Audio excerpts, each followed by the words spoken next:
What is going on, everybody, and welcome back to the Hangout spot where you already know it's real talk, boxing talk, live from my man cave. It's your boy Johnny, and I'm your host for yet another edition of the Hangout spot live. This time, the Thursday night edition. Let's get it popping, y'all. Let's get ready to rumble! Yeah!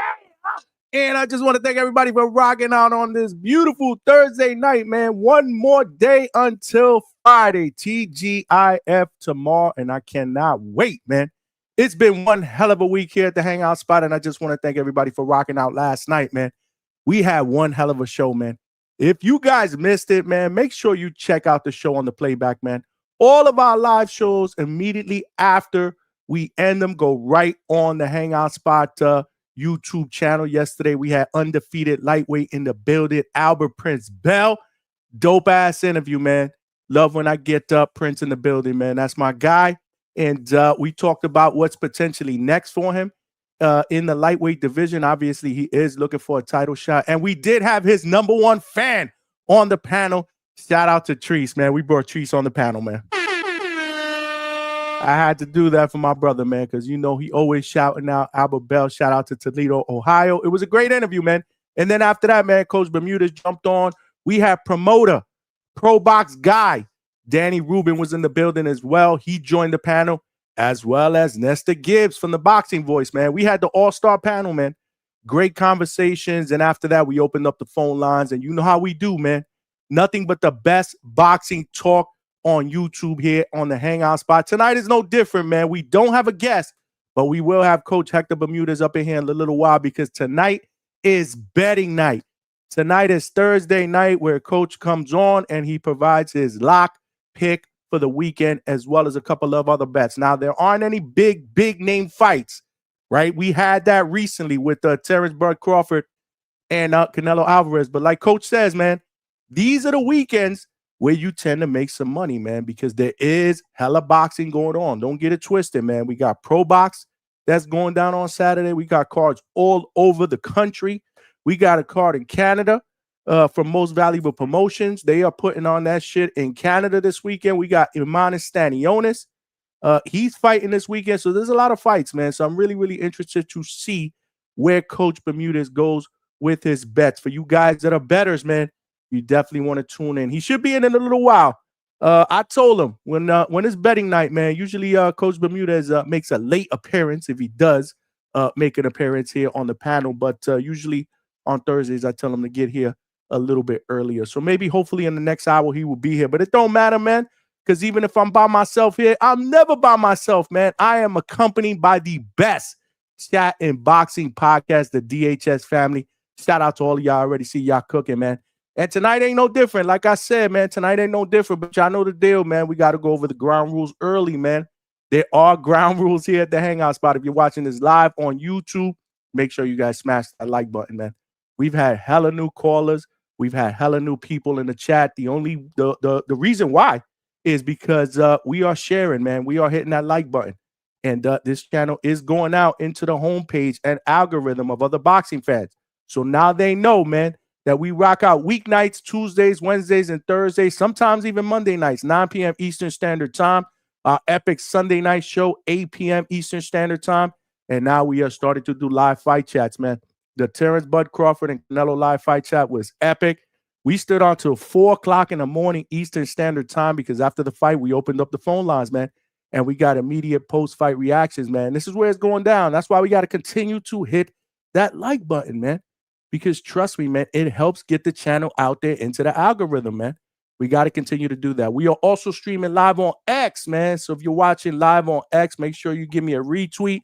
Follow me over there. We are trying to build the family over there at DHS. But more importantly, you got to come on over here at YouTube and join the party. Same thing on Facebook. We're streaming live on Facebook, man. Shoot me a like. Come on over here to YouTube. Join the party. Join the chat. More importantly, if you have not subscribed to the channel, that is a must, man. It's one of the ground rules. And if you have subscribed, man, you got to tell a friend, man. There are power in numbers, man. We're trying to turn this small train into a locomotive. We say it all the time. In order for us to do that, we're going to need some more passengers / more family members here at DHS, man.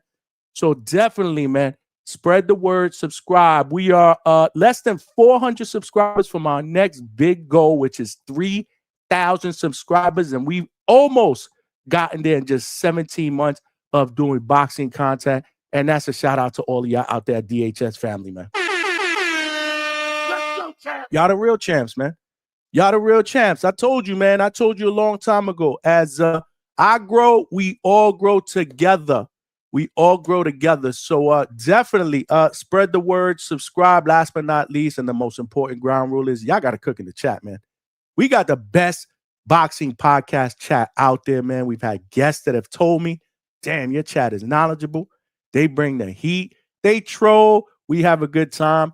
But this is what the Hangout spot is all about, man. We share our opinions. We give our perspectives in a safe place, man, and we do it passionately, man. Sometimes we get crash outs, but it's all good, man, because at the end of the day, we circle back to who we are. We family here at the Hangout spot, man, and that's never going to change. So y'all got to cook in the chat, man. Y'all definitely got to cook in the chat, but if y'all want to provide your boy with a little bit of a donation, man, super chats are always welcome, man. Super chats are always welcome. In fact, we're going to throw a 10 super chat goal just because it's Thursday. We're going to put that work in tonight. We're going to work overtime, man. We just getting started, man. So again, man, if you want to help a brother out, man, it could be a super chat of any denomination, man. Any denomination helps the cause, man. And because we putting in that work, man. We are the late night spot, man. Shout out to the third shift workers and the overnight workers that rock out with us here, man. We're going to open up the phone lines. We're going to have a good time tonight. So again, 10 super chat goal. Any other donations is welcome as well, man. It doesn't have to be a super chat. It could be a super sticker, a super thank you. It could be Cash App. My Cash App is scrolling down below, man. Every penny counts, man. I appreciate that. Absolutely, man. We love the crash outs, man. We absolutely love the crash outs as well, man. It makes for some great boxing content, man. You know, we have a good time with it. The chat loves it, man. I already see the chat cooking right now, man. Suckers are watch out is in the building. Salute to you, champ. Appreciate you, man. Always looking out. Smash them likes, man. Smash them likes. We just getting started, man. We are just getting started. We streaming on 3 platforms, man. We're gonna have one hell of a show tonight, and we're gonna have some good content and some good callers. I already feel it. I feel it in my plums, baby. I feel it in my plums. We got my man Chad all the way from Canada. Let's go, Chad. He said, where is the host? How dare he? Well, you know, sometimes, you know, it takes a little bit longer to prepare for the show. You know, you got to hit the bag a little bit, you know, hit the mitts, and then you come out, and then you're ready to put on a show, man. So even though I was about 5-6 minutes late, I'm here, man. Good things come to those who wait, brother. And we here, man. Shout out to you, Chad. Hopefully you get on the panel, man. Talk that boxing shit, man. El Consejero, my guy, all the way from Washington State. You notice, man, we got people from all over the place, man. Canada, the Northeast, out here in the South, man. Over there, out West, man. Shout out to El Consejero because he's about to see his team, Washington Huskies, get cooked. Absolutely cooked this Saturday by my Buckeyes. Can I get a hell yeah? Yeah. El Consejero, man. This is a different beast coming to Washington, baby. Saturday, 3:30. Make sure y'all check it out. If you are college football fans, if you are Ohio State Buckeye fan like I am, you don't want to miss that game, man. It's going to be a hell of a game because Washington is legit. But you talking about the beast from the East. The champions are in the building. In fact, let's throw this out for my team, the Buckeyes.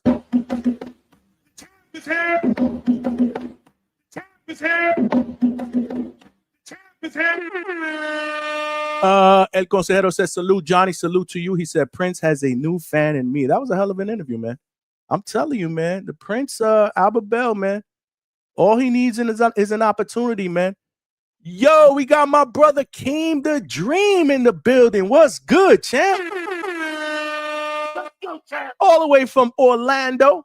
From Central Florida, my man Keem the Dream. Keem, what's going on, man? You fighting at Border Wars? You not fighting? I heard you was. Then I heard the other day from Vega you weren't. What's going on, man? I'm expecting to see you in ATL, brother. Hopefully you make it there. Speaking of the devil, man, we got Vega in the building. Yeah, yo. Vega, my man, man. Vega, my man in the building, man. Vega, my man in the building. El Consejero says smash that like button. And if he says that, make sure y'all listen, man. Smash that like button, man. We just getting started, man. We got to get 100 likes, man. Yesterday, we only got about 85 likes. I wasn't really feeling that. like button, hitting that like button is free and it'll help us grow. We got to grow the DHS family. Y'all got to hit that like button. So the subscribe button is free too, man. And I know y'all got friends. I know y'all got multiple email addresses. Yo, go ahead, subscribe with all your different email addresses. I don't care, man. There are power in numbers, man. Look at what we doing right now as a small train, man. As we continue to get bigger, and I say we, with that comes subscribers and family members, we're going to be cooking here. We're going to be cooking, man. Right now, we are in prospect level, but we will be in contender status, and we will be champions one day. Mark my words. I cannot be denied, man. I cannot be denied. I love this shit, man. And Consejero said, word up, dope. What up, dope? Yep. Shout out to Treese, man. Y'all was cooking Treese, though. I was dying. I watched a little bit of the playback this morning, man. Y'all was cooking them in the chat, man. Calling them a make a wish, baby, all that shit, man. Talking about he blushing. That shit was dope. He said, "Damn, is this Johnny or Hugo?" This is nasty. I got a show. I just feel good. I feel good. You know, usually I come out here with the energy, man. I'm feeling good tonight. It's Thursday. It's one day closer to the weekend. We had one hell of a week here. 3 great shows. If you guys didn't tune in on Tuesday, man, we had my guy from Brooklyn, New York, man. A Brooklyn legend, man. 5-time champion. The first guy to ever beat the great Mexican Marco Antonio Barrera. A guy who I looked up to growing up in Bushwick, Brooklyn, man. My guy Poison Jr. Jones was in the building. Great interview, man. Great interview, great fighter. And you know, it was just one of those, man, that I just had to do because like I said, man, being from Bushwick, Brooklyn, you know, we looked up to this dude, man. When one guy in the hood made it, it felt like we all made it back in the days, man. You know, that's how it was in the hood, you know. So shout out to Poison Jr. Jones, who's usually watching the show. That was a great show on Tuesday. Make sure you check that out. Yesterday was a great show. Today ain't no different. El Consejero, yeah, you laugh now. Talk to me on Saturday night, baby. He said, breathe, Johnny, breathe. It smelled like a toilet full of nasty ass shit, okay?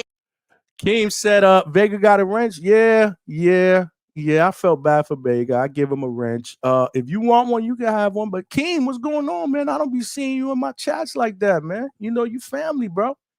You got to come check in. I know you got that busy family life, man, but this is where it's at, man. Late night, bro. Just put the Hangout spot on your phone, throw on a pair of headsets. You can still do your thing. You can listen to what we doing here. Great interviews, great content, man. Great boxing talk. I mean, we cooking it up, baby. We cooking it up, man. Zorro Vega said a lot of crash outs here. Lately, there has been a lot of crash outs. I ain't gonna lie. There's been a lot of crash outs, man. I ain't gonna lie, man. I'm not gonna lie, but crash outs, you know, they keep shit, you know, they keep it fun. Let's not forget when was the famous Clarence, my guy Clarence from No Duck Zone, who crashed out on Tip Bayless. That was 2 nights ago, right? Yeah, that's when Tip came on. He was talking that Tank and Jake Paul shit, and Clarence, you know, he don't know who Tip Bayless is, man. He doesn't know Troll Bayless, man. So, man, he allowed Tip to get under his skin, man, and he just got on the panel and he went in. He actually called me the next day to apologize, and I was like, why, man? It's a safe place here, man. We're having a good time with it, man. We're having an absolute good time, man. At the end of the day, though, we family, man. We just talking boxing, man. Roger that in the building. What's going on, champ? Show always fire. Appreciate you. Salute to you as well, my brother. Can't have a great show without great, you know, family members that come aboard and support and contribute and jump on the panel and keep the chat cooking. Because I got to be honest, my chat be cooking, man. We got panel members in here. We got talking hella shit, man. And I'm looking at the chat, man. Y'all be cooking, man. Y'all be making me laugh, man. Roger that said got some good college games this weekend. Absolutely, man. My Buckeyes are going to Washington State, their first away game of the year. And, you know, we looking to cook, baby. The Natural in the building. My man. What's good, baby? Say, yes, sir. I'm going to the game. Which one? You going to the Washington State game against Ohio State? Well, actually, it's not Washington State. It's the Washington Huskies. But you going to that game? Is that the game you're talking about? I think El Consejero is going as well. You going El Consejero? He said, go Huskies. Okay. yeah, you're gonna need all the cheering you should get, you guys can get. So I suggest both of y'all go over there, get there early, tailgate, get your buzz on, because what you're gonna see may get ugly, man, when the Buckeyes start rolling, man. We got my man, speaking of crash outs, we got my man Stock Chasers in the building. What's good, Stock? What's popping, baby? All is well, man. Just happy to be here. Happy to be here with all of y'all, man. Bones 13, salute. I'll salute you with both hands. Thanks for rocking out on this Thursday night. What it do? We got my man, it's me, Rock Lee, with the first, hopefully the first of many super chats of the night, man. We got to throw the woo on for my man.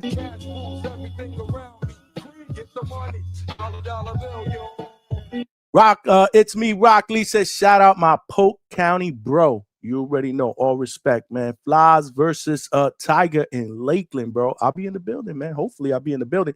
But I think that's going to be the night of Border Wars, man. Or the night before Border Wars, man. So I got to figure that shit out, man. Polk County in the building. Shout out to my man, OJ Bam, Brandon, the more heavyweight, who just beat another undefeated fighter. What was it, last weekend? I believe Brandon Moore cooked last weekend. Shout out to him. He was actually on the Boxing Voice tonight. We're looking to get him here at the Hangout spot as well. Great dude, always represents Polk County to the fullest. He put on a boxing clinic, great jab against DeAndre Savage. He did his thing, man. He cooked him, man. So hopefully we could get him on here. Anytime anybody mentions Polk County, I think about OJ Bam, Brandon Moore, because he represents the county to the fullest, man. He hardcore Florida, man. He hardcore. Appreciate you, man. We got 10 super chat goal. That is the first one of the night, y'all. It could be anything over $2. So yeah, we need 9 more to go, man. So help a brother cook here. He said, Tone Deaf, what's good, Tone Deaf? Good call yesterday when you jumped on the panel. Salute to you as well. Let's make some bread. Let's do it, man. Let's do it. Chad from Canada said, what? He said, damn, why can't my shit froze? My shit might have froze. Okay, here it is. VIP. Okay. Stock is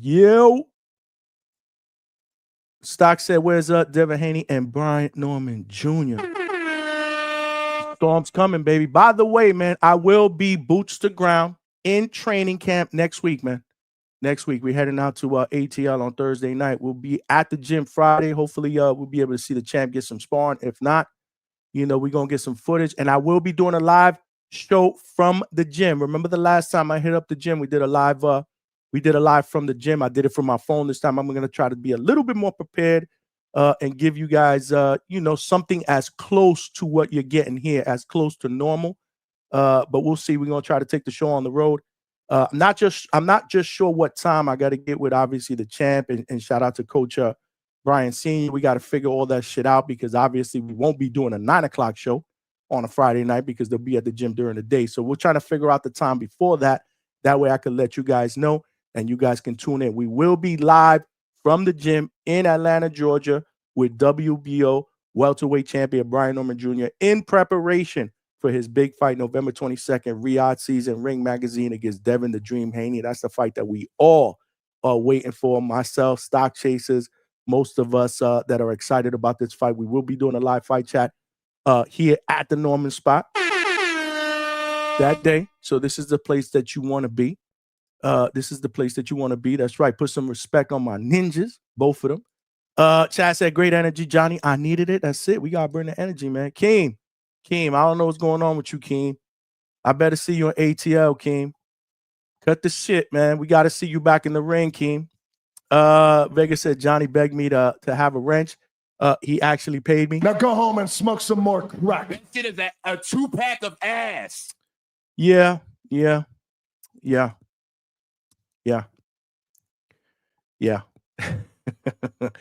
Bricks moving up here ain't nothing new.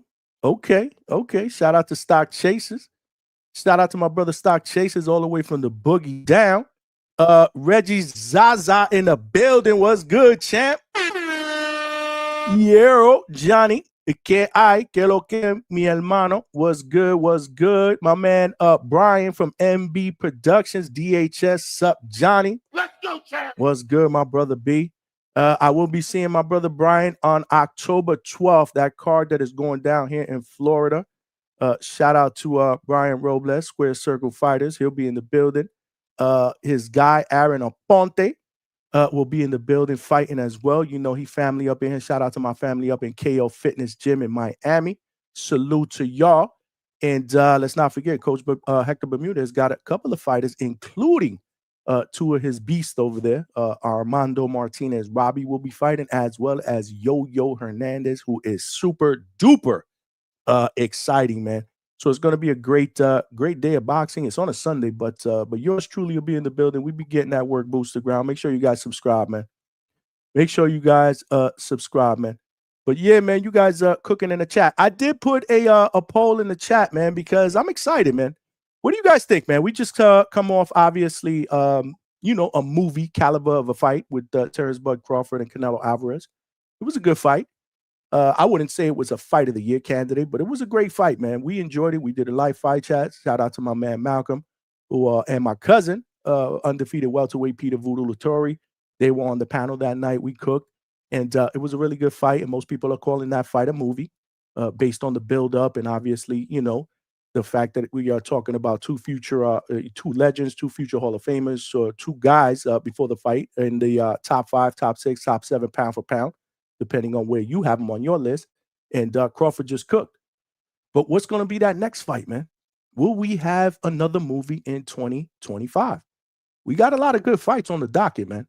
Which one of those fights do you guys believe could be a potential fight of the year candidate? A fight that you are personally excited about. One that you got circled on your calendar. We all do that. I do it all the time. I see a fight that comes out based on preference. I circle that bitch. I'm like, damn, all right. I can't wait for that one. Just like I circled Billy versus Lester Martinez on that Canelo Crawford card, and the shit delivered. It delivered for me, man. I was entertained. I mean, these brothers went back and forth, man. Hopefully we get a rematch. So from an entertainment standpoint, I got, my money's worth, even though it was free. But you know the deal. I had that one circled, man. I knew that one was going to be exciting based on styles, and it didn't disappoint me. But what do you think is your fight that you are excited about, the one that you are circling on the calendar? I only put 4 because I can only put 4 on the poll here at YouTube. But there's hella fights going on, man. There's hella fights going on. So make sure you guys cast your votes, man. Right now, we only got 25 votes. That's nasty work. That's nasty work. We got hella people up in here. Not hella people, but, we usually we start cooking, as the night gets, as the night progresses, right? Because we are the late night spot. We do, 4, 5, sometimes 6 hours. I mean, we've done 7-hour shows. But we're off to a pretty decent start right now, especially on X as well. So come on, get your votes in. Get your votes in, man. Which upcoming fight are you looking forward to the most? We got Sebastian Fundora against Keith Thurman, for Sebastian's 154-pound title. We got Virgil Ortiz in another 154-pound battle against Erickson the Hammer Lubin. I think based on styles, that one's going to cook. I ain't going to lie. We got the rematch, man, overseas between Chris Eubank Jr. and Conor Benn. I thought the first fight was very, very entertaining. Shout out to Chris Eubank for taking that fight again. Because, again, he is going to be fighting the smaller guy, and I'm sure he'll have to weight drain himself again to get down to the contracted weight, which I'm not sure. Vega or somebody in the chat, if you guys can put me on, what's the contracted weight for the Chris Eubank Conor Benn fight? Is it the same as the last fight? Because if it was, shout out to Eubank, man. Because even though he made the weight, there were a lot of people that were concerned, 2 or 3 days going into that fight with the way he looked. He looked weight drained, but he cooked. He absolutely did his thing in that fight. Obviously, we got a heavyweight battle between Joseph Parker and Fabio Wardley. A lot to like about Fabio Wardley. Joseph Parker has been cooking, the last 3 or 4 fights. A lot of people, including myself, would have loved to see him get a Usyk fight, win or lose. I think he's earned it personally. But for some reason, there's no interest in making that fight. But this seems to be a pretty good fight on paper. So what do you guys think? But we got a lot of other fights, man. We got a lot of other fights. Now, I didn't put any of the fights from November 22nd because that's a given, y'all. I mean, we're all pretty much excited about every fight, including myself, on that main card. November 22nd, it is going down in Riyadh, man. Headlined by David Benavidez, the Mexican monster. He's going up against Anthony Yarde. He's defending his title at 175 pounds. The co-main is the fight that I'm looking forward to the most. Obviously, WBO champion at welterweight, my guy Brian Norman Jr. against Devin the Dream Haney. But we got Jesse Bam Rodriguez, a special fighter, going against another champion in Fernando Puma Martinez. I think that's going to be a barn burner as well. Let's not forget Abdullah Mason. We talked about him yesterday. Shout out to Toledo, Ohio, man, and Albert Bell. Hopefully he'll get that work in. He has worked prior camps with Abdullah Mason, man, and he has offered his services, man. So who knows? He'll probably be in that camp at some point or another, helping Abdullah Mason get ready for his first title attempt against Sam Noakes. I think that's going to be a pretty good fight as well. Really, really excited to see Mason potentially win his first world title at such a young age. There's a lot of good fights, man. If you're a Danny Garcia fan like me, and I'm always going to be a Danny Garcia fan, win or lose, he's making his return. Final farewell fight at Barclays Center. I have been to at least, I want to guess, 5, possibly 6 of Danny Garcia's Barclays Center fights. And it's always lit, man, because there's a lot of people that come out to see him from Philly, from the tri-state area, New York City. So every time his fights, we got a chance to go and see his fights, man. It was always a big buzz at Barclays Center, which is a great venue to watch boxing, bro. I used to love Barclays Center, man. I actually put in for a cred. If I get approved, we going down to New York City, man. We're gonna support Danny Garcia and see his last fight. And there's supposed to be about 12, 13 other fights on it. Our guy Tsunami, Keith Colon, a prospect. We've had him on the channel a couple of times. He'll be on that card. I believe Gabe Rosado, another Philly native and close friend of Danny Garcia's. He'll be on that card. There's a couple of other people, local guys, New York guys, that'll be on that card as well. So I'm looking forward to that. But again, I say that to say there's a lot of fights on the horizon. Which one are you most excited about, man? Make sure you cast your votes. And that's what I want you guys to call in and talk about. Now, for topic's sake, obviously I had to put a topic and a thumbnail up, but you know the deal. This is the hangout spot, bro. This is a safe place to talk about anything boxing related, man. Anything boxing related, but I do want to hear what you guys think about these future fights. Now, this week, we did have Jake Paul and Tank Davis and those press conferences. I know we talked about that. The undercard was announced. Again, Alicia Bumgarner will be in the co-main. You got a really good fight that I'm interested in watching with Gary Antoine Russell, the 140-pound champion, going up against his mandatory Andy Hiroka. That's on that card. My man Avius Griffin, who's now being trained by Coach Hector Bermudez, man.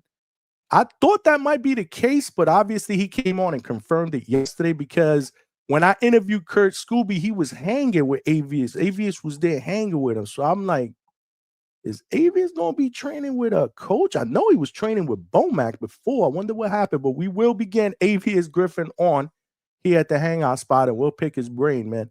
Exciting fighter. We will be also getting the fighter that just beat him to give him his first loss, Julian Hammerhands Rodriguez. He reached out to me. We're trying to get that all cooked up. Hopefully we can get them both on back-to-back days, at some point next week, man. So we'll work on it, man. I'll work with Coach. I'll work with Julian. You know the deal. We're trying to provide you guys with the best interviews, best boxing content out there on YouTube. You know how we doing it up here at the Hangout Spot. That's why you got to smash that like button. You got to subscribe, and you got to tell other friends to subscribe, man. Help a brother get to this goal, man. We trying to get to 3K by the time that big Brian Norman and Devin Haney fight card comes gets here November 22nd. We could do it. We are less than 400 subscribers away. We can do that, man. We could definitely do that, man. We could definitely do that, man. Birdman in the building. He said, that boy Johnny. Salute to you, Birdman. Let's go, champ. Salute to you. Reggie Zaja says, Pero, them fights on the list are pretty dope. I'm happy for Thurman and Lubin. They needed these opportunities, not necessarily deserving of them, but they are good fights. Well, in Thurman's case, well, let's go back a little bit. In Lubin's case, I think Lubin is deserving of that fight. Remember, his last victory over Ardrell Holmes was technically supposed to be a title eliminator for that IBF shot at Bakram. And obviously that didn't happen. Not sure why. There was a point about, 2 months ago where rumors were it was very, very close to happening. Obviously it didn't. Virgil Ortiz is a bigger name fight, and I'm sure more money for Erickson Lubin. So maybe that's the reason why he went in that direction. But I do know I've interviewed Lubin in the past. Good dude. I've been at his camp. Shout out to Erickson Lubin, who shows the Hangout spot love. He's put in. He feels like he's been through hell and back. He's faced the cream of the crop at 154, a shitload of eliminators. Hasn't gotten gotten an opportunity to win a title yet, and he feels like the clock is ticking. He's not getting any younger. So he's a veteran in the sport. So based on body of work, man, and what he did against Ardrell, I believe that he deserves the opportunity. I don't know about Keith Thurman. He is coming off that win on Brock Jarvis, but I mean, it is what it is. It's a name fight against a guy who I feel could be the best guy right now at 154 pounds, Sebastian Fundora. I strongly believe that he became much better once he got that strap, man. But everybody's going to have their own opinion. Everybody's going to have their own opinion. Shout out to my guy, Polo Buck with the $5.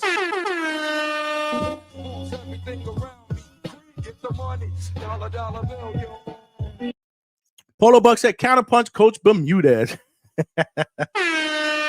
I send them the link, man. But Coach, man. Coach is not ever going to be here at 9 o'clock. That's not what he does, man. Coach is usually on a normal night, man. This dude won't pop up until like 11, 12 o'clock, midnight. Sometimes he's popped up at like 1 o'clock in the morning. Vega will be able to tell you I'm like ready to shut it down. And all of a sudden, Coach Bermudez pops up and the show ends up lasting another 2 or 3 hours. He's definitely a night owl, bro. But, he's got a lot of work, a lot of fighters up there at the Firehouse. And he does a lot of film study. And this is around that time that he does that film study, man. So hopefully we can get him on in the next hour, man. But he'll definitely get first dibs based on that counterpunch, Polo Buck. Appreciate you, my brother. That is 2 super chats, y'all. We need 8 more to get to our goal. If you guys want to support the Hangout Spot family and get yourself a t-shirt or a hoodie, the link is pinned to the top of the chat and is on the screen right now. That is my millions.co webpage. You can get yourself a hoodie, any size, any color, men and women sizes. Same thing with the t-shirts, man. Reasonable prices, man. I got a few myself. I have a hoodie, great material. Again, not expensive. If you want to support the channel, I have had people that have asked me, where did they get a hoodie? Where did they get a t-shirt? Well, this is where it's at, man. You get on the link, you order yourself a t-shirt, and then when you get it, take a picture, man, and tag me on IG, man. Let's share. Let's share, man, because we growing together, man. We growing together. But yeah, man, that is the link, man. If you want to cop a t-shirt, and definitely check out the Millions page as well, because they be cutting up a lot of shorts of our shows, interviews, our panel members cooking each other back and forth, man. Definitely check it out, man. Definitely check it out. Appreciate the $5, Polo Buck. We got my man Phil Flexing in the building. What's going on, my brother? What is going on? Y'all talking football, man? We got to start doing some football shit, because I think we got a lot of football fans in the DHS family. Not counting Vega, because Vega be hating. Not counting Vega, not counting Coach Bermudez. And there's a couple more. But those are the main 2 haters, man. Vega and Coach Bermudez are the main 2 football haters that don't want me to do football. Meanwhile, we got other DHS family members. I see y'all cooking, man. We started talking about college football. Y'all cooking, man. I fuck with football. And I mean, basketball is my first love. I ain't gonna lie. But I fuck with football. I started doing football. But I had to move over to what my passion really is, man. And it's taking off for me, man. So I'm happy that our niche here is boxing, man. Real boxing talk, man. Real boxing talk. My sister Chevy Red is up in the building. Chevy, I'm glad you made Coach Bermudez buy you that pizza, man. Buy you that New York pizza, because number one, New York pizza is banging. I miss that shit. I live in Florida, and every time you walk by a pizzeria that has a sign on it that says New York style pizza, it's cap. It smelled like a toilet full of nasty ass shit, okay? There's no such thing as New York style pizza in Florida. Why? Because Florida is not New York. Have a pizza from Florida and then go to New York City and have a pizza. And you tell me if you think I'm capping, bro. There aren't a lot of things I miss about New York City. Trust me, I'm a native New Yorker, born and raised in Bushwick, Brooklyn. Wouldn't trade where I grew up at for anything, for nothing in the world, man. Absolutely love growing up in the hood, man. Got 2 educations, man. One in school, one in the streets, man. Absolutely loved it, man. Especially when I was growing up. It's a totally different world that we live in today. But at the end of the day, man, I outgrew New York, man. I'm good where I'm at. There aren't a lot of things that I miss about New York, including traffic, including high rent, high mortgages, high car insurance, home insurance, tolls, bridges. I mean, shitty parking if you live uptown. There aren't a thing, overpopulation. There aren't a lot of things that I miss about New York, but food and pizza are definitely two things that I miss from New York. Yeah. And shout out to Chevy, man. She was able to get some New York pizza, which is expensive, but to me, man, I'll pay whatever for a good New York pizza, man. I ain't gonna lie, man. Let's put the link in the chat, man. Let's take some callers before Coach Bermudez comes up in here. When he does come up in here, though, I want him to cook solo. So, he can go over some bets and shit like that. But I did put the link in the chat if you guys want to come up and talk some damn boxing. We got a lot of fights coming up right now. Virgil Ortiz Jr. versus Erickson Lubin, which is going down November 9th in Texas, I believe, is 60% in the lead right now. 60% of the voters right now are most excited about that fight. 29% are excited about Fundora versus Keith Thurman. Only 3% are excited about that Eubank versus Conor Ben rematch. And 9% are excited about Joseph Parker versus Fabio Wardley. Those are hardcores right there. And excuse me right now for a second because I got allergies, man. I got to blow my nose, man.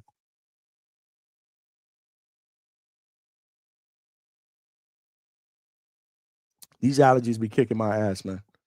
Out here in Florida, man. So apologize for the dead air. But, I ain't want to blow my nose on the mic.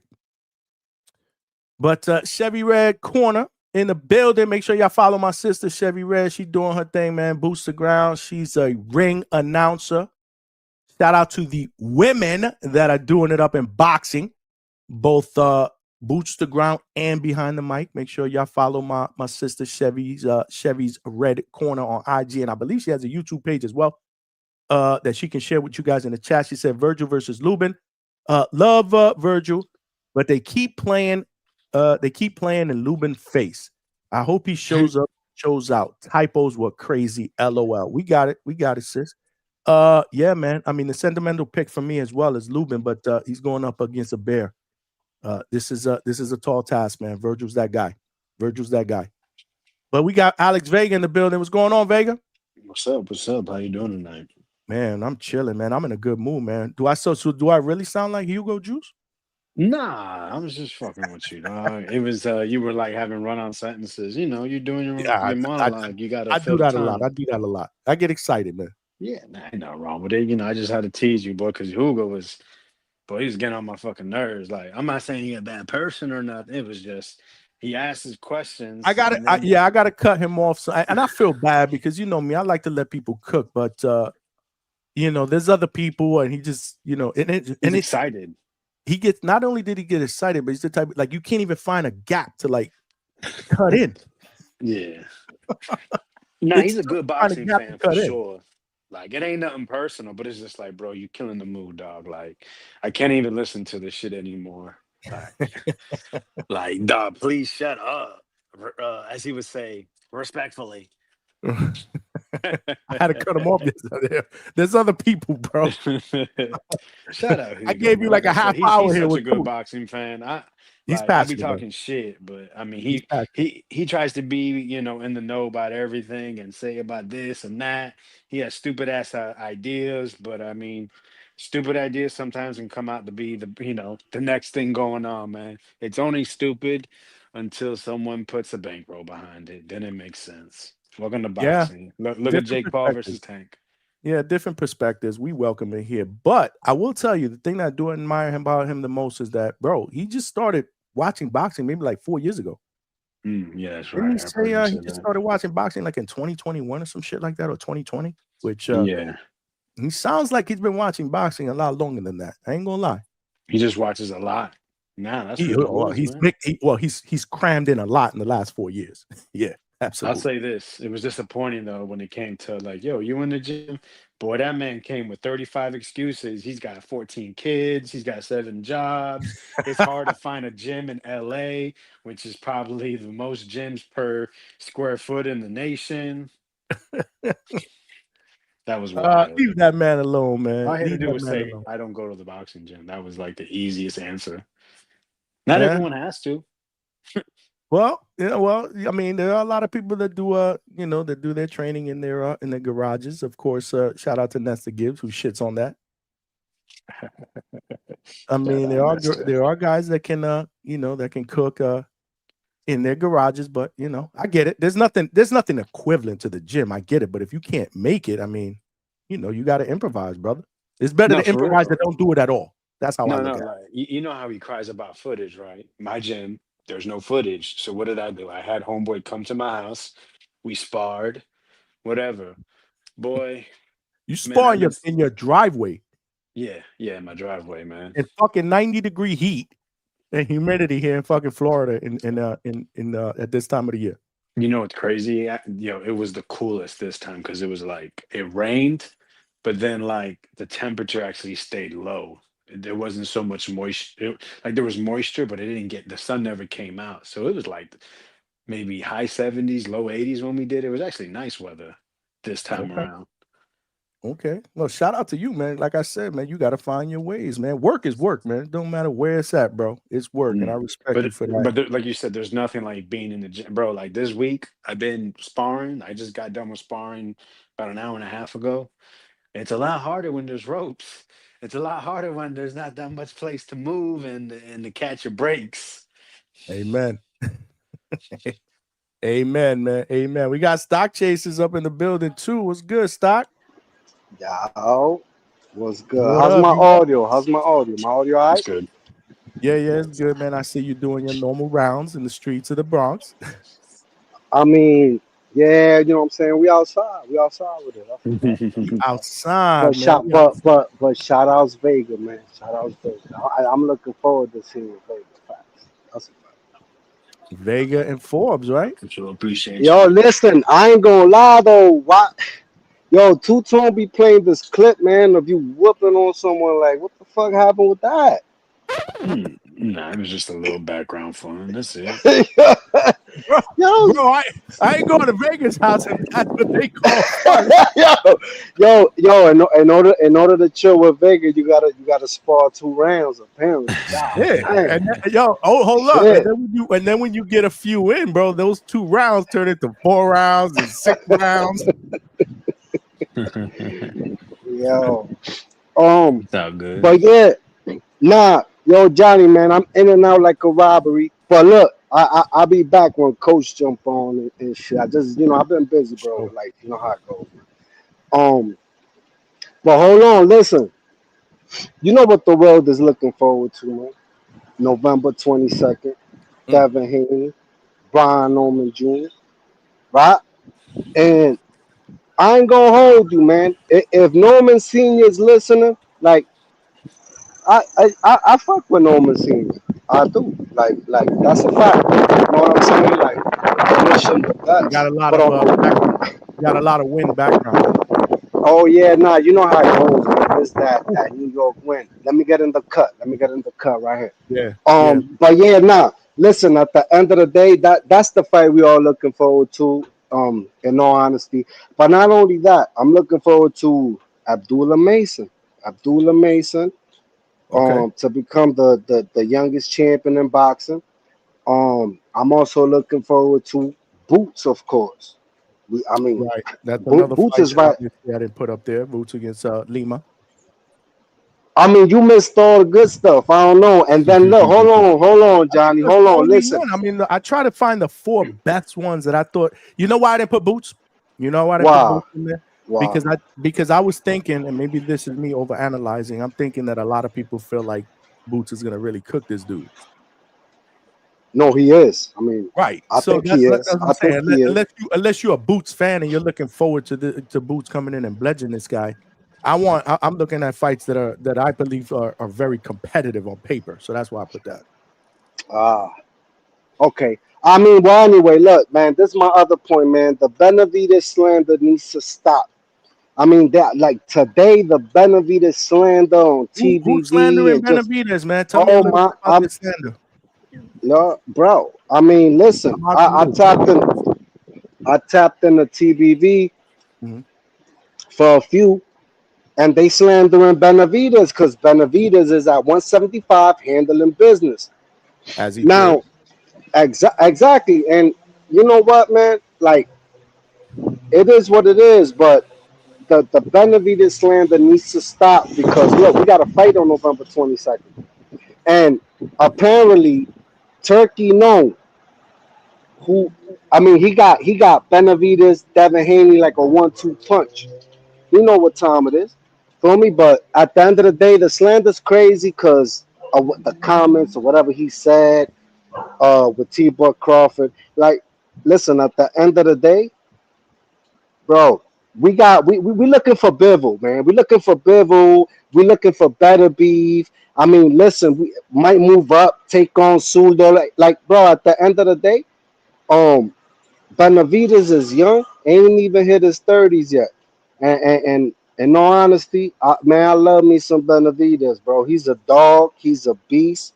And every time he in the ring, he do like he goes hard, bro. Like he a fighter. He a scrapper. And I don't think anyone out here surviving Benavides, but that's just my opinion. But nah, the slander's crazy and the slander needs to stop. And then I had another point. Right? I'm gonna switch to football. Right?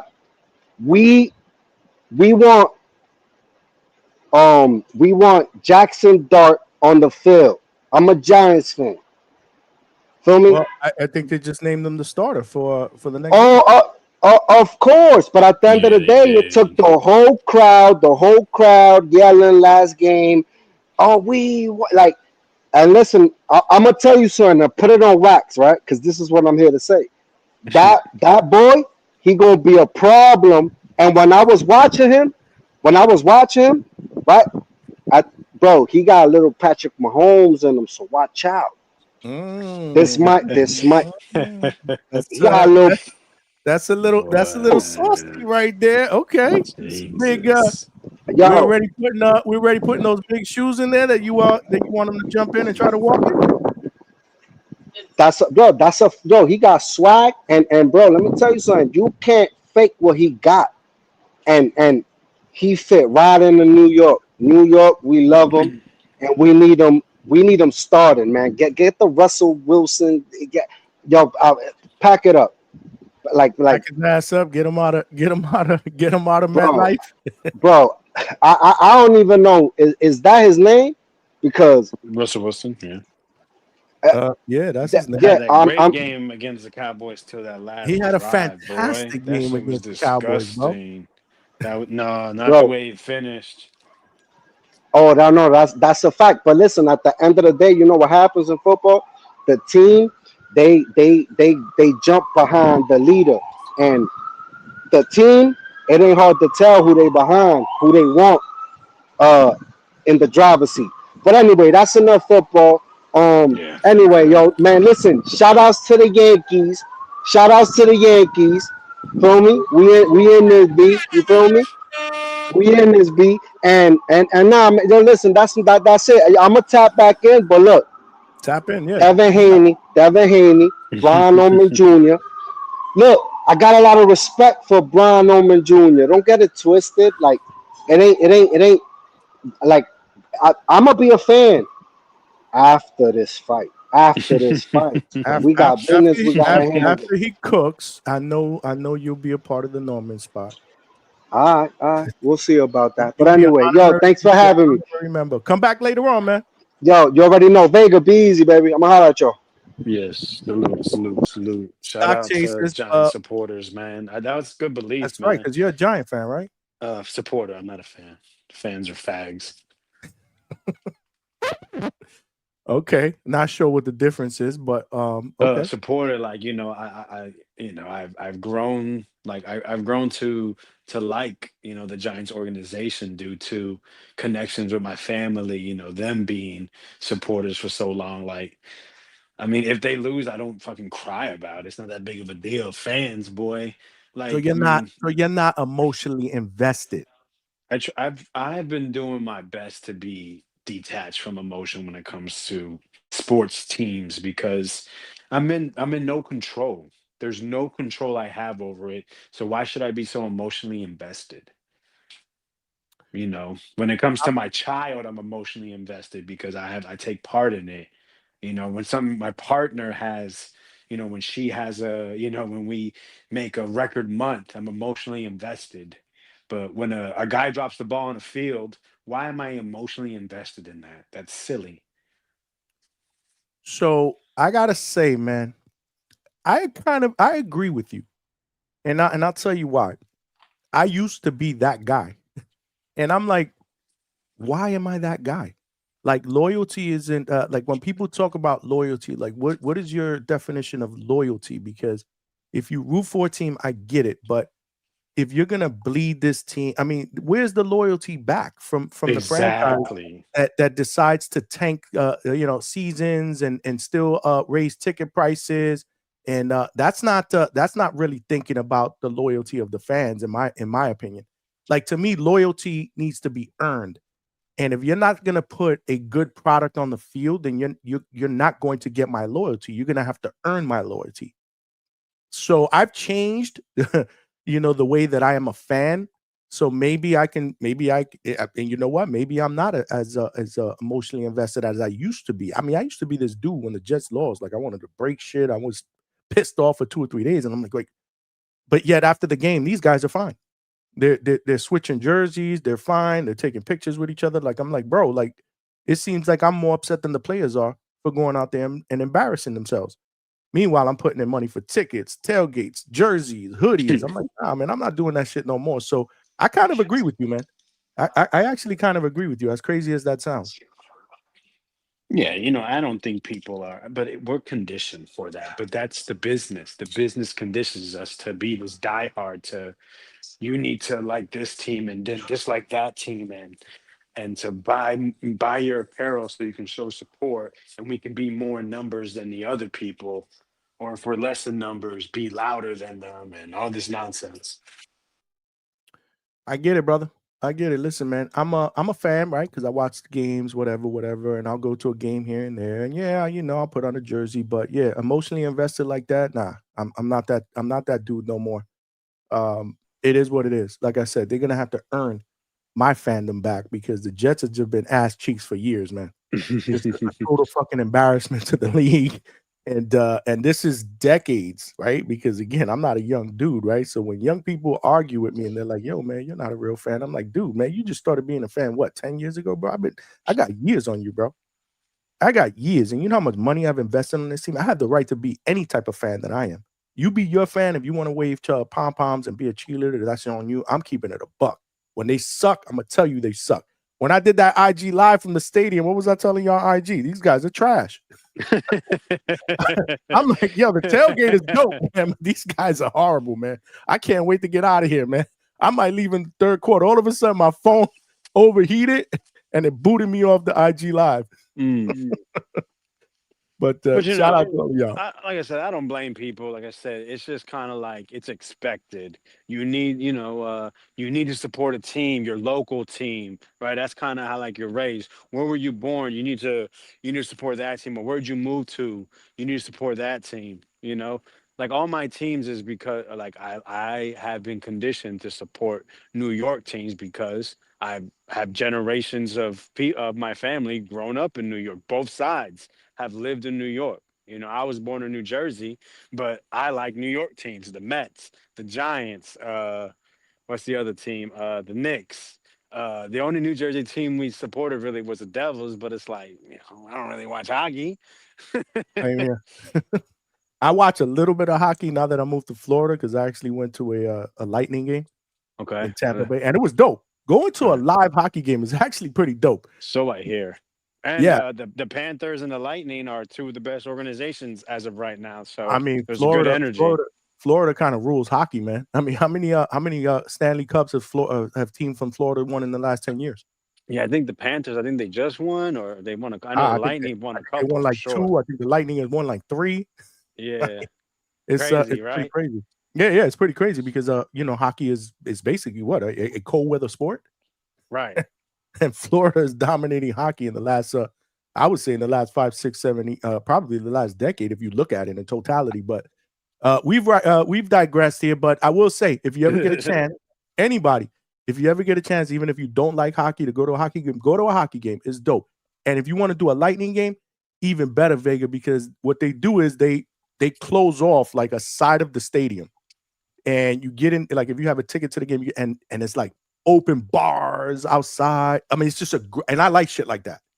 I like to be outside, open bars, beer garden. So it's like a giant beer garden with food, tables that you can stand outside. They got a big screen TV, beer all over the place. Great time. So if you want to get there like 2 hours early, chill there, and then do a game, dope.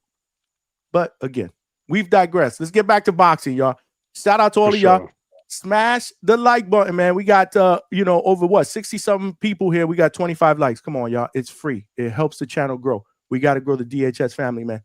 If you're watching this live on X, make sure you retweet, follow, come on over here, subscribe. Same thing on Facebook. But I'm here with at the end of the day on the panel with me. That shit was funny when you put that up there. Shout out Stock Chasers, man. When he's calm, man, he's cool. At the end of the day. When he be tripping, I just be like, yo, that is a New Yorker in and out. For real, man. I got like 7 cousins like him. I love his energy, man. I do, man. I do. I love his energy. Keem the Dream said, Hangout Spotlight. Is Keem fighting? No. Jesus, Lord. Why? Because he's been having his son train with him, and they've been looking to get him onto a tournament. And guess what? When's the tournament they finally got him signed up to? Okay, I got it. And he's invested in this boy, as he should be. So I've met his son. I met his son at a fight, man. Shout out to Keem, man. That's what's up, man. That's dope. That's dope. Okay, all right. Because I was about to say, like, Keem, you acting bougie now? What's going on, man? Well, no, the opponent was ass. Like, it was ridiculous. He never should have agreed to that. Ness. Shout out to Nestor Gibbs, but his matchmaking be weird sometimes.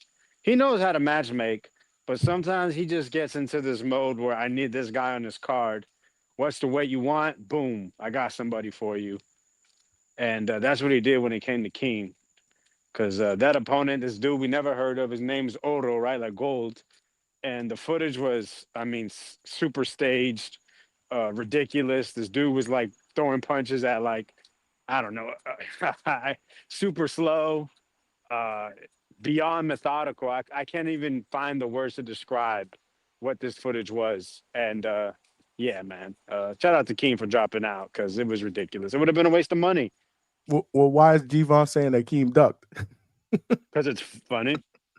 He said, "Wow, bro. If you want, I can send you the footage, bro." And you yeah.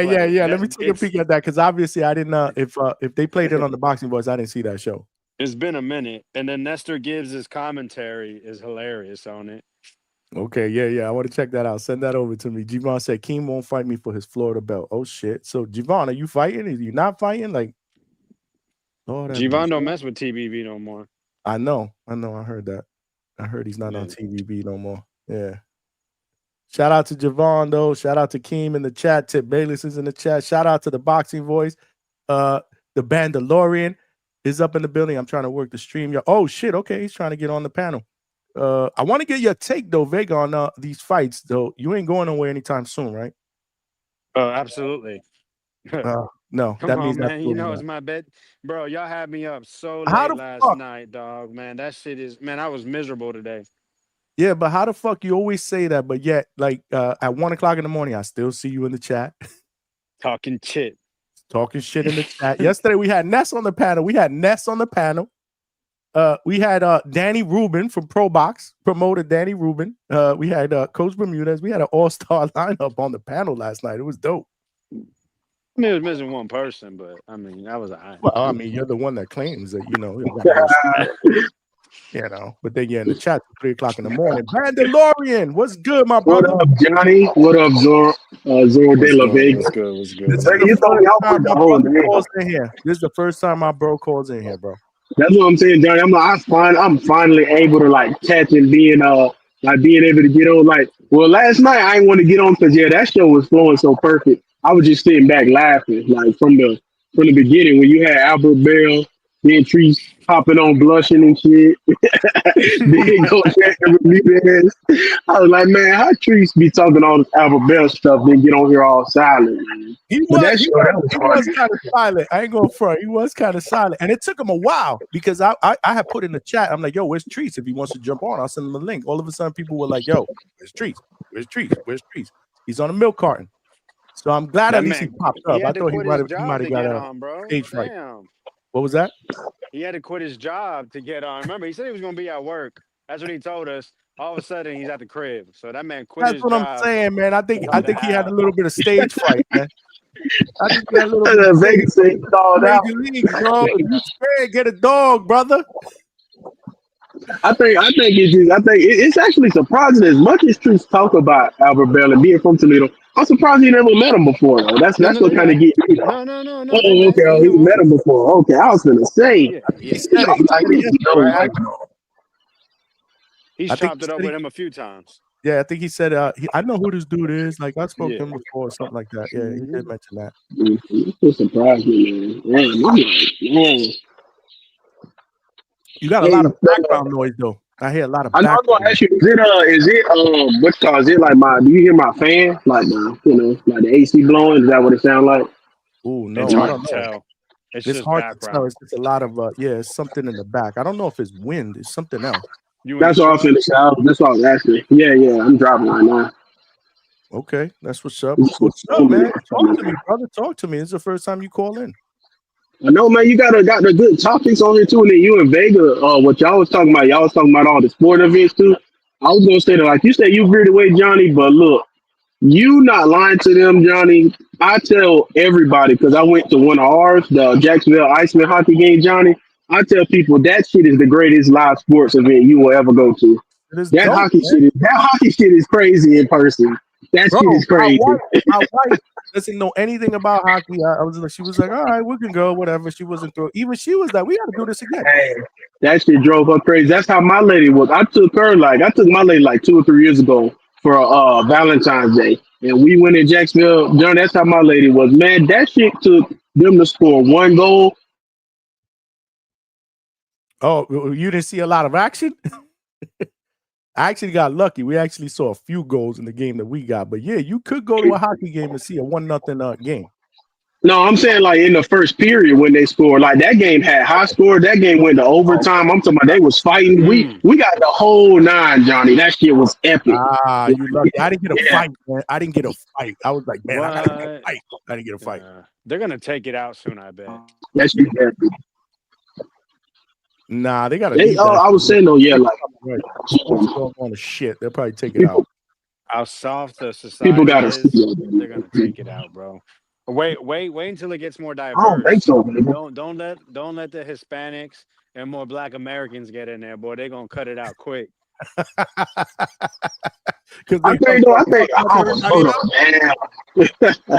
That's actually crazy when you think about it like that, though, Vega. Because I don't know, you're right though, but I think it'll raise fandom though in general. More minorities got into the sport now. I tell you, man, I was like, damn, I hope we see a fight. I hope we see a fight. We saw some pushing and shoving. I mean, yeah, they push, they grab each other's, jersey, but no punches thrown, man. Shit was whack. But it was dope. It was still I remember for the national team one time, I think it was like USA, Canada, they had beef from the last game. And as soon as they dropped the puck, everyone dropped their sticks and was fighting. So that's the kind of stuff I can get behind. Like that's the kind of stuff that's like, I'm behind my country. You know what I mean? Like automatically, like, they throwing down because of something that happened in the game, representing, the flag that represents where we live. So, that's the kind of fandom I can get behind. They fighting for us. That's just patriotic. That's everybody during the Olympics. We talk shit about this country all the time until the Olympics come around. None of that shit in the Olympics, right? Because I don't really rock with baseball like that no more. But I will watch the World Baseball Classic because these guys are playing for their countries, bro. It's just different, bro. It's a different passion. I mean, it's just different. It's just different to me. I don't know. And my favorite part of the World Baseball Classic is when Dominican Republic loses. And you ever seen a crowd, the Puerto Rican crowd? They bring out instruments and they singing, they screaming. It's just a different experience, man. Oh no, you want to experience that, bro? Go to South American games for soccer, bro. That is a whole different experience. Yeah. I could believe that. I could definitely believe that. Soccer. See, that's one sport that I never really got into. I've never been a soccer fan. But people are like, it's the most popular sport in the world and blah blah blah. And but I never got into it, man.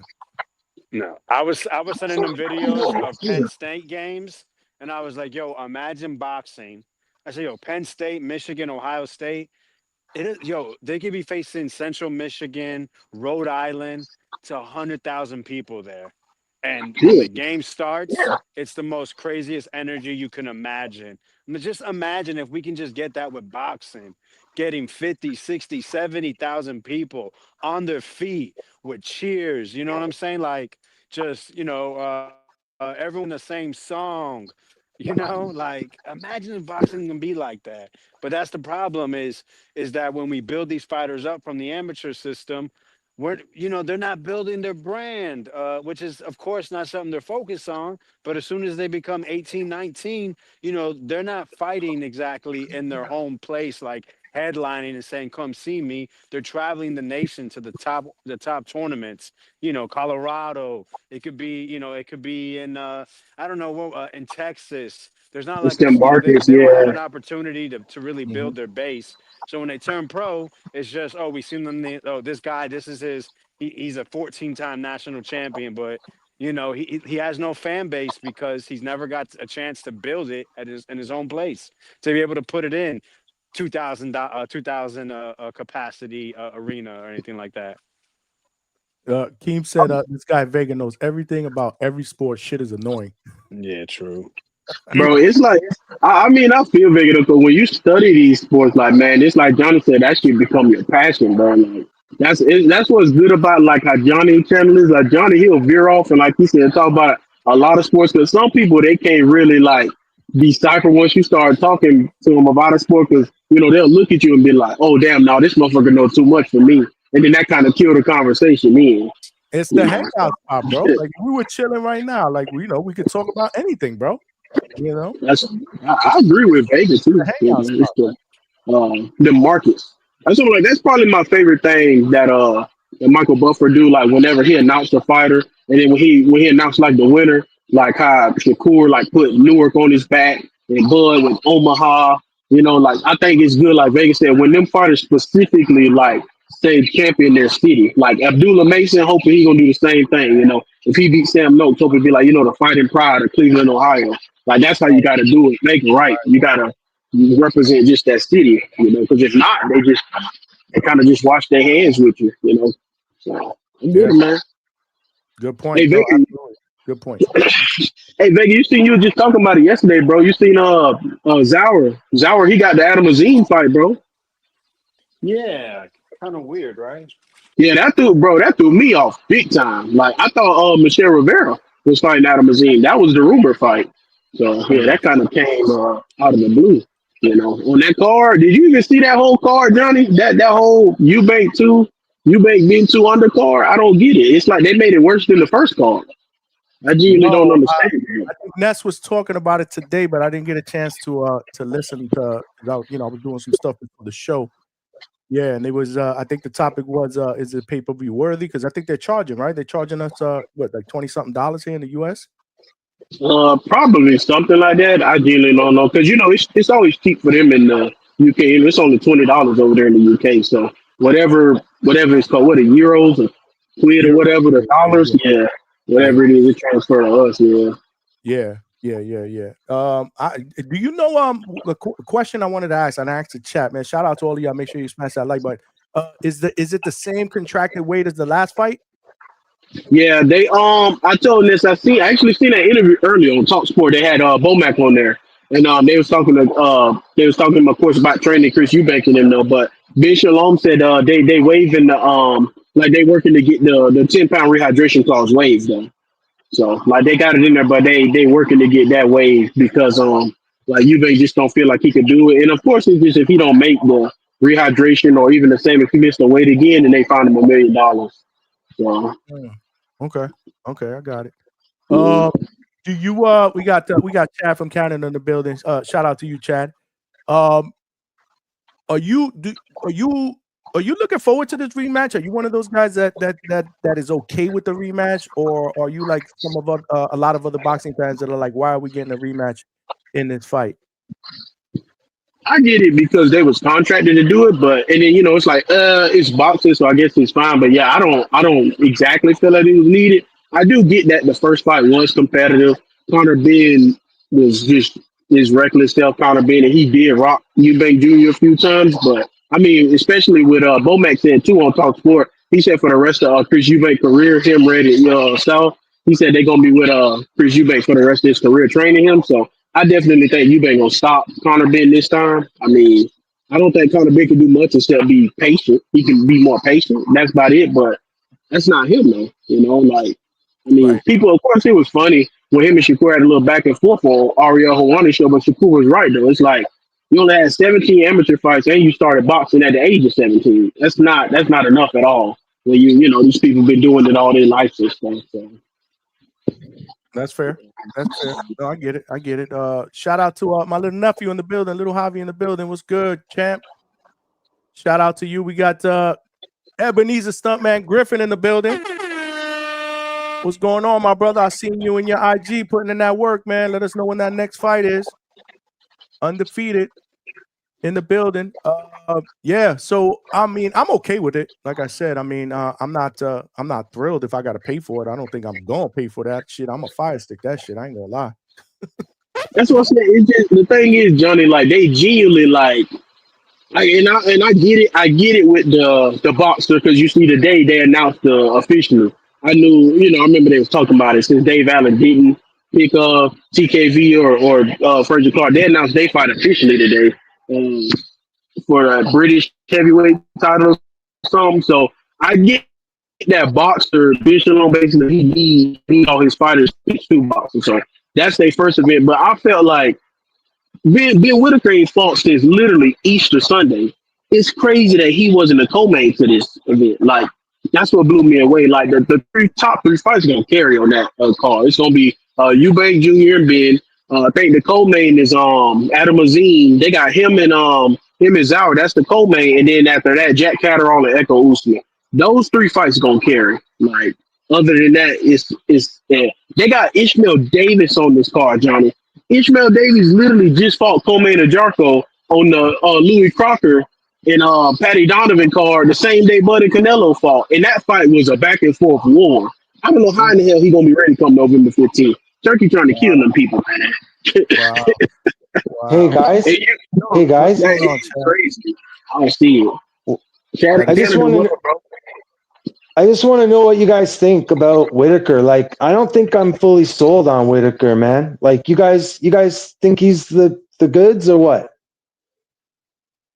I'm not really that high on him, to be honest with you. What about you, Mandalorian? Me neither, but he got star power. At least, and, I'm talking like, his drunken master style, and he like what he Jamaican ties, and he like had a American-ish urban culture. He got the Rolls Royce and flaunt all the money. Like, I feel like you got to put that on Front Street to help sell, at least for the bricks too, though.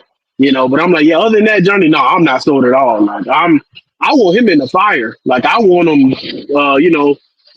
David Benavidez, Dave Morrell, Anthony Yard. Like, I want him in the fire now. Like, it's time. Like, see what he got now. Other than that, you kind of just wasted his talents, if you ask me.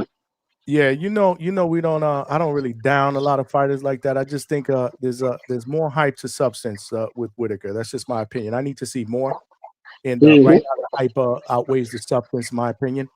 Ebenezer Stumpman, I call him Ben Whitaker. Okay, Chad. He called him Ben. It was right there too. It was right there. I didn't even. That's so funny. Yeah. So it's just one of those cases, man. There's the hype is here.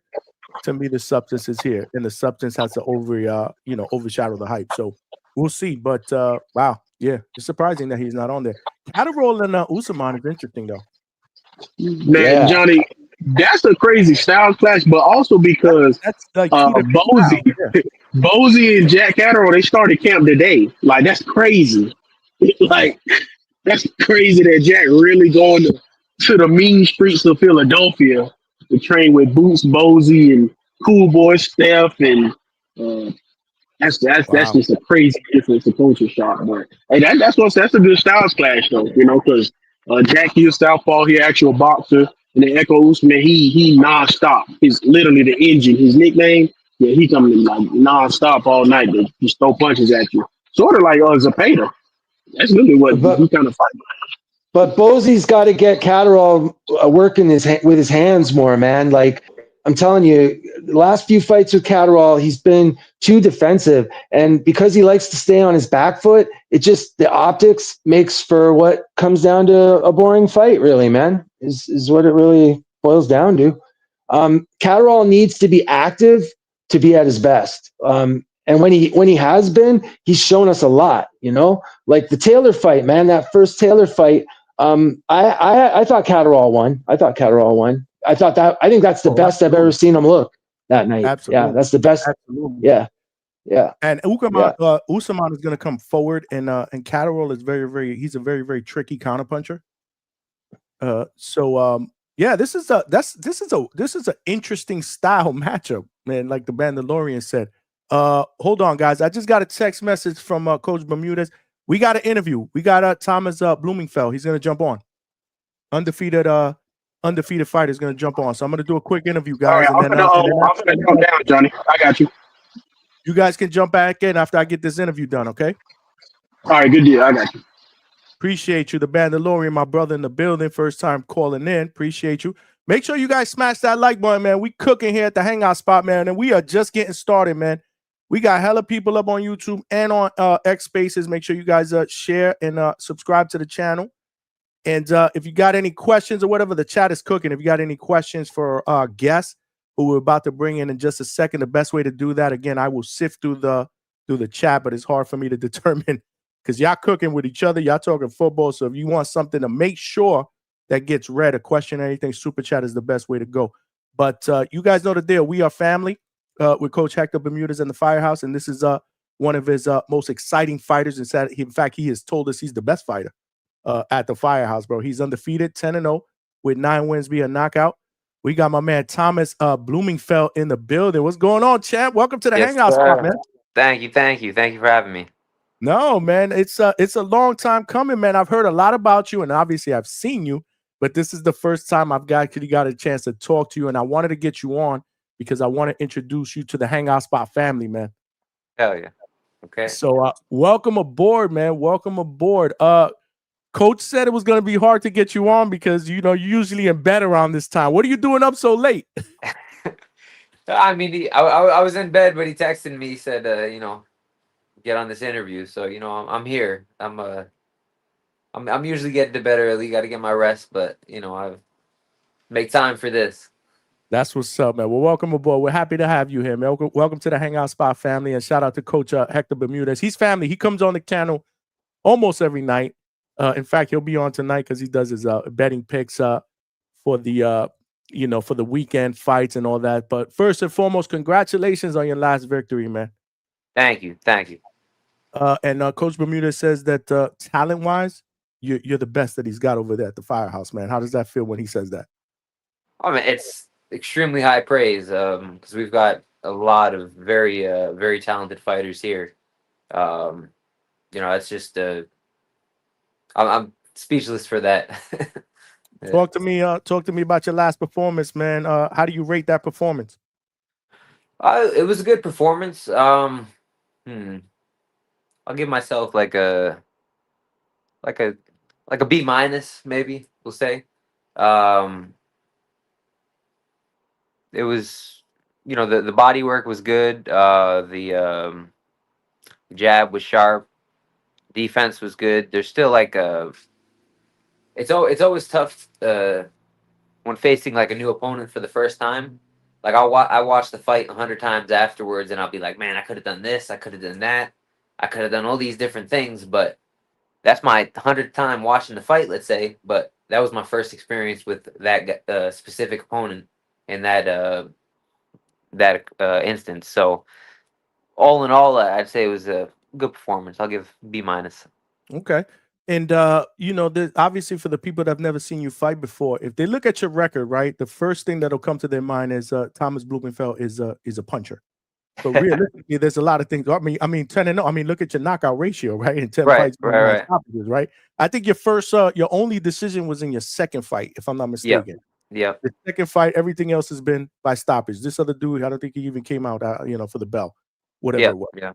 But so talk to the people about your style, like stylistically. How would you describe your style for people that have never seen you fight before? Well, I'd like to say, my style, I fit to the situation. Like I try to do it all. I'm a southpaw. Obviously, that's first and foremost. But yeah, I try to do whatever needs to be to beat the opponent in front of me. Um, if I'm going against a puncher, I'll probably be focused on my defense. I'll be trying to outbox him, and if I have to go get a guy, if I got a boxer that's moving around and stuff, I can adapt and turn into a puncher and that a pressure fighter. So it's really dependent on the situation. We train to do it all. Got you. But as fight fans, it's typical. Like this is what we do, right? We see a fighter that we're excited about, right? And then all of a sudden we want to compare him to another great fighter that we've seen in the past. Like this guy, he reminds me of this guy. Who would you say stylistically you resemble? Is there a fighter that you believe historically, or even now in the present, that you feel like you're closest to stylistically? I take a lot from a lot of different fighters, so you might see like glimpses, but my own style is unique. I think like I watch a lot of southpaws. I watch like like Pernell Whitaker is my favorite fighter. I take a lot from him. Like I've been a fan of Lomachenko. I really like Shakur. I like a lot of these different slick southpaws. Usyk, Crawford, obviously, and I take a lot from all of them. But I can't say like I mimic one specifically because you can't copy someone because you're not them. I gotta be myself. But I can take tools and put them in my tool bag from all that. No, that's a great answer. And that's what usually young fighters do, right? They watch other greats, right? And they try to incorporate a little bit of that into their style, right? To make them the complete fighter. Yes, no, great answer. We're here with Thomas Bloomingfeld, y'all. Make sure y'all smash that like button and show my brother some love, man. Come on, man. Questions again via super chat. That's the best way. I got a couple questions. I'm gonna get to those questions in a second, but I got a couple more. Actually, I got a bunch more. But why don't you take us back a little bit to where the journey started, right? You were born in Quebec, in Canada, right? Yep. So tell us, man. So what age did you start boxing, and what inspired you to want to be a fighter? So I first started boxing when I was 8 years old. My dad used to be an amateur fighter. I had around seven amateur fights, and he had an old pair of boxing gloves around the house that I used to always play around with, and just one of those days I asked my dad to take me to the gym, and ever since then I've been going, and just really we both shared that dream of because he really wanted to be a professional fighter, but he broke his hand and things didn't work out for him. Right. So it's just that passion lived on through me.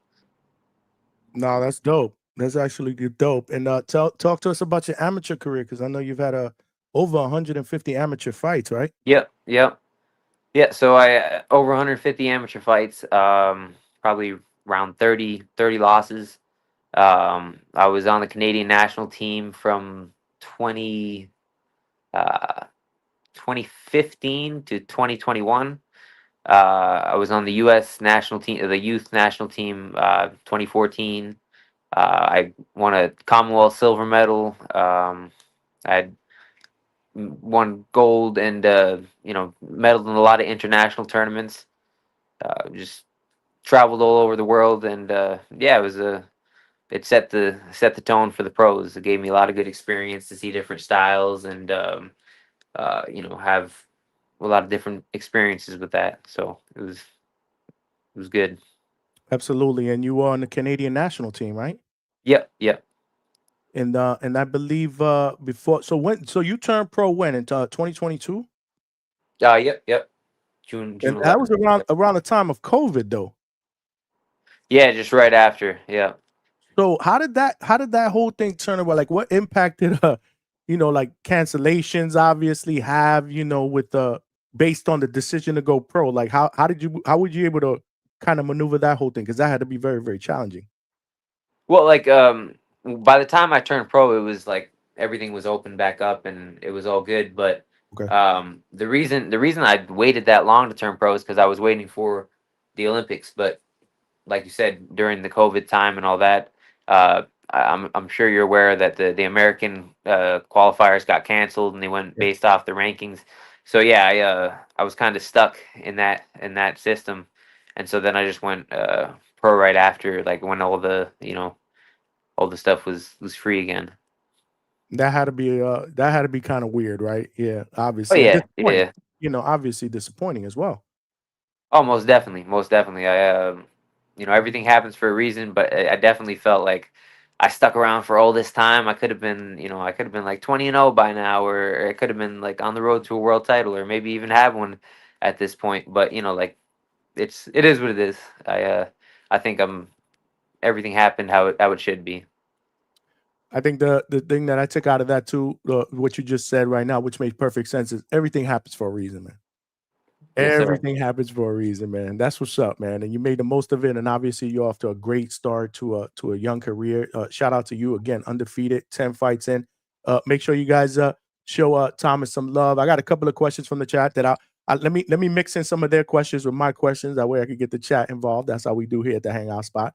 All right. We got Stock Chasers with the $2. Appreciate you, my brother. He said, ask Thomas who he'd like to fight, ranked 1 through 5. Well, who's ranked number 1 through 5? I gotta know that first. Well, here's the deal. I was gonna ask that question later on. Like, if you could pick your next 1-2 opponents, who would they be? So let's just go around that. Is there anybody that you would target right now, or that you would like to fight? At this stage, not necessarily. That's like I'm still kind of in the building stage of my career. Right. I still believe that I still got to go more rounds. Like you said, I'm 10-0 with 9 knockouts. The most I've been is into the 5th round. So before taking on like some of the bigger names, I like to get a little more experience and go some more rounds. So I can't really say like It's a good it'd answer. be too Absolutely. soon. Good answer. You're off to a good start, because I also spoke to shout out to Cornflake Lamana. Thomas Oh yeah, Cornflake that's my Lamana, guy. when he fought on his last card. He was total. He's mesmerized with your ability and your skill, man. Just wanted to throw that out there, man. Hell yeah. Yeah. No, he's the man. Stock Chasers are back with another $2. He said, ask Thomas what's his thoughts on Rohan Polanco's ability. Okay, so these there's rumors saying that like people think I'm the best in the gym. My opinion is that Rohan's the best in the gym. Oh, okay. He's a spectacular fighter. He's got great defense, great balance, great eyes. He's a special talent. That's what's up, man. No, and you guys work, right? Let me give you. Oh yeah. Okay. Yeah. How are those little sparring sessions going back and forth with him? Man, it's good work. Like people would have to pay to see it. That's so I'm actually going to be coming down to the gym. Coach is going to get me down to the gym. I want to spend some time with you guys. Hopefully, be able to see some of that work. Okay. I'm excited, man. I'm excited. Let's go. I'm not even going to lie. Stock Chasers is back with another $2. Appreciate you, brother. 3 questions in a row. He said, how does it feel that the whole gym says that you are a beast? Like I said, it just makes me smile. It makes me feel real good. Because there's some tremendous fighters in here, and it also makes me feel good, but it also puts like a a bit of a pressure on my a little weight on my shoulders, because I got to live up to that, right? So it's a healthy pressure, but it's a double-edged sword with that. No, I got you. I got you. I got you. Shout out to Stock. There's another question I got up in here, and it's from a familiar source.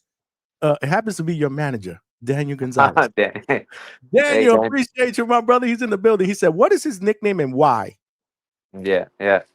So my nickname is the Bullet because I have a 22 bullet that's in my arm from a hunting accident that happened when I was 12 years old. It went in through my chest into my arm and is still lodged in my my right arm today. So I got a my right arm's fully loaded. Well, I did some research, so I didn't know about that. That's a hell of a. It's actually a cool story, but it's crazy. Does it affect you in any way? Do you ever like feel? I don't know, arthritis. I'm just saying, does it affect you in any?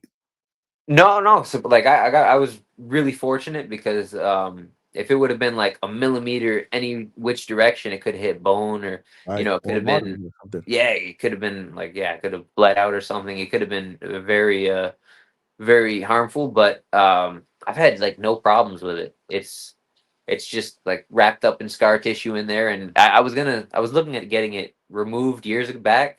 That's the But question I was going to ask you. Is it yeah, possible to get it removed now? it would be possible, but the doctor had said there's chances that I might lose lose some of my muscular strength in my I don't know, the muscle that's there, the delt or whatever. Right. So it's a risk like I'm not really willing to take at this moment, like still with my career on the line. So there's no reason to now. It's the reason we were looking at it right is because the MRI, but I'm able to do CT scans and all that, so it's no issue. That's dope. But two things again: if it ain't broke, don't fix it. Right. Yep. That's how I would look at it. And number two, again, everything happens for a reason, right? Yes, You were able sir. to dodge that bullet. Well, I guess literally dodge that bullet or not. But look at obviously where you're at today, right? So shout out to you. Great question. Great comment. I appreciate you, Daniel in the building. Your manager, Thomas Bloomingfeld. The bullet is here, y'all. Make sure y'all show him some love in the chat. The chat is cooking right now.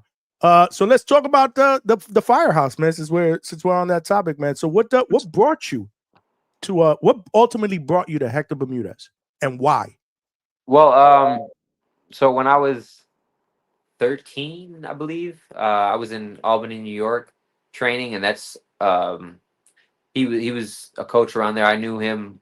I hadn't been training with him yet, but I was familiar with him, and he had a lot of his fighters around. Javier Fortuna. I remember Jonathan Guzman. Like a lot of these good fighters. Mark DeLuca, and just that would kind of set the tone for me working with him in the future. I remember the first time we worked together for a little bit was when I was 16 before one of the National Golden Gloves. I remember I did like a little session with him or like a week long training camp, and then when I was 18, he was in Boston, Massachusetts, and I moved down there and started training back up with him full time. But then when I got on the Canadian team, though, I had to go centralize in order to stay on the team and get carded. But then when I decided to go pro, I always knew I was going to come back with Hector, and that's when he had the Firehouse all up and running. So, and you currently stay there, right? Yep. But you have a family. Yeah. So how hard is that to be able to manage both? Obviously, right? Being away from your family but living there, obviously being committed to your training. That's why you're there. But how hard is it to be away from your family and children? Right? You have children? No children. No children. Okay, a wife. Yeah. No. So I got no wife, no children. Oh, okay. Yeah. I got you. I thought maybe you had a family or something like that because I've interviewed Kurt Scooby and I know he has a family, and I asked him the same question. Yeah. Okay, so you're there full time. You kind of this is where you reside in the Firehouse. Yeah, I live here full time, and then like I'm fortunate that like my family, my parents, and my siblings are in Springfield, Vermont, which is just an hour and a half away. So I go up and visit them most of the weekends. Okay, that's what's up. And then you come back obviously for the week. Yep. Okay, good stuff. Speaking of the devil, man, Kurt Scooby showing love. Hey. Kurt Scooby showing love with the $5. Appreciate you, champion. Congratulations on that victory this weekend, man. I tried to get you on FaceTime with Coach. It never materialized. You were busy doing one thing, but I was talking to Coach. Very, very impressive performance, man. I got to get Kurt Scooby back on the show as well because all of y'all are family here at the Hangout spot. I just wanted to tell you that right now. Shout out to you and your manager, Daniel Gonzalez, showing love as well. Thank you, Daniel. Appreciate the love and support, man. Thank you. We're here with Thomas Bloomingfeld, man. It's been a long time coming. We wanted to get you on for quite some time, so I'm actually glad that you stood up to hang out here late at the Hangout spot. So that's what's going on. That's what's up, man. So walk me through. So again, I know Hector Bermudez' demeanor when he's on the show, very cool, calm, collected, or whatever. He's big on film study. Mm-hmm. So walk me through. Tell me a little bit about your relationship with him and how he is as a coach, because I know he's not. I don't think he's a rah-rah type of coach, right? No. So the thing with Coach is like he wears many hats. Like he knows his fighters. He knows their habits, their lifestyles. He knows what'll make them tick, that type of thing. So I think he treats every fighter as an individual. Like maybe there's some guys that you got to give that rah-rah to insinuate them, and he could be that for some people.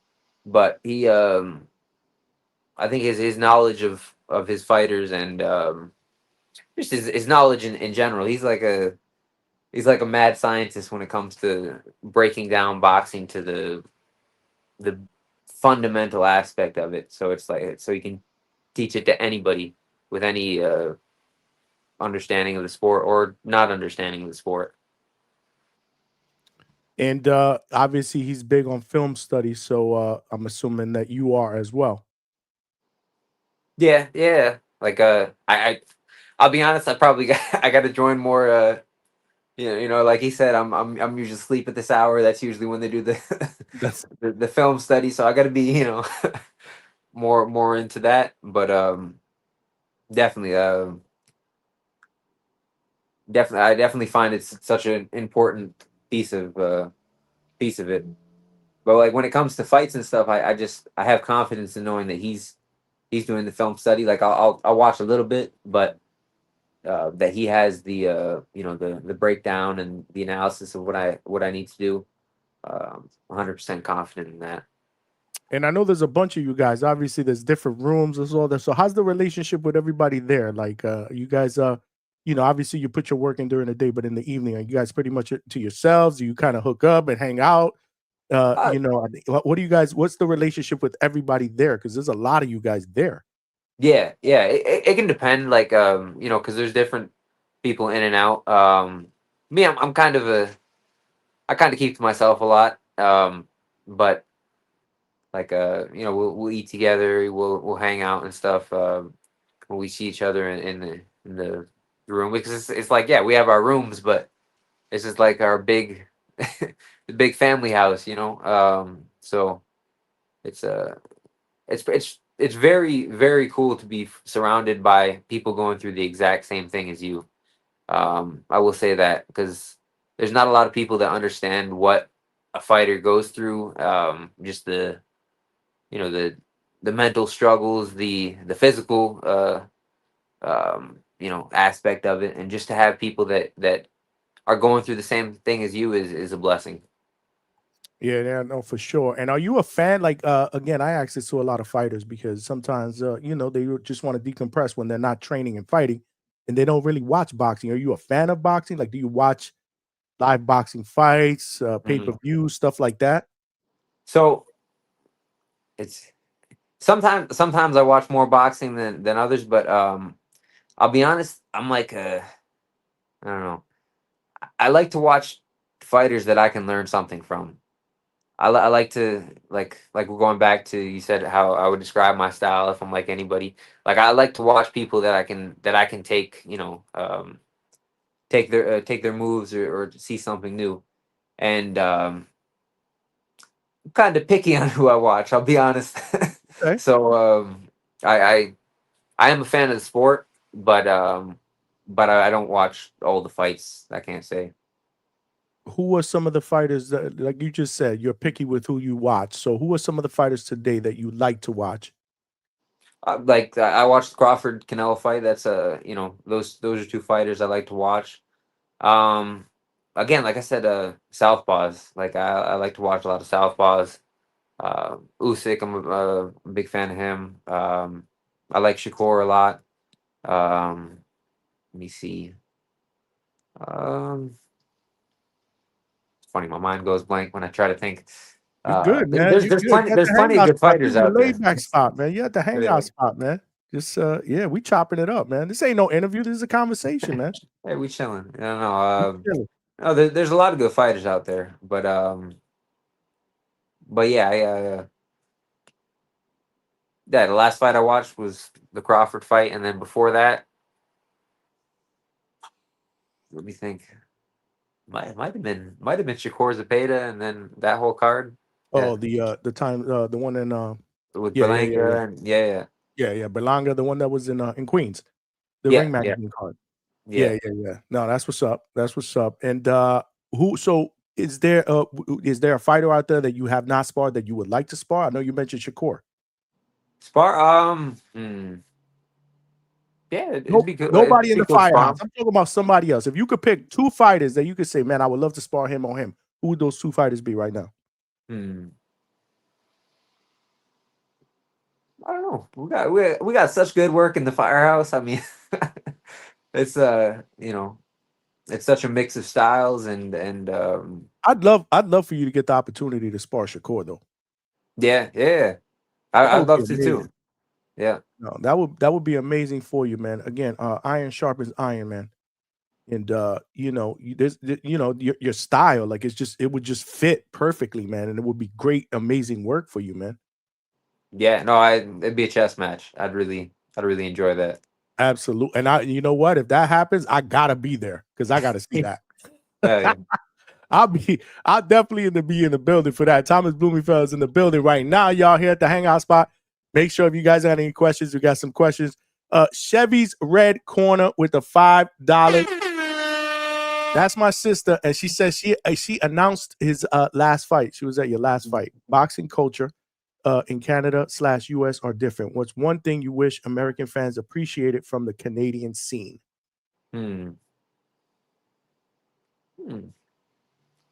Good question. Well, I will say this: like, even though like I'm a dual citizen and I grew up mainly in the States, so I did do the majority of my senior amateur career in Canada. But I guess just that Canadian the Canadian boxing scene has some good fighters too. There's some good fighters in Montreal, Toronto, and just that can't sleep on them. For sure, for sure. Two more questions, and then I got somebody that wants to jump in and ask you a question. Hold on a second. Stock Chasers is back with another $2. Says Thomas, left hook or right hook? Which one do you prefer? Okay, so I like my left hook, my overhand. I find like my right hook. It's tough for me to land.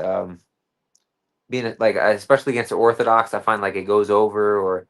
I'm right-handed, so my right hook might be stronger, but I'll have to get more accurate with it. But no, my left hook all day. That's what's up, man. Appreciate the question. Stock Chasers, one more. Big Boss, the Bandalorian with the $2. He wants your opinion. Shakur versus Tio. If that fight happens, who wins? So I mean, that's tough.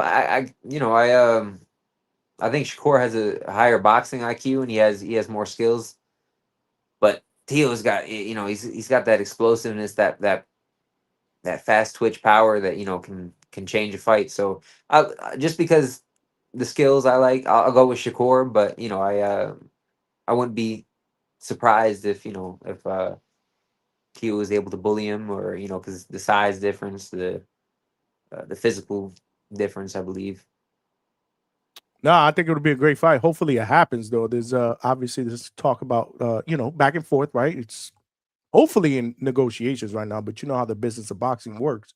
Definitely. Hopefully for the first quarter of 2026, I think that'd be a great fight. You're in a great division as well. There's a lot of smoke in there as well. So it's very, very exciting to see your progression and see where you're going to ultimately move, in that position. There is somebody that wants to come up and wants to ask a couple of questions. My favorite Thomas. Thomas is here. Yo, yeah. Smash the like button, y'all, because like I said, you never know who's gonna show up at the hangout spot. We got my man Cornflake Lamana. What's good, champ? Shit, man. I saw my favorite Thomas was on. Hector hit me. Said he was on. I had to go on, bro. That's what's up. Yo, man. Johnny, it took you long enough to get this kid on, man. We've been trying to work on it, but I hear he goes to sleep like at 8 o'clock, bro, and I go live at 9. Yeah, I mean, I guess I don't know. He's he up go to sleep early. He's up early. He's in the gym. First one in, last one out. But tonight he made he made a sacrifice. He's up late. He's up late with us, man. We're happy to have him here, man. We're excited to have him here. But Cornflake, what you think, man? What you think of my man Bloomingfeld, man? The kid's special, man. That kid's special. He's we have like an insight. So we have the same manager. I mean, well, I did. I mean, I'm fucking like retired, but you're fighting one more time. You ain't retired yet. All right, so we have the same manager for another fight, and yeah, man, he brought him on. It was like this big in-house, like, like this cute little, you know what I mean, preppy looking, blonde hair, fucking not blonde, but like preppy little fucking, you know what I mean. I look like a geek. Thomas is like not intimidating like me. I'll be fair, right? But he's a fucking beast, though, bro. It's like it's crazy. We used to get in like who's his favorite Thomas? Danny Gonzalez is our manager, so. We used, you know what I mean? Who's his favorite chat, Thomas? Man. Shout out to Danny. Danny's in the chat. Oh, he's in the chat? I'm sure he is. He just showed up. He just showed some love, man. I'm sure he is with his pom-poms. You know what I'm saying? Nah. Thomas is a good kid. He's a good kid. He's not a kid, he's an adult, a man, but he's a good dude, man. He's gonna be something. And I'm not saying because he's here, I've said it over and over. He's gonna be something for real. He got a good training team. Danny's obviously, in my opinion, the best manager, and he's got him moving. It's been about what, Thomas? About a year and a half or so. Yep. And he's been fighting consistently. I know he has. Perhaps 3 fights in 2025 already. You looking to get one more in before the year's out? Yeah, definitely. Might be two. Okay. I was about to say because I know of two. He should get on one of his cards again. Well, no, so Danny, Danny and Thomas, we obviously we're all together, so we work with each other, and you know what I'm saying. But yeah, I mean, I know of two that Thomas will be on. So yeah, he's closing out. Yes, but if you're making guys quit and you're doing your job, getting the wins, it's like why not? He ain't taking no punishment, he ain't taking no damage, so why not? So what do you see from Thomas Cornflake? What do I see? What do you see in the future? What do you see? Tell us what we're gonna see in the future from him.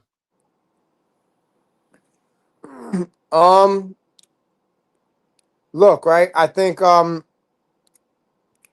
Thomas is, how do I say?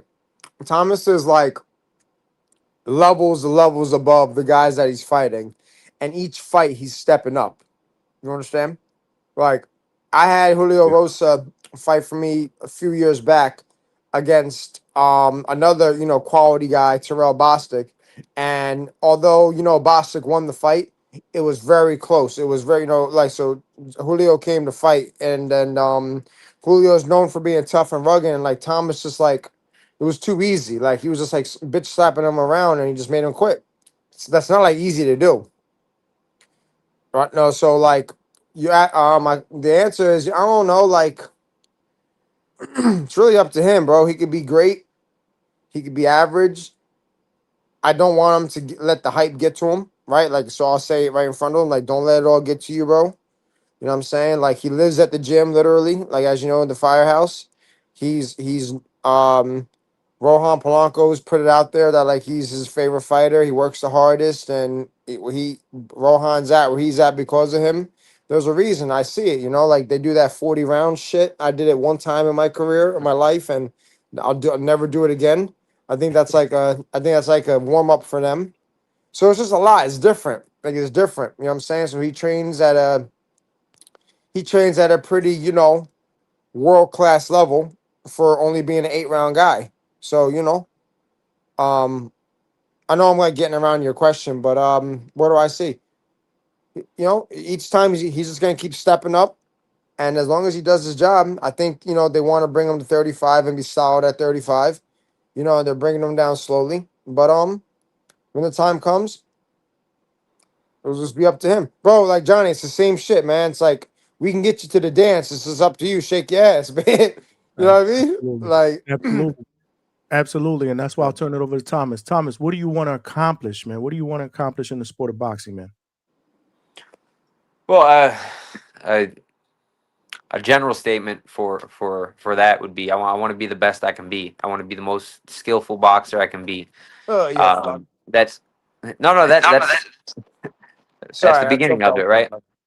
Fuck. But the first goal is the world title, and then to unify. And ultimately, my highest goal in boxing is to be pound for pound considered the number 1 ranked boxer in the world.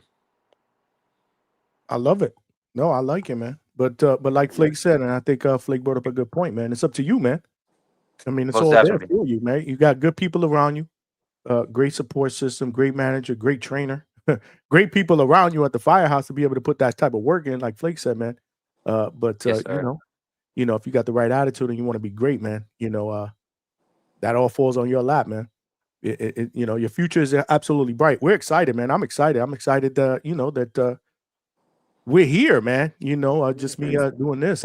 Just a little bit of, I just want to be a little part of it, man. I want the whole family here at the Hangout spot to be a part of this journey. Yeah, I really like Thomas to be like more known though, because he deserves it, because he's skilled enough.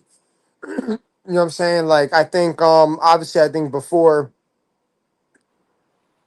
in my opinion, I think before getting up with Danny and joining like this crew over here, like on this side, and then collaborating with Heck and everybody, like like it's like an unknown, and it's okay. It's nothing wrong with that because now he's getting put on. But at the end of the day, he was like the main event on my DAZN card on accident. It happens, and he showed out. He beat the piss out of like the kid was like 13-0, 12-0, something like that. You know what I mean? So stopped him. What was it? The second round or third round, Thomas? Third, yep. Yeah, third. You know what I mean, like that's not like an easy thing to do. And they fought at welterweight. And Thomas is, like I said, we're talking about 135 eventually. You know what I'm saying? Thank you. So yeah. What was I saying? I want to get him more like out there more. I want him to get like more out there. Because people deserve to know who he is. That's a good thing. No, you're right. How active are you in social media though? That's another thing, man, that can really, really help you. Yeah, no, most definitely. I've been like my own worst enemy in that kind of in that regard. Like I definitely got to publicize more and put myself out there more. So that's like partially is that's my own mistake there. You definitely got to get out there, man. You got to get out there on social media. But again, you got good people around you, man. So the foundation is there. It's it's as much as you're going to be able to push it. You got to be able to push that. So you're trying to get him on a couple more times this year. I think that's good. Stay active, obviously. What's the weight that you're most comfortable at fighting at? We're going for 35. So Okay. Yeah. And you can make that fairly easy. Yeah, I made it my third fight, and we'll when the contract signed for that weight, I'll make the weight. It's crazy because we had Albert Bell on last night, who's obviously campaigning at 135, and he said there's just a lot of hit that can go around at 135. Tank is obviously fighting Jake Paul, so we don't know what's going to happen with the WBA title. Moritaya, he said he heard through the grapevine maybe moving up to 140. He's not fighting Floyd Schofield. Floyd is now fighting Jojo Diaz. So we don't know what's going to happen with the IBF route. So there's a lot of opportunity at 130. You can put yourself in the mix, man. If with a couple of more wins in spectacular fashion, you may be able to put yourself in the conversation. Where you ranked at right now? Are you in the top 100 in lightweight? Yeah, I believe just cracked the top 100, probably like 96, something like that. Okay. Yeah, no, man. Flake, Danny, we gotta move it, man. We gotta move it, man. It's talent there. We just gotta move it. No, it's happening, bro. It's I think at the end of the day, I think it's Thomas is like I don't think he wants. We're not gonna talk about it because it's not happening. But like he's had offers before. Like he's had like the shit crossed over, like one big one that I could recall. I'm not that I was involved with it, but like what I recall. So like he's getting like. I just think at the end of the day, Hector has a big part of it.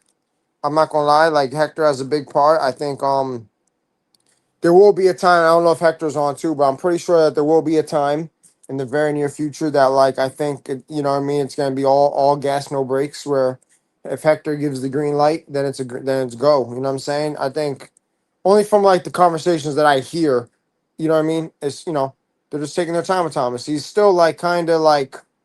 Bro, he's a baby. Look at him, bro. It's like it's really fucking, but he's good. But it's like you gotta move it. Yeah, we got what I mean? Don't rush it. Not when you got what's the word? You got a good oh fuck. What's the word, bro? The foundation, management, money. You got shit behind you, right? Like you got a good solid foundation behind you. Don't rush it. I don't think you rush it, right? I wouldn't rush it. So but it's gonna be soon. Pretty soon. He did his first 10-rounder. He did multiple 8-rounders. I believe, he was probably one 8-rounder or one more 10-rounder away from being eligible to be world rated. I think you need 4 8s and or 2 10s to be eligible. And we'll see what happens. I mean, it's just a fucking email. In boxing, it's not what you know too, bro. We're in the year 2025. What finish this sentence, man. I'll be a world champion by the year what?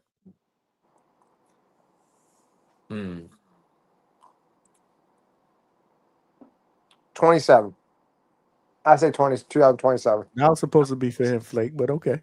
I know. I was gonna say 28, but I'll take 27. Yo, yeah, I was gonna say I'm gonna say 27. Okay. Yeah. And I only say 27 because I believe by first quarter of 26, I think Heck's gonna give the green light for Danny to like go get like give you something that's big, meaningful, and I'm fairly confident you're gonna seize the moment and take like go get it. And so that was just like kind of, dude, like I'm not hyping up, and please don't let it get to you, but like you're well advanced for your record and your status. Johnny, look at his box track, bro. Like Julio Rosa, I forget his record, 14-9. 14-3, something like that. 13-3. 15. I don't remember, something like that. Before that, 12-0. I think before that, we fought on that Philly card. He fought like an 8-1 guy. Mm-hmm. Frankie Sanchez was 7-1, 4-0 before that. Yeah, the Karim dude was 4-0. Undefeated. Christopher Rodriguez was undefeated. Yeah. He fought 2 undefeated guys. I know I put him in with a little short Guatemalan dude who was like 2-0 or 1-0 or something like that, 1-0-1. I know he beat him. Then he beat Karim, who's 4-0. No, he has a crazy box record. It's wild. He's well advanced for his record, man. Nah, that's what's up, man. That's what's up. Thomas Bloomingfeld's in the building, y'all. Make sure you guys show some love. Smash that like button, man. Polo Buck with the $5 said, Cornflake, why you calling another man cute? Old You know the chat be going in on you hey, here. Man. Hey. Hey, Polo look at it. It looks like a fucking cutie pie, bro. He's a savage, bro. Polo buck with the plug. You paid $5 to say that? It's nasty, baby. You know how you know how the chat is here sometimes on you, man. We love you, but they're going on you sometimes with the phone. Hey, I ain't worried about that shit. You ain't worrying about that shit. And you making December, right? December is your time, right? Say it again. December, man, right? Farewell. Yeah, for sure. Hopefully we get Thomas on that car with you. Yeah, I mean it's kind of already there. Okay, so all right, so we can read between the lines. You know, that's the plan. Okay, that's good. That's good. Hopefully it materializes. Thomas, what do you like to do when you're not boxing, though? Like when you just to decompress, man, get away from the sport, man. What do you like to do? What are your hobbies? Oh man, I gotta find some hobbies. Oh shit! So he's all about boxing. Okay, that might not be a bad thing, but you need some time. Yeah, you need. No, some time to decompress. I don't know. Walk my dog. Watch comedy. What else do I do? Yeah, sleep. I don't know. I gotta get some hobbies for sure. Comedies. What comedies do you like, man? Talk to me. Oh, all over. Like I watch everything. You name it, I probably watched it. Favorite comedy movie since you brought it up. Oh, comedy movie. I was saying more like stand up and that type of thing, but like definitely a fan of like comedy movies, but or series or comedy movie or series. Any favorites? So many. I don't know. I haven't watched many in a while, so I'd have to think about that one. That's because you're usually in bed at this time, man. See, my brain's not working right at this time. Yeah. Come on now. Yeah, we got to shut it down, man, because Thomas has made the sacrifice to come on and show us some love here at the Hangout spot, and we wanted to reciprocate, obviously, because you family, man. You know, all of Coach Bermudez's fighters are family here at the Hangout spot. You're no different. We've heard a lot of good things about you. I'm glad. Not only me, I got a chance to meet you, but the family here at the Hangout spot got a chance to meet you. And you know, we're gonna be rocking with you, man. We're gonna be rocking with you, man. So just keep working. I'm gonna be down there. I don't know when, but me and Coach are gonna set it up where I come down there and spend a day. You said you'd be there in December, bro. You said you're coming in December. Well, yeah, we'll try to do the same. I want to spend some time at the Firehouse. I want to spend some time at the Firehouse with the guys. You know, watching them work. Oh yeah. Oh yeah. Forget it. That's like that's a whole new. That's a whole new world. Yeah. I want to get to Springfield, spend a couple of days, see the kid. You know, see the guys work out there because I heard it gets pretty crazy. But just like Hector says, you got to see it for yourself. So I got to get out there and get some work and see it, man. So I'm interested to get out there. But what do you want to say to your fans, Thomas? Man, thank you for all the support. You know, we've got a lot coming up. This is just the beginning. Keep an eye out. Just stay tuned to the top from here. Let's go. And you got to get more active on social media. So where can everybody find you? And make sure you guys follow him. And you got to start posting some stuff on social media. Where can they find you on social media? It's my name on Instagram, Thomas Bloomingfeld. Facebook, Thomas Bloomingfeld Boxing. It's the two main spots. Amazing, man. Well, this was a blast, man. So go ahead, get some sleep, man. We appreciate you. Anybody that comes to the Hangout spot is family. So you got to come back on, though. Hey, I appreciate that, man. Thank you for having me. And, you know, God bless. Take care, everyone. Being here, man. Thank you for being here, man. All right, y'all. All right, y'all. There you have it, man. Thomas Bloomingfeld. You out too, Cornflake, or you chilling? Your comments is grilling me. one dude just missing the Thomas Bloomingfeld, y'all. Make sure you guys follow Thomas, man. Like the Thomas the Tank Engine. That's a good one. Hold on. Hold on. Polo Buck wants to give you, he said $2. What he said? He said Thomas number 1 and Thomas number 2 salute. Polo, yeah, but he just said he paid $50 to knock me out too, though. Who said they paid 50? Somebody said that in the chat. This Polo Buck dude. This your man's? Who said that? I didn't see that. I'm saying, bro. What you mean? I'm looking right at it. Oh, I don't know. I can't read. I'm paying attention to you guys. Somebody said they're gonna pay $50 now. Yeah, I know. You out, bro. You family here, bro. Polo Buck. You family, man. Thanks for jumping in though, because I know we've had conversations, off the record, and you're really, really high on Thomas, and I'm glad we got a chance to meet him and again introduce him, to the family and as much exposure as we can get him. Hopefully, they can get him on the Boxing Voice. Shout out to Ness. I think Ness was in the chat a little while ago. If they could get him on there, that would be absolutely phenomenal because that platform obviously is a bear. So. Yeah, man, we got to see more of him. No. So Thomas is as I said, man, that kid he's special. Hector Bermudez team, they got like a good. So, and I think fun fact, like Thomas, I believe Hector was like his first coach. You know what I'm saying? Did you read that one? Yeah, Danny Gonzalez. Yeah, I'll pay $1 trillion to knock you out. Danny, if you send it, I gotta do it, Danny. So if you send it, I gotta do it. I love Flake, but Flake, if you send that $100, I gotta pop you, kid. I'm joking. Daniel Gonzalez, we gotta get Danny up in here too. Yo, I love Polo Buck. I feel like he's like a fan. Polo Buck is good people, man. No, he looks like good people. He seems like good people. He's trolling you. I think he's trolling. Nah, it's my guy though. Like he loved me in real life. It's all right. It's cool. We all love you, Flake. You family up there. I know I look crazy though. When I'm looking, when I'm reading the comments, I'm like this, looking crazy. No, let me tell you something. This is actually good because every time you freaking call in, you're either in your car. We can't see you because it's dark. Your Wi-Fi is terrible. Yeah. So this is actually good. Are you calling? No, it's good. No, you got no, it's all good, man. No. This is how I like to have Flake on when we can see him, when we can hear him clearly, where he's not breaking up and he's choppy. Yeah, Flake is all right. Thomas is a salesman at a furniture store. Flake the man. I thought Tip Bayless. Tip. He said thought we were interviewing Target employees. See, that's nasty work. Nah, it's all right. It's all right. They messing with you, bro. They messing with you. We ain't tripping. I know I look crazy.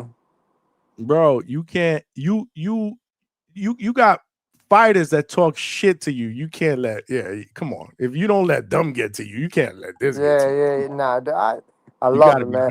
I know, like this is all great because I feel like ain't Tip from on the Boxing Voice too, right? Yeah. He's gonna be fighting at the amateur tournament, Border Wars. Nessa is putting together Border Wars November 8th. He'll be fighting on that card. They got a shitload of TBV fighters that are fighting on Border Wars. Shout out to the Boxing Voice and Border Wars. They family over here. We just an extension right here. We family. We're a spinoff here at the Hangout. No, I know. Yeah. No, I know. But no. In closing, like Bloomingfeld, kid special. He's real versatile. You know what I mean? Outside of so it's funny. I didn't know he said he's right-handed. I didn't know that because he's fighting southpaw. He fights southpaw, so his lead. Yeah, right, I didn't know that. I didn't know that. It's pretty cool. I never knew that. So he could he's just like one of them annoying gnat, like it's like an annoying gnat, just keeps coming. Like pause, damn, crazy. Pause. We too old for that shit, bro. Nah. Your chat be going crazy. So hell no. We too old for that shit, man. Yeah, fuck up. All right. So anyway, when that just like won't stop, right? Like right. It's like he's always like like he's just stabbing you, making like he frustrates you. It's funny. Again, it's like all like inside joke. It's like, dude, if you're getting fucked up by Thomas, who just looks like he's a school kid looking kid, right?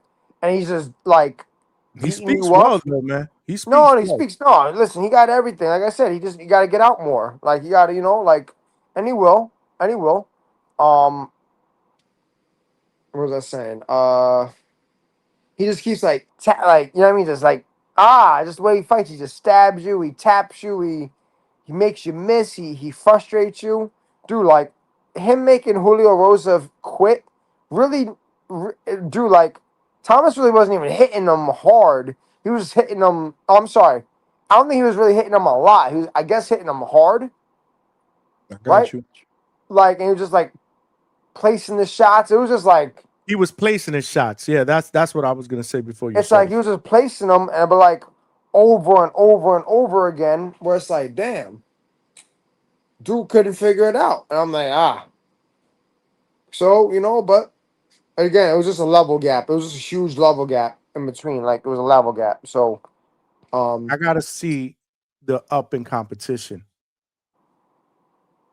I gotta see the up in competition for him to see how he adapts to better competition. Yeah. That's what we're looking forward to.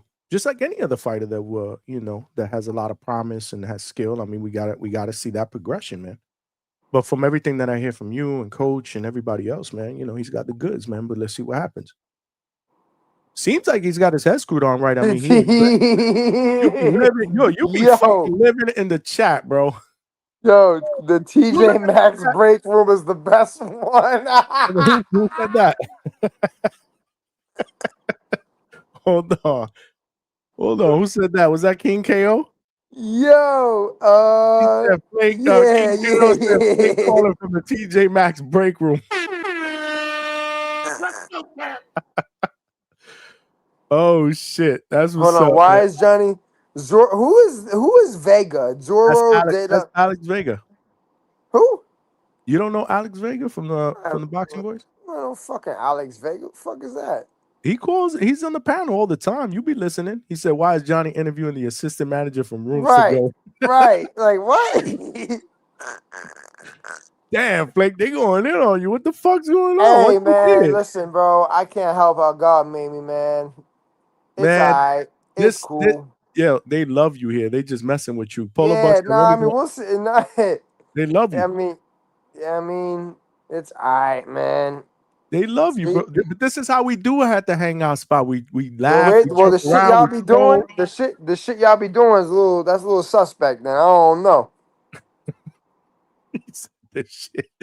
Polo Bucks said, when we gonna see Cornflake back in the ring? December 6th, man. It's my farewell fight. Bye to boxing. Farewell to this. You know what I mean? Like I said, my fighting career. I've been promoting also for 10 years. This is our 10th year promoting, bro. I'm gonna focus on that. Rising Star Promotions, and that's kind of what it's at, man. I had a great career, and God willing, man. Journey. It's been been a journey. Yeah, it's been a journey, bro. It's been a journey. You know what I'm saying? And you set yourself up for life after boxing, as a promoter. So a lot of promise there, man. We always got your support. I gotta get out there in December. Do you have an opponent y'all lined up yet? Yeah. It'll be announced in a couple weeks. Yeah, you're still DMing Charlie. See, that's a fun fact. I'm glad he mentioned that because that pissed me off that was never really addressed. What were you talking about? I was never somebody. Am I still DMing Charlie, bro? Like, nah, we be texting now. We ain't even DMing no more. By the way. Somebody said you still DMing Charlo. That's what I said. Yeah, nah, we be texting now. We was on FaceTime not too long ago. So yeah, we cool. So it's like, but but I never was. That's everybody just pick up a narrative because he fucking said that shit. I understand that, and because of who he is, right? He said it, and like everybody's running with it, and it's just like, nah. That shit is hilarious. He said you still. Yeah, and let's be real. Floyd and Berto you're gonna get KO 3 point. Wait, I got Conor winning by controversial stoppage. He's gonna get the KO with no punches landed in round 3. It's a good joint. I was hoping like the second, or I'd rather the second for real. But yeah, that's cool. You don't get paid overtime in boxing, bro. Yeah, man. Nah. Get your shit, get the fuck up out of there, and celebrate your career, man. Yeah, man. That's what it's all about, man. That's what it's all about. So I hope all y'all could tune in, man. It's gonna be on a nice little streaming platform. So yep. We'll see what it is. We'll see what it is, man. Of course. All good though. But yeah, I hope. Robin? You got my credential? Oh, that's easy. Yeah, they ain't bad shit. Credential, right? Okay. Yeah. They ain't bad shit. All right. What do you call it? What was I saying? Yeah, man. I hope everybody just fucking with me, man. Just fuck with me, man. I'm a good and humble soul. Bro, I do my you shit. family here. They messing with you I because do. I they do. love you, bro. I do my shit. They messing with you because they love you. Of course, they support you here. They support you at the Yeah, Boxing Boys, and that's Ness is your guy. it is. Yo, Net says everybody has an opinion though, which is beautiful. We love it. I'm trying to figure out who sent him. Speaking of opinions, we got Robin. Coach Hector Bermudez in the Yeah. fucking building. Where you been? Where you been, Coach?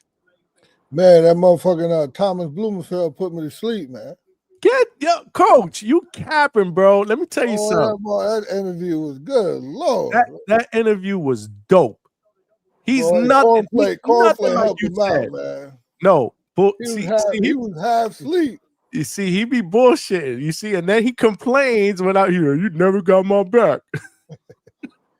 That interview was dope, bro. Thomas Bloomingfeld ain't no boring dude, man. He was good, man. Hey, good looking out, Cornflake. You helped him out, man. Nah, we had to spice him up. We had to spice him up. See, now the chat. See, this is what Flake. Look. I love it how. Yeah, I love it how everybody. Chat, Cornflake. This is where the chat is now going to switch, and they're gonna start cooking, Coach. They're gonna get away from you, and they're gonna start cooking. Yeah. Everybody going crazy now. Damn, look at this shit. Polo Puck with the $2 and Cornflake carried the It smell like a toilet full of nasty ass shit, okay? Y'all crazy, bro. Y'all crazy, bro. Yo. You see what you done there, Coach? You done started some shit here. That interview was good, man. Really good. He's got to do more interviews, Coach. Yo, yeah. Man, you know what? This is for both of y'all on the fucking panel. How about that? And for that super chat, $2, Polo Buck. That was a really good interview, man. Shout out to Thomas Bloomingfeld, who stood up late past his bedtime, right, Coach? No, definitely. He in bed by 9, definitely by 9 o'clock. Yeah, well, thanks He's definitely the first one in the gym, the last one to leave. Thanks for making that happen, man. It was long overdue. I thought it was good. He's got to start doing more of those, man. You know, all over the place. Nowadays, you can't just be a good fighter. Right? Yeah, no, you got to be able to market yourself. It's all about marketability, social media. I told him that. Get him on the Boxing Boys too, man. Yeah, and he'll fight anybody too. It's just I hold him back, but he'll fight anybody, and he'll definitely spar anybody. He's a lifer. He's a lifer at this. I enjoyed it, man. I really enjoyed it, and I think the chat, everybody watching enjoyed it as well. I think Cornflake enjoying this. Yo, bro, I'm just here for the comments, man. Pretend I should I should turn my camera off because I'd be like every time I'm reading, I look all crazy. Look, somebody said Lamana is no-handed. See, they going after you, not me. Yeah, man, it's all good. Yeah. Hold on, we got Attorney Bailey with the $5. Shout out to the ATL. Is that the dude Cornflake in capital letters? We battled last time you here, but I admire you because you got guts and nuts. Ooh, okay. Coach Bermudez, my dude. Wear them picks. So remember when you jumped on the panel? I think you guys were talking about Crawford. Who? Yeah, hold on. Who was he talking about? We went back and we was going. What did he say? Because it was a debate that we were having on the panel, and I remember you text me. He's like, "Yo, send me the link. I got to get up in here." And you started going back and forth with him, and I forget. That's you 100% right. I forget what the topic was. was. My guy. Yeah. No, it had something to do with. Okay, it had something to do with. He was giving his opinion on something, which was more than fair. Yeah. I think I was just defending the fact of. Like, yo, like you've never fought before. Like you never lived that. So how are you speaking what you're speaking? Excuse me, and you never been in the ring before. It was something along those lines. And but it was just like, it was friendly back and forth. Yeah, I recall. Yeah, for sure. Yeah.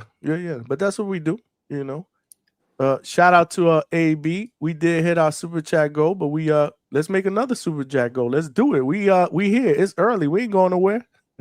We working late night. Coach ain't even give his picks yet, man. Right, Coach? Yeah, I have a few. You got a few. For what fights? There's a lot of boxing going on this weekend. Yeah, the not big names, but you got shit going down in pro box. You got shit going down in overseas. Ben Crocker and Sean McComb. I'll say this though. Here's what I'll say.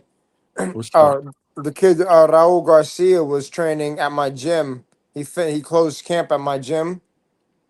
He's fighting pro box. I think the co-main or the second or the second. I'm sorry, third to last fight. Yeah, that's that's Saturday. Raul Garcia against Emiliano Moreno. Yeah, him. And all right, I gotta watch Emiliano first before I give my thing. But he's been putting work in. I've always been putting work in. So, he's you know what I mean. Yeah, I know he's been putting work in. So that could be. I'm excited about that though. Yeah. Could that be an upset special, Coach? Yeah, actually, that's my upset special of the week. What? You serious? Yeah. Oh shit, your guy Jake Bellinger's in the building with the $20. Okay, Jake, let's get this money, Jake.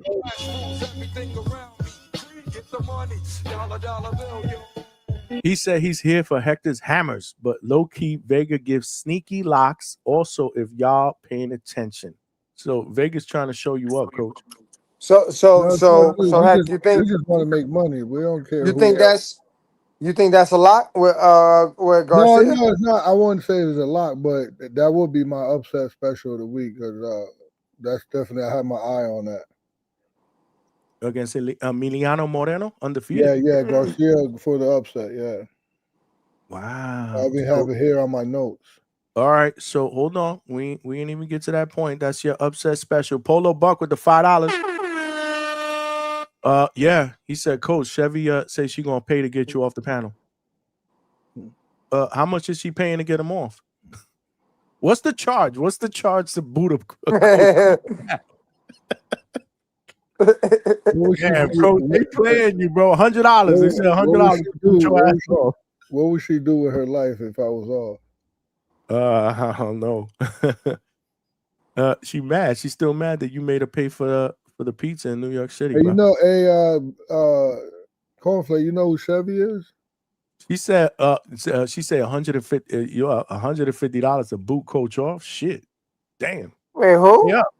You know who Chevy is, Cornflake? I think she was a ring announcer. Oh, she ring announced my card. Yeah. What about her?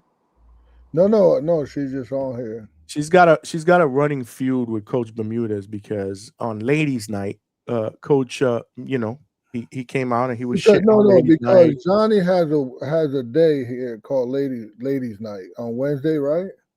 Yeah, somewhat. I'll do it. I usually do it on Wednesdays, maybe like once a month. Is the lowest rating show that he has every week. Right? Wait, what happened? It's like he get no views at all, get no super chats. It's like for when? Why? What you mean? When the ladies are on, he gets no super chat. The shit is like no views. It's like a waste of time. It's a waste of segment. So Chevy, it's really not accurate. You said no. Hey, listen. It's Cornflake. Just look at the history. It's like it's no. Look, you got a cheerleader. You got a cheerleader over here, Vega. The Ladies' Night has only happened maybe twice. Terrible shows. That's nasty work, man. Yeah. It's like a waste of time, and Chevy took it to heart. No. He said we should change the name to Female Nights. Views may go up, man. Yo, why Chevy call me crazy, yo? And you get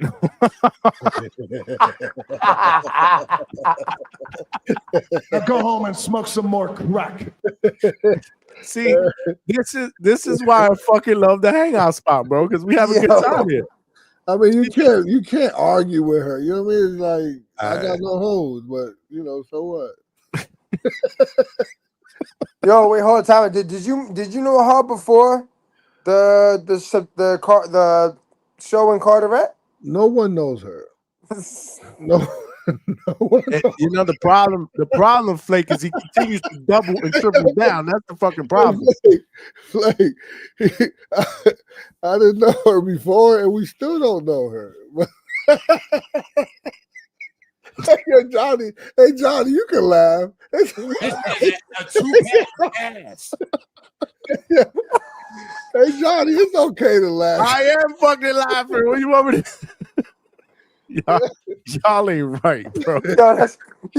Y'all fucked up. I ain't gonna lie. Fucked up. Chevy, that shit ain't me, man. That shit ain't me, man. Shout out to all the super chats in, man. We cooking, man. We just getting started here, so make sure you smash that like button. We just getting started, y'all. We just getting started at the Hangout. Yo, that's fun. Oh shit. Yeah, but she did a good job at ring announcing. I'll give her that. What was she doing now? What was she just working? Cornflake. Yeah, I didn't know her. I didn't know her then or after. No, but I mean, she was at Sony Hall, so was she just there watching? Why the you fight? say it like that, bro? No, because we've been beefing back and forth here. They got this but beef going on back and forth. Yeah. Yeah, man, I love Chevy Red. I just don't get why for real. Why ain't she even on there? I mean, we you know what I'm saying? I brought her on the panel. I'm saying, why ain't she on now? And it was like it was no views when she was on. It was like no views. Oh, we got views right now. We got shit popping. So what's up? You want her to go on? You said? I ain't say all that. I'm asking. I had her, and I had Christine. She's actually Christine. She trains exactly who? Shredder Metcalf. She trains Shredder Metcalf. Stop. You ain't let me finish. No, Cornflake said who? Like, yeah, exactly. No, I'm saying Christine. Like shit, my wife name's Lopez, Christine man. too. So you better like my wife. Shit. Christine Lopez. She trains Shredder Metcalf. She was she has a channel. And shout out to Christine. So I had when my first ladies night, I had her and Chevy on the panel. And it was good. I got good feedback, man. I love ladies night. You got to show the ladies some love. But then Hector came on and was crapping on it the last time I did it. I had 2 interviews that I did that were dope. Fucking dope. Look at this one. This one's yawning up there. This is unbelievable. This is what happens when we talk about the ladies. This is fucking unbelievable, bro. This is what happens when we talk about football and ladies' night. You missed it. We were talking about football earlier, Coach. Oh, yeah. I've seen that. For a little bit. We were talking about football for a little bit. Vega was on the panel for a little bit. And I had a couple talking about football, I was falling asleep, and then you put Thomas Bloomingfeld on, and that definitely gave me. Nah, that interview was that shit was dope. That shit was fucking dope. I love that interview, man. Thank you for getting them on, man. We gotta again, man. We gotta get this dude out there, man. We gotta get this. Ain't dude no out future in your fronting. Wow. I was at home. The cashews. I was at Sony Hall, pulled up on him. He apologized, then brought me pizza. Oh, you see what I'm saying? Oh, so she said you apologized. What happened? What's up? Yeah, he not only apologized, he started calling her a woman instead of a female. I heard that shit. Yeah, I mean, my mama raised a gentleman, He raised a gentleman. By any means, what's good? He said he reposted this stream. Yeah, thank you, man. Appreciate it. If you're watching this on X, man, retweet and share, man. We trying to build the family over there on X, the DHS family. If you guys are watching this on YouTube, smash that like button and subscribe. This is how we cooking it up, bro. Look at this panel, man. Every night, bro. Yesterday we had Danny Rubin on. He jumped in. Ness jumped in. Oh, you had Danny Rubin on? Yeah, Danny Rubin was on last night with Coach Bermudez. The big boss? Yep. Yo, want to hear a funny story about me and Danny Rubin one time? Well, Danny Rubin did say that a couple of questions we asked him, it said it was above his pay grade. So yeah. Kick it. What's the story, Flake? I ain't gonna get in too deep, but what do you call it? Danny came to a fight before. He had made a match on one of our cards a couple years ago, and I was getting into an argument with one of the fighters because he was like mad that he just got knocked. Well, he didn't get knocked out, but he got stopped. He's all mad, bullshit stoppage, and like it's my fault he got stopped or whatever. So we having a big ass argument back and forth, and I see Danny Rubin come out of nowhere, drunk as hell, get ready to square up with the dude defending me. And mind you, 2 days or a week prior to, me and Danny Rubin actually got into it arguing. Because like Danny's like a hothead. If you don't know, I'll tell you, he's like a hothead. So it's better off to be like on his good side. We got into it about something, and out of nowhere, like we was beefing, but then he was gonna like shoot the fade with me with some other dude. So yeah, and we were just that's like my dog ever since. It's not really a funny story. It's just it is what it is. Danny's a young guy though, man. No, he's young, but like don't get on his bad side. And let me tell you something. I see the way he moves at Pro Box, man. He's all over the place, man. Like he's getting shit done. And the reason why I like these Pro Box cards so much is that they don't play no games, bro. There's no as soon as the fight the fighter that's waiting to fight next, they're back there like if it's a 10-round fight, by the 8th round, they're back there like, yo, no, let's go. Get your shit ready. You ready to walk out? No, they don't play. I could tell they don't play. Yeah, no, I can tell they don't play. So that's Danny. Danny's here, he's there, he's moving, he's doing this, he's doing that. Make sure this, make sure that. Like he's working, man.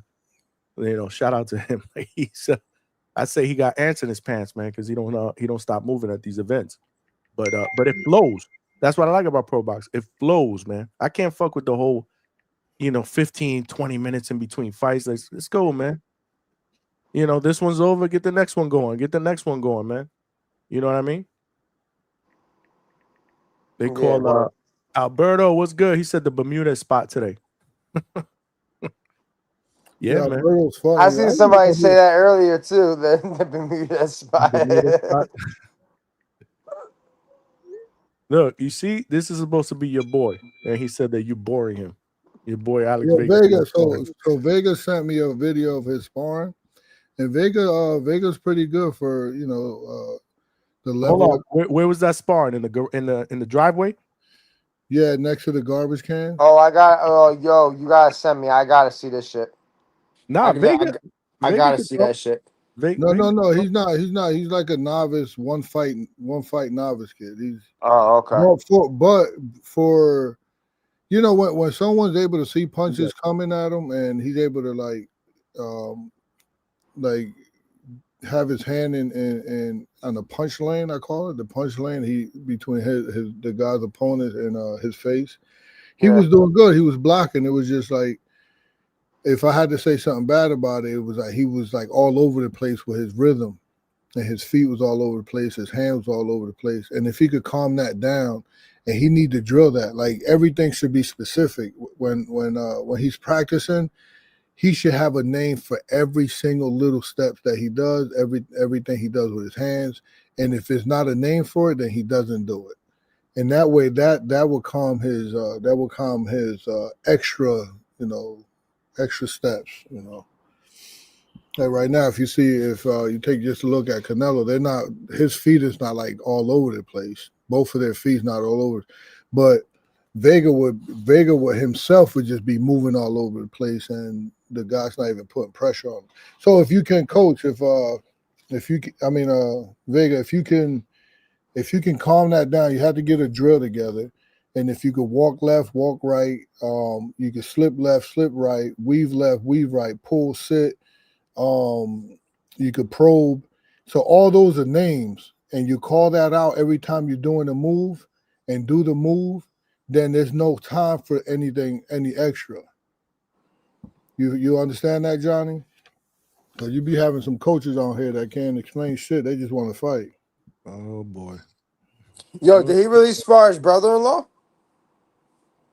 Well, I think I don't know if you would call it sparring. He beat the shit out of his brother-in-law. Yo, for real. He beat the piss out of him. I was like, man, why are you bullying this dude, man? That was sad. But is that the video he sent you? He really sparred his brother-in-law? Well, nah, that wasn't a spar. That was one of those where you're hanging out during a barbecue, you just throw on your gloves and you just beat the shit out of somebody after a few beers. That was what that was. He said, But it was "I'm a funny street as beef, hell. street beef." Yo, but Vega, did you really spar your brother-in-law? Yo, like No, that's some. Oh no, he didn't. Oh, he beat the shit out of him. I told you that wasn't no sparring, bro. He picked him. He bullied him, man. his brother-in-law, not nobody else. His brother-in-law, his wife's brother. I wanna say that was his brother-in-law. Bro, Was it? I wish I could beat my fucking one of my brother-in-laws. Oh, Attorney Bailey with the $5.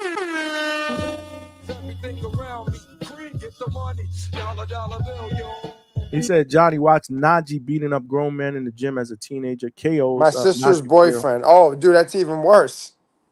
Yeah, I that's mean, no, what it I'm was. sorry. That's even better. I meant. Oh, fuck. Good shit. He said Najee for real, brother good also. Yeah, Najee's the real deal. He's actually fighting the main event on Saturday. And damn, I can't go. I usually work all the pro box cards, but I got me, my wife, and my daughter, we have something that we're doing on Saturday night. So I won't be there. And it freaking hurts my heart, man. Sucks, but that's all right. Kurt Scooby's in the chat, coach. He said dry snitching. Who's dry snitching, Kurt? Scooby, what's good? Congratulations, man. Thank you for the super chat earlier. The link is on if you want to jump in here, man. Let's get Scooby up in here, coach. Where he's at? He's in one of them rooms or he went home?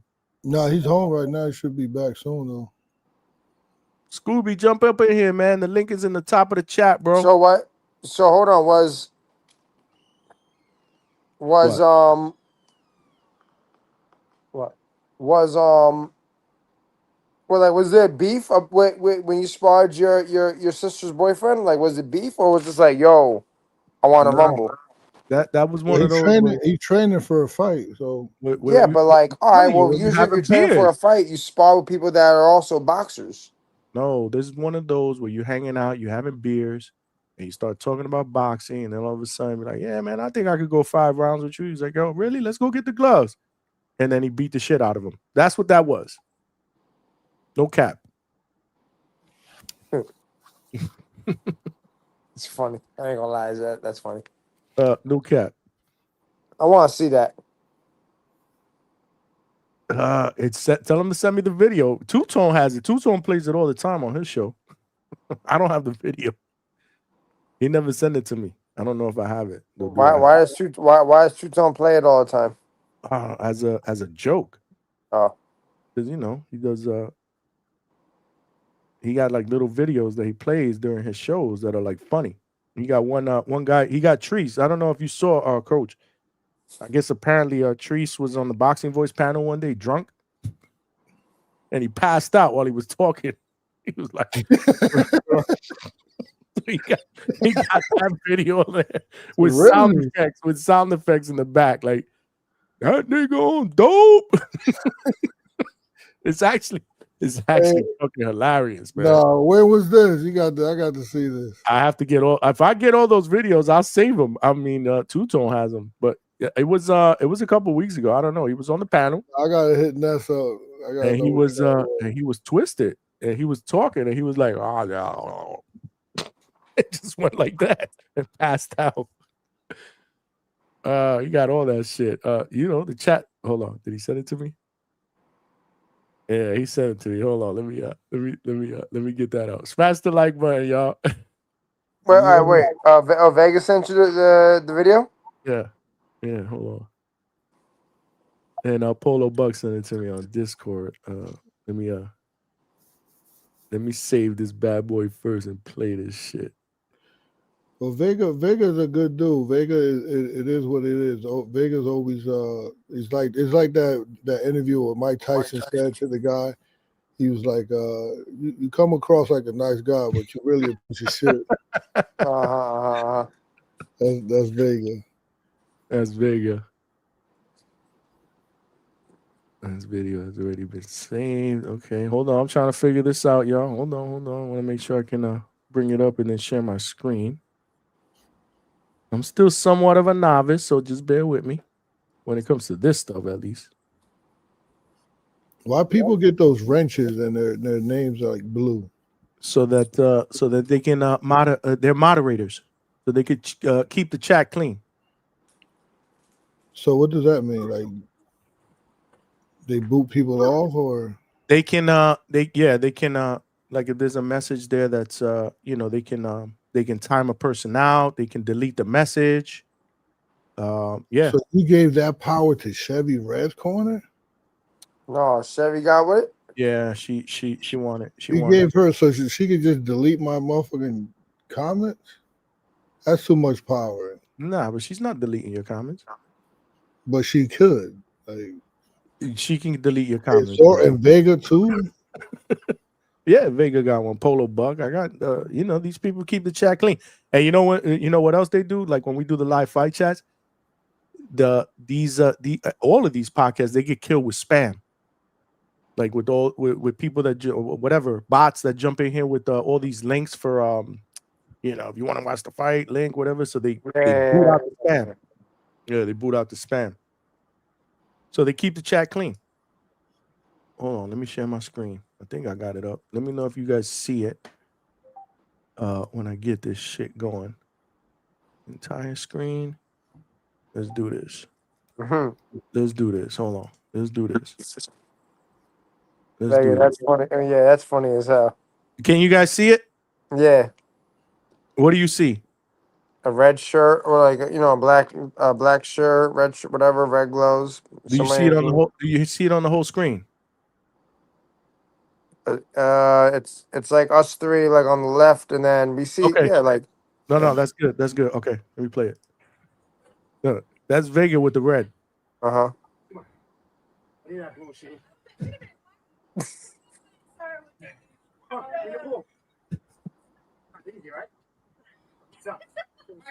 Oh. That's not a bad jab at all. Oh. You gotta go to the body, Vega. No. That motherfucker got a chin though. I ain't gonna lie. That's a big boy though, too. Yo, we're right. He big as shit, bro. Look. He said, give me some more. Look. Nah, he done. He finished. Here you go. Look. Watch this. You ready? Here you go. Yeet. Man, good feint. Right, good step back. 1, 2, 3. Oh!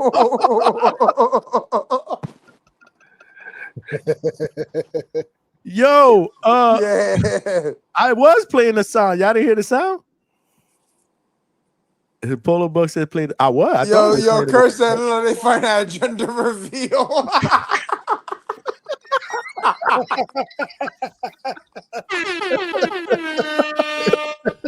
Shout out to Kurt Scooby, man. Kurt, jump on here, man. He probably home with the family, man. Yo, he said, I can't even hold you, yo. Vega beat the shit out. I told look, let's be real. Said the same shit I said. Vega a fucking bully. Vega, somebody said you ain't got no pop though. How you ain't knocked that dude out? Yo, hit him with like a 17-piece combination. Dude ain't going nowhere. It's crazy. That guy was like a heavy bag, bro. Lord child. Yo, the gender reveal is crazy. We got people dying up in here with that. That shit was hilarious, bro. Oh, in front of the deviled eggs. What was that? Let's be real, said fighting in front of the deviled eggs.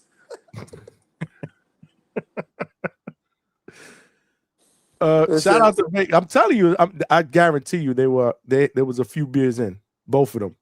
Number one, the dude that agreed to get beat up on, and then Vega was like, come on, do it. It ain't easy, right? You ain't hear him.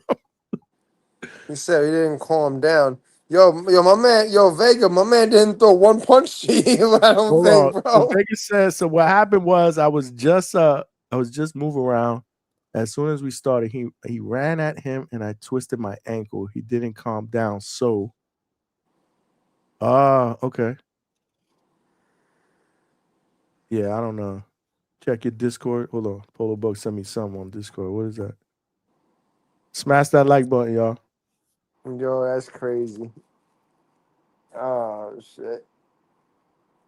Which hold on. This is hilarious, bro. Yo, everybody go to the website and get some of these for you to snack on. What's that? Sabor? Señor Sabor. Señor Sabor. I put the website up, man. Hopefully, some people were ordering yesterday. Why I can't get this up? What are you trying to send me, Polo Buck? Polo, send it to me on IG, man, on DM. It's better. That shit was hilarious, bro. Nah, that was hilarious, but Yo, I don't think. Did he leave after that, Vega? Because I would have fucking left. I would have probably pissed in your beer or something and then left. That's why the other I don't know if you heard the other day, Flake. It was a couple of weeks ago when I saw that shit. I said, yo, Vega's a bully. I will fucking stop his ass, bro. Nah, I ain't gonna hold you. I'm still thinking about the fucking gender reveal shit. The gender reveal was legendary. Shout out to Kurt Scooby, man. Appreciate the support, champ. I was trying to get you on a FaceTime, man, after your win, but I don't know what Coach was doing, man. Coach jacked that up. Coach, you jacked that shit up, Coach. Hold on, where's Polo Bug at?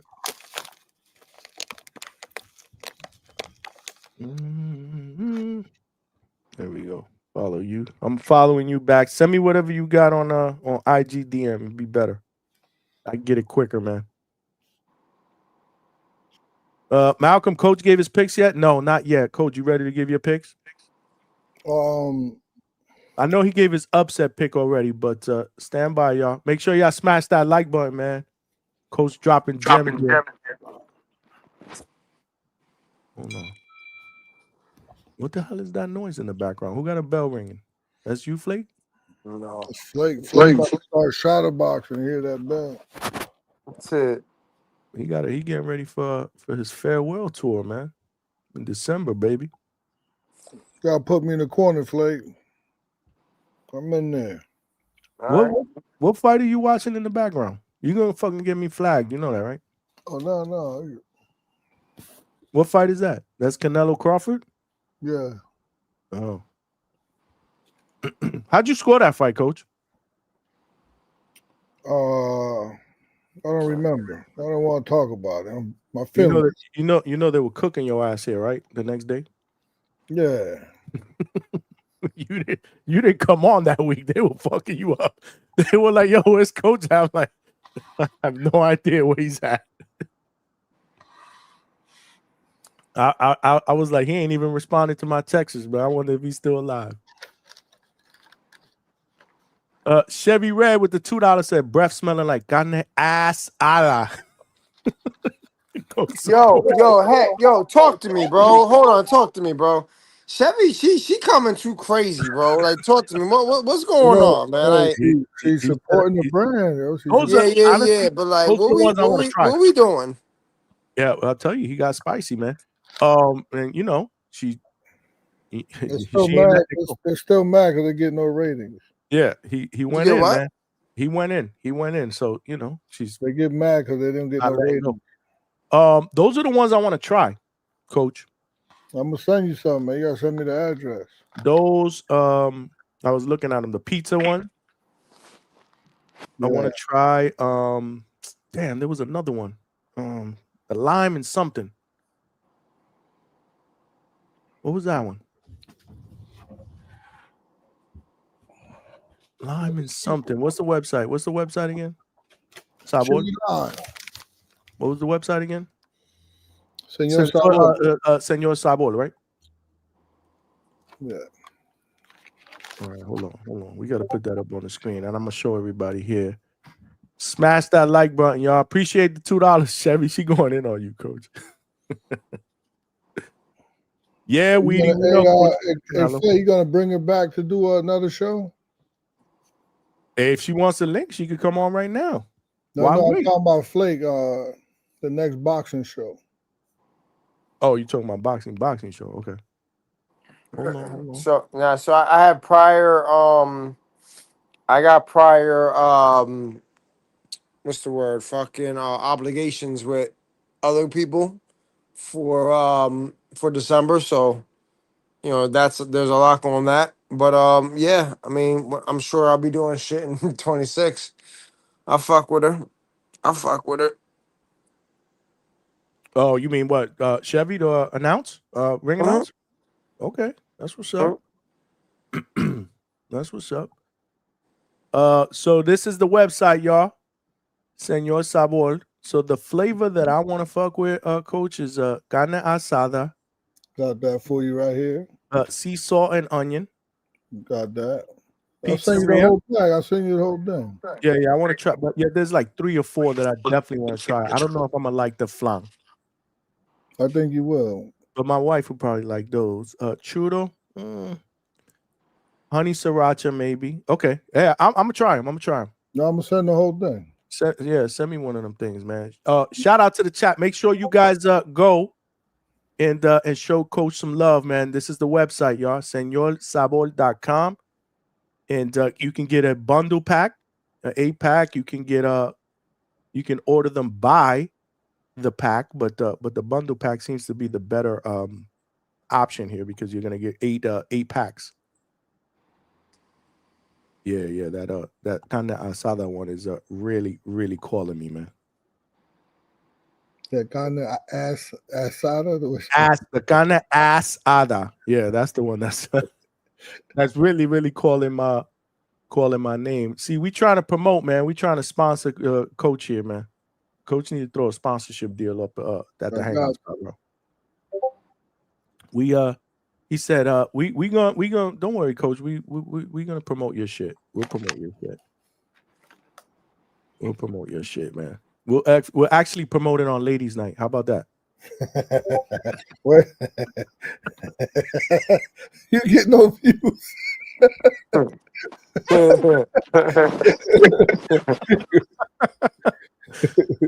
Oh shit! $300 for what, Vega? To boot you off the panel? Yeah, Coach, definitely send me that. I want to try those. Nah, the sodium on this is low, man.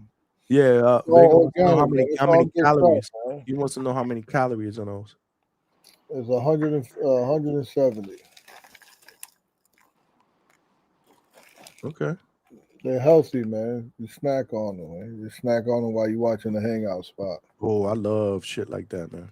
Chips, casuals, whatever, man. I'm a late night snack guy, and I like to snack on stuff like that.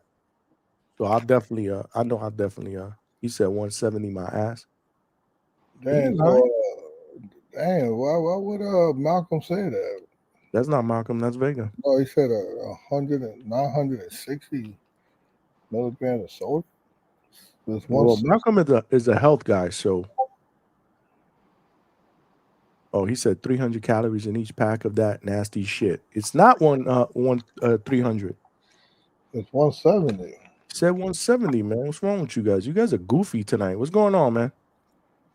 Shout out to the people in the chat that are not goofy tonight, man. Word. My man Curtis Robinson with the $2. Appreciate you, my brother. He said grinding as usually. Yeah, man. We grinding, we working. This is what we do here at the Hangout Spot Thursday night show. Coach, do your picks. Let's go. Let's do your picks. Come on. People are waiting. Hey, Lopez, you know your boy Lopez, Najee Lopez. He fighting Henderson. Henderson actually took this fight serious. I know that he reached out and got some film study done. Okay. So, you know, some say that he will beat Najee. I don't think so. But what I would suggest people would pick the fight will go the distance. Yeah, I'm gonna try my own snacks. Because I ain't got yours yet. You gotta send me the address, man. I'll get that to you. So you got Najee by decision? You can either pick Najee by decision or it'd be safer bet to say the fight will go the distance. You know what I'm gonna pick on this one? What are you gonna pick? Najee by knockout? Yep. That's what I would pick if I was the betting guy. So I would say remember But I'm he not got the a expert. whole film. He got a whole film study done. So I'm kind of banking on that film study. So they must have took. They had time to train. They must have took Najee serious. What's up, Who broke Nah, down the they film? nah, they just grilling me, man. I'm just like a lost soul. You still fucking reading the chat? Yeah. I'm here for the His chat, more bro. than I do. I love your chat, man. Your chat is fire, bro. Yeah, our chat be cooking. They troll. They and you buying into it. That's why they keep fucking with you. No. Carrie G with the $2. What's too big, too strong? The gist of Coach breakdown. What are you talking about? You talking about Najee? Is Carrie G talking about what you just said with Najee and Henderson? Carrie, what you mean, Carrie? Be a little bit more specific, my brother. Throw it in the chat and make sure Cornflake can read it because he monitoring. Cornflake is monitoring the chat tonight. Fucking right. Hey, Cornflake gotta get I'm one of the monitoring all wrenches. this shit. What? You gotta get Cornflake a the chat wrench. is fucking funny, bro. The chat is hilarious. I love the chat. So you gonna take Najee by decision? You don't think that based on what you saw from Henderson film study or whatever, you don't think So you that can pick Najee to win. If you're gonna go on a long parlay, right? We could do this on a long parlay. But on the side note, you should put Najee by decision or the fight to go the distance. We could move on to Ben Crocker versus Sean McCombs. Mm-hmm. I think Sean McCombs. I think for the better money, Sean McCombs by decision. Okay. Is Sean McCombs? He's not the favorite, right? I think so. Yeah, I think he is minus 550, but by decision would be minus 2 something. I think Vega had mentioned that. So you going McCombs by decision? Vega say he's the favorite. Sean McCombs the favorite or the underdog? Sean McCombs the favorite. How the hell? The other dude's undefeated. Well, so what? The other dude's the A side too. Okay. All right. I don't know. I'm just yeah, I can't really fuck with BoxRec like that. BoxRec is jacking shit up. So now you have money line Sean Combs and you have Najee Lopez. That's 2 so far. If you're gonna do a long parlay, and Stanionis by knockout. You taking Stanionis by stoppage? Yeah. I forgot he was fighting.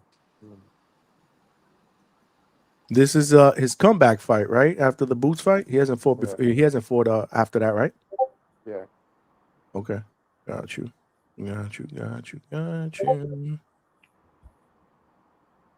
Stanionis by stoppage, and your upset special is. Say that one more time. It was the kid at Pro Box, right? Raul Garcia. Raul Garcia. I like that one. Versus Moreno, Emiliano Moreno. He's fighting, right? Yeah. What? Yeah. Okay. All right. You got one more, or that's it? That's a 3. What are you laughing at? Vega. What did he say? I'm not monitoring the chat. I'm looking for his brother-in-law on IG to give him some pointers for a rematch at the gender reveal. Cornflake is finding my brother-in-law IG to give. He gonna fuck your ass up next time, Vega. Vega, were you guys? Did you guys have a couple of White Claws before that? He said he had 10. Yeah, he said he had like 10 of them. Is that what he said? I didn't see it. Yeah. I'm telling you, it looked like a one of those White Claw back and forth. All right, so those are your 3 and your upset specials. You're not giving a lock. Oh no, I'm not finished. We got that. I mean, if you wanna, these female fighters, they gonna slap. They just gonna slap. Woman fighters, you mean? Oh yeah, my bad. Woman fighters. That Naomi Valle. I think she's a sister of the other one that fought. Yocasta? Yeah. Where's she fighting on the most valuable promotions card? I don't know. I just looked her up. I watched her fight a little bit. I watched her opponent fight a little. Yeah. She's fighting and she's fighting in Montreal on the most valuable card. She's fighting against Federica Macri, something like that. Macri. Damn, good fight. Both undefeated. You taking Valle? Yes. Obviously, you taking her by stoppage. Oh no, I'm just so you can't. They won't give you an option. I don't think so. You just have to pick a money line. Gotcha. But females ain't really hitting like that.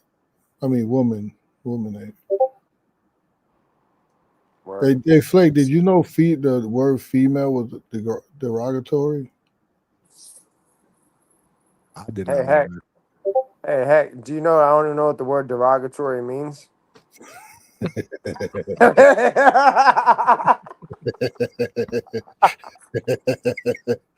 Chevy said taking betting advice and don't even know the card they on. Crazy. I knew it. Chevy. Yo, Chevy's still coming on at you. That's crazy. That's a female shit. Oh, that's a woman heavy card. Shout out to Most Valuable Promotions. We show the women love here at the Hangout spot. Ladies night, we're gonna do ladies night the week after next. Unbelievable. Because next week's gonna be jam-packed. We got a couple of guests that we're gonna have on probably. We working on. Somebody said the F word. It's true, Polo Buck. It's like we cursing over here. I don't get it. But hey. Okay. What else you got, Coach? I mean, Henry Cedeno definitely gonna win, but that's too much. That's just like waste of time betting on him. He's a real. Give us a hard one. There's not really. Well, Jeremy Hill is a good one. Jeremy Hill's fighting? Yeah, he's fighting Saturday. I think he's the co-main. Is he the co-main? I think so, because that guy could give him problems too. But if the guy's pretty awkward, and I think he could give him problems. So but I think Jeremy will pull it off. But if anybody wants, I think if anybody wanted like sprinkle something on that upset, because it could happen. So I'm gonna put potential upset here. Yeah. And you going? So the Henderson Dang, that's not even worth betting. Nah, that's easy. And so is what's his name? Juan my son. Oh, I didn't even see him on here. Yeah, he's on the Pro Box card. This is why I'm sick, man, because I'm not gonna be able to do that live, man. I know this. Oh, I know him. He actually. Who? This Luis Morales kid is from Jersey, but he trains with Shakur's grandfather, Wally, Luis Morales. Moses? Yeah, but he trains this Luis Morales kid that's fighting Wama's son. Yeah, what is he like 4-1, something like that? Yeah. So you got I didn't know Jeremy Hill was fighting though. That's crazy. Jeremy. All right. So you got that as a potential upset, right? Damn. Yeah. Yes, no, maybe so. Yeah. Okay. And that's about it. All right. So we got let's just recap here before I put this shit on. Right? That's for Saturday. What was that? That's for Saturday. I think all these fights are Saturday. No, that's it for Saturday then. Okay, got you. So you got Najee, you got Sean McCombs, you got Stanionis by stoppage, and you got Valle by decision. Does that sound right? Yeah, so now if everybody could just put all those in a parlay, but just money line, they could get you could go heavy, or you could just say them how I put them. And then okay, I looked at these fighters, so it's I think that these picks is pretty accurate. And then in the upset special, you got Raul Garcia. Yeah, Moreno, right? I would put Jeremy Hill to win, but if anybody want to get, got a little extra couple of dollars, they should probably get Brave. Yeah. Well, that's what I said as a potential upset. You got Chacon over Hill. Yeah. Yeah. So, all right. Let me copy these. Throw them in the chat. Boom. Yeah, but they come out all fucked up on the chat. I hate that shit. Look, it's like one run-on sentence. You should put space, no? Nah, but no. When you post it in the like when you're gonna type it in, I have it all with spaces, but then when you send it, it comes out like that. It's weird. Let me just share my screen here real quick so people check this out. Make sure you guys screenshot or something here.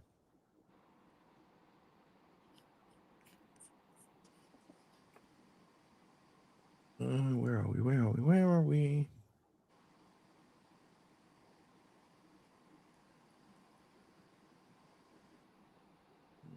Window, no. Yeah, window, that one. Can you guys see it? Yeah.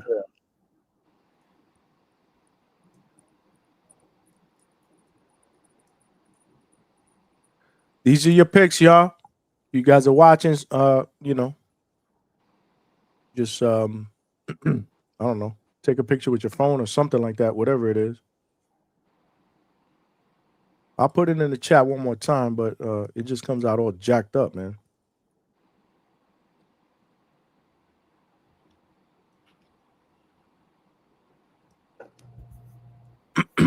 Smash that like button, y'all.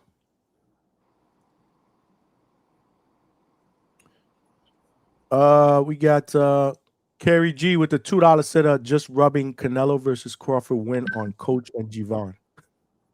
That's what he was. Big so I boss guess you was and right. Javon were rooting for you and Javon picked Canelo. That's what it was. What happened? No, he no one's perfect on this, and I hope people don't bet their rent money on this either, just for fun. Word. I know that's right. I think Jack Catterall training with Bozy is pretty dope. I'm going over there tomorrow, so I'll be able to meet him. Jack Catterall is training with Bozy? Yeah. Oh shit, that's what's up. Yo, tell Jack Catterall I want to interview, Flake. Try to give me an interview. All right, I'll FaceTime you when I'm with him, all right? Tell him the I'll hangout walk right up started to him. popping, bro. 10 minutes, bro. 15 minutes. That's all we need. Word. That's crazy. I didn't know he was training with Bozy. He's who's he Yeah. fighting? He's fighting we just talked about this earlier. Fuck. Iko Usman, right? Hey, listen, I just got a good text today, and I can't really say too much, but Rohan got a big fight coming up. Nice. When? This year or 2026? Early next year, January. So he's gonna once again put the world on notice. Are you gonna tell me? Yeah, I'll tell you off of this, but it'll be soon enough though. Soon enough, I'll be able to say it. But it's really high up on the card, and yeah, it's good for him. Is it on? You can't even say if it's Yeah, potential. no, I don't know. I know where it's gonna be. I just want to. I just got the text today. Does it involve Xan Desires? Yeah. Oh, okay. So I'm thinking he'd probably be the co-main event. God damn, Jesus! Come on, bro. Who you talking to? Relax. Who the fuck you talking to, Coach? Look, you got other people saying the same shit. That was a given. All right. Easy. It's fucking easy. And Puerto Rico too. If that shit goes down, that shit gonna be dope. That's gonna be dope. You see, you gave me a credential for that one. I'm going to that shit. Yeah, he's staying quiet. See, I know the deal. Well, if it is, I'm getting a credential. I'm going to Puerto Rico. I spoke to Xander. Xander pretty much said that yeah, his first title defense wants to be he wants to be in Puerto Rico. They've already kind of assured him that. Hopefully Top Rank has a TV deal by then. That's nasty work. All right, I've spoken too much. My bad, Coach. I put you on the spot. Look at Coach. He mad quiet. Look at him. He looks shook, bro. I shook that motherfucker. Look. No, I ain't sure, but goddamn, yeah, I said I'll talk to you afterwards. Well, Chevy Red, put this dude in his place, man. The chat cooking, man. The chat cooking, man. Shout out to all of y'all, man. We still don't have 100. Nah, we still don't have 100. Like y'all crazy, man. It's free, man. Come on, man. Smash that like button, man. You guys are watching this on YouTube. Make sure you guys retweet. What's up, Coach? Oh shit. Yo. Coach Blake, what y'all got? Nah, the chat got me out of it. I'm out. I'm done. You give up? I'm out. I'm done. You can't win with them, bro. Damn, bro. You lost to the chat? Yeah, man. I lost it like that. Hey, Javon said he up 32K. Okay. On who? He said his boxing picks. That's what's up. Judah, I have to give my calculations on this year. Damn, that's what's up. You a better like that, Javon? That's what I'm talking about. Holy shit. People saying you capping, though. Nah, he said he's showing his slips. Kerry G said, shout out Cornflake. We actually fuck with you. I told you they fuck with you, Flake. With you. I fuck with you too, Kerry G. I hope everybody else fuck with me. I'm a good, humble soul. Without a doubt. They all look at this. Salute. Come on, man. Salute. They just messing with you, man. This is what we do. We troll here at the Hangout spot, man. Yeah. They was trolling me the other day. I forget what the hell they was trolling me about. Somebody said that they were going to pay money to boot me off. Damn. I think it was. I don't remember what it was. Well, heck, I'm sure I'll be seeing you soon, brother. All right. Yeah, indeed. Let that boy Thomas off the leash, man. They kick a fight, bro. Let him off the leash, man. All right, give me a fight for him. Indeed. I mean, I got y'all like 5 fights. What you mean? A showcase fight. He did showcase. He made a tough dude quit. Yeah, he did. I just, I don't know. I just got to see. Actually, Thomas is ready. He's there. Just need more ring time. So we were talking. So it's funny you said that. I didn't mean to like butt into his shit. Whether if I needed to or not, because it was kind of dry, or whatever. But like, he's levels above his opponents that he's been boxing, but they're all step ups though. Like if you look at his record, like they're all step ups. So it's like, but he's just levels above them. So I think, like ring time.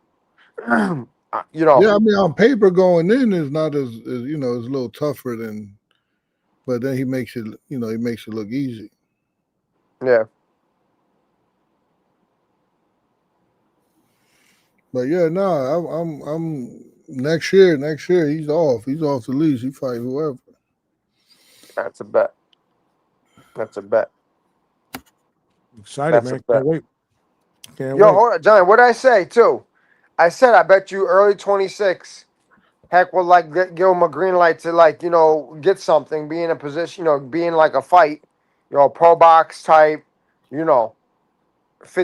You know what I'm saying? Be seen, whatever it is, whatever the case is, and I think he'll pass the test or whatever, and then he'll elevate from there and shit. And I think you said 2027 potentially a title, right?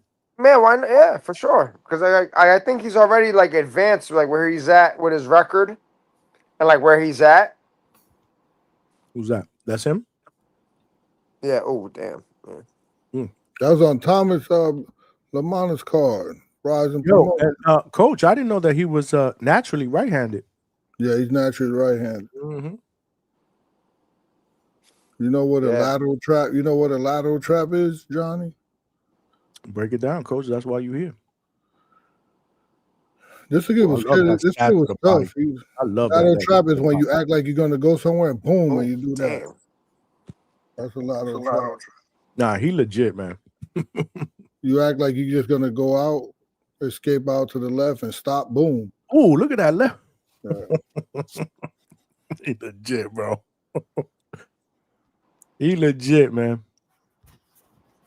Yeah, Ryan. Shout out to Ryan Frazier from Boxing Talk Up North, who is from Canada, obviously. Yes, that is the Bullet. I didn't know that was his nickname, though. That's a great story, though. Yeah. That's a great story. My man fights with a bullet lodged in his fucking shoulder, bro. That's legit. That's baller shit, right, Flake? Man, who? You ain't hear. Obviously, you ain't hear that part of the interview. Nah, don't tell me Thomas got shot. Oh, Get the fuck out of here. It was an accident. Really? When he was Yo, running. that's crazy. They call him Bullet, bro. Yeah, I'm aware of that, but he got shot before?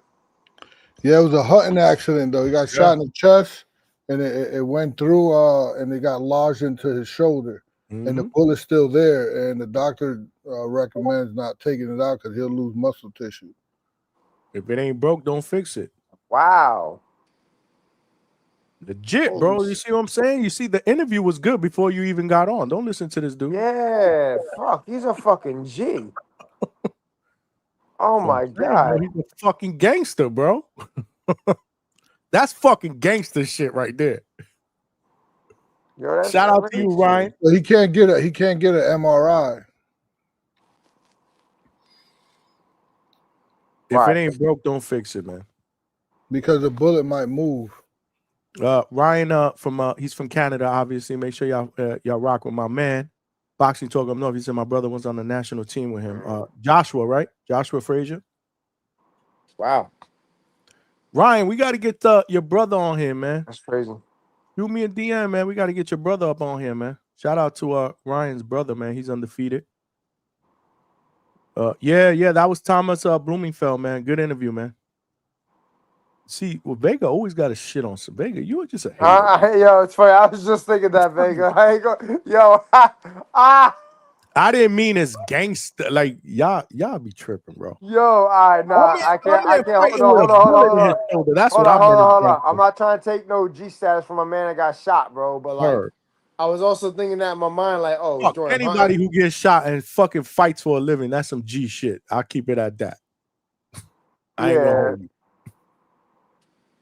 Vega's a hate. Don't fall for Vega. Nah. It's like you all night. Fuck Vega. Nah.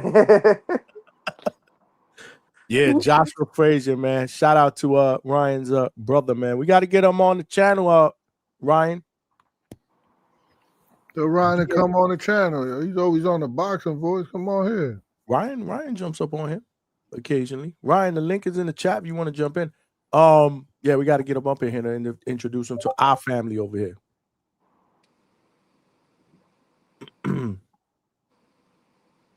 Damn. Yeah, man. Somebody said I've been shot 3 times and I'm gangster enough. Y'all trolls, bro. Yeah. All right. Y'all doing too much. Y'all man. fucking trolls, man.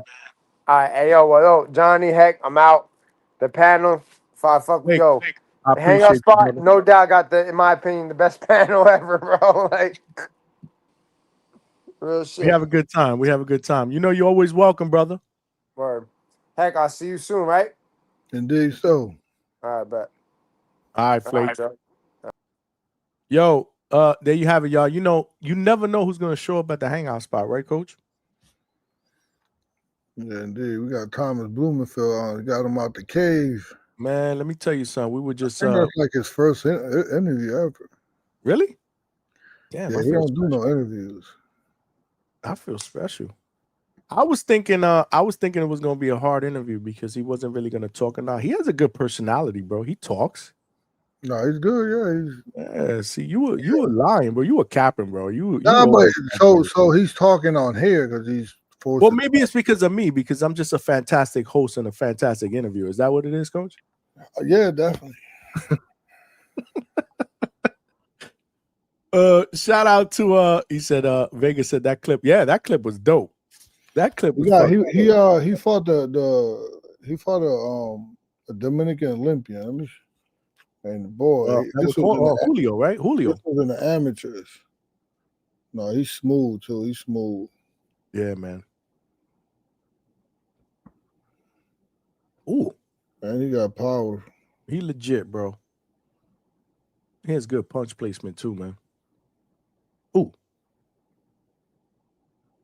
He said that was his money punch, that overhand left. And that was somebody asked him that in the super chat. That was in World Games too. I love that fucking stab to the body, man. Ooh.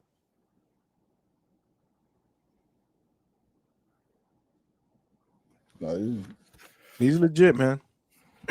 We just got to see more of him. Bigger stage, man. Yeah. It'll come. It'll come. That's right, Malcolm. Tell him it's not interviews, Johnny. They're conversations. That was one of the best conversations I had with Thomas Bloomingfeld. If you missed Malcolm, I'm sure you missed it. Make sure you check the playback, man. Good interview. Don't listen to what the coach said. He was hating on me. Coach was hating on me. Cornflake jumped in though, man, because he heard the interview and obviously he's fought on a few of Rising Star promotion cards. So, I thought it was good. I thought it was good. I thought it was really good. Yeah, so yeah, he like Cornflake said, they got the same manager, so he's able to think, it's easy. He was on here too. Did you see Coach? Daniel was on here too. Indeed. The chat, he sent a super chat. Shout out to Daniel. I gotta get Daniel on too. Because he's got a few fighters that I'm interested in. You may know them. Who's that? Daniel? Mm-hmm. Well, you got Scooby. Yeah, that's what I'm saying. Yeah, that's what I'm saying. And he was with you. Remember when you on the live? Yeah.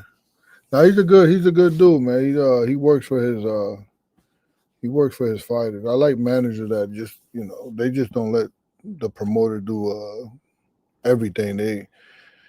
They get on and they make it happen by any means necessary. Sometimes the promoter can't get them. Like Rohan's manager, he's been on top rank. He's just been like being annoying, just emailing or calling them, like get Rohan on. Like I like managers like Big Rock. Big Rock is a beast. He got his kids signed like to Box Lab. And got them a hell of a deal, and they're fighting like Rob's the fucking man. Yeah, every month. Why is Rohan not managed by Rob, Coach? Because Rob wasn't managing back then. He's fucking managing now. Well, Rohan's got a manager, when he came on the scene. Boxing is a grimy sport, Coach. Wait, no, you're making it grimy. You want Rohan to leave his manager to go with Rob? Yo, this is the grimy hangout spot over here, yo. L Star is in the building, my sister. What's good, sis? She said, what up, Johnny? I love the hangout vibes. You know how we do it up, sis. This is how it is. We the late night spot, hangout spot. We're here with Coach Bermudez, man. We chopping it up. Now, you know why I say that, Coach? Because there's a couple of people that I've reached out. No names. I'm not gonna mention names. Because that's not what we do here. Like, yo, what's up, man? I got to get this dude on. What's going on? I heard this. I heard that. I heard this. He don't fuck with me no more. He moved on. He moved to another direction. I'm like, what? Why? Boxing is a grimy ass sport. All right. Yo, what's going on? I got to get so on. You don't fuck with me no more. I'm like, damn, your boxing is grimy as fuck, bro. Yeah. Well, I just heard something that didn't sit too well with me. It was I think I heard it from you, was Tiger Johnson's coach. Yeah, that's crazy. Can I ask you a question though? Yeah, of course. kind of question is that? Yeah. Make sure you guys smash that like. We don't even have 100 likes. This is crazy, y'all. Come on, man. It's free, man. Subscribe to the channel, man. We're trying to get to our next goal, man. We cooking, man. Avius Griffin, man. How did that come about? You ain't elaborate on that. And I knew that. You know how I knew that? I didn't know it, but I was thinking, I was like, damn, is he fucking with Coach Bermudez? Because when I interviewed Scooby, they was hanging out. He was there. So I'm like, yo, he's at the Firehouse? Let me find out. How did that come about, Coach? Can you if you want to elaborate on it a little bit? They the people hit me up, they called me, and I thought he was going to have the rematch. I wanted the rematch. With Hammer Hands? Yeah, but Hammer Hands said no. So I don't know. I wanted that fight. I gave my 2 cents what he should be doing. Well, his manager hit me. His manager hit me up, and it's not that difficult. Okay. Well, I guess what I was getting at was, did he need a change? Like, what prompted it? Like, was it a change thing? Like, was it just Scooby's my dude? He talks good about Coach. Maybe I should give that a shot. Is it something that you want to elaborate on that end? No, I don't think it's I think Bo McEnroe was just, I don't know, I'm speculating. I just think Bo McEnroe was probably busy with the Crawford, and they had a lot of people on the card. Okay. Now Bo Mac is, I'm just speculating. Now Bo Mac is with it makes sense. In London. In London. Oh, yeah. He's out there with Eubank, right? Yeah, so it's like, Okay. No, I got you. But Avius is that. I think Avius is still with him. He just might come here for this fight. Okay. That's what's up. Shout out to Avius. But I think it's the right thing to do for his. If I was to advise him, this would be a perfect fit for him. And he's on a big stage, November 14th. You're in the building, man. You're in Miami. I might be in the building for that. You know that, right, Coach? You got a credential? We working on it, baby. We working on it. Yeah, Star is definitely on the next ladies' night. She don't know that yet, but she is. I don't know who Star is. Star is she's on the Boxing Voice now, bro. Oh, okay. All right. Star's dope, bro. Yeah. She's gonna be on the next ladies' night. Don't listen to Coach, man. We do good ratings on ladies' night. Don't listen to Coach. Vega said we changed it to female night. That's nasty work, Vega. Where's Chevy Red? Chevy Red. This is why I give Chevy Red a wrench, because she got to keep these dudes in check, Coach. For real. Yeah, the one dude was a little nuts. Which one? I mean, we got to keep it like simple, man. Hey, we got to keep it respectful. Who's promoting that Hollywood card, Johnny? Who's promoting that card on October 12th, Coach? October 12th is that Heavyweight Factory? Chris something. What is it called? What is it, Factory? The Heavyweight Factory. Oh, okay. Mandalorian, you coming down for that? Let me know, man. Let me know if you coming down for that. I think Vega said he was coming down for that. Is he? Yeah. I got my man Brian. He gonna give me a credential. Everybody in the chat, where want to come, I got the tickets for them. Just come down. But you you better be careful what you ask for. Just come, don't worry about it. Word. Come down, hang out with Coach. Hey, it's on Coach Bermudez. You just said it, right? Hang out with us. The hangout spot. I will be boots to ground. We putting in that work. We putting in that motherfucking work. Yo Hernandez. I can't wait to see him and Armando Robbie. It's gonna be dope. It's gonna be dope. And you had Ruben. You had Ruben on here. Danny Ruben on here yesterday, and we're fighting one of his guys, and he said his guy's ready. And his guy pulled up on Coach. Did you? If you guys ain't see that show, make sure y'all check it out on the playback. His guy pulled up on you, Coach. He said, "I'm ready." Okay. Yeah. Bring your guy. Bring your guy. We stopping him.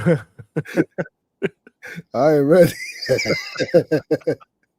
Coach was like, "Okay." Coach, you see, I didn't ambush you yesterday. That was Danny Rubin that ambushed you yesterday. Indeed. What fight are you watching in the background? Because that's not Canelo Crawford. I don't know what's going on.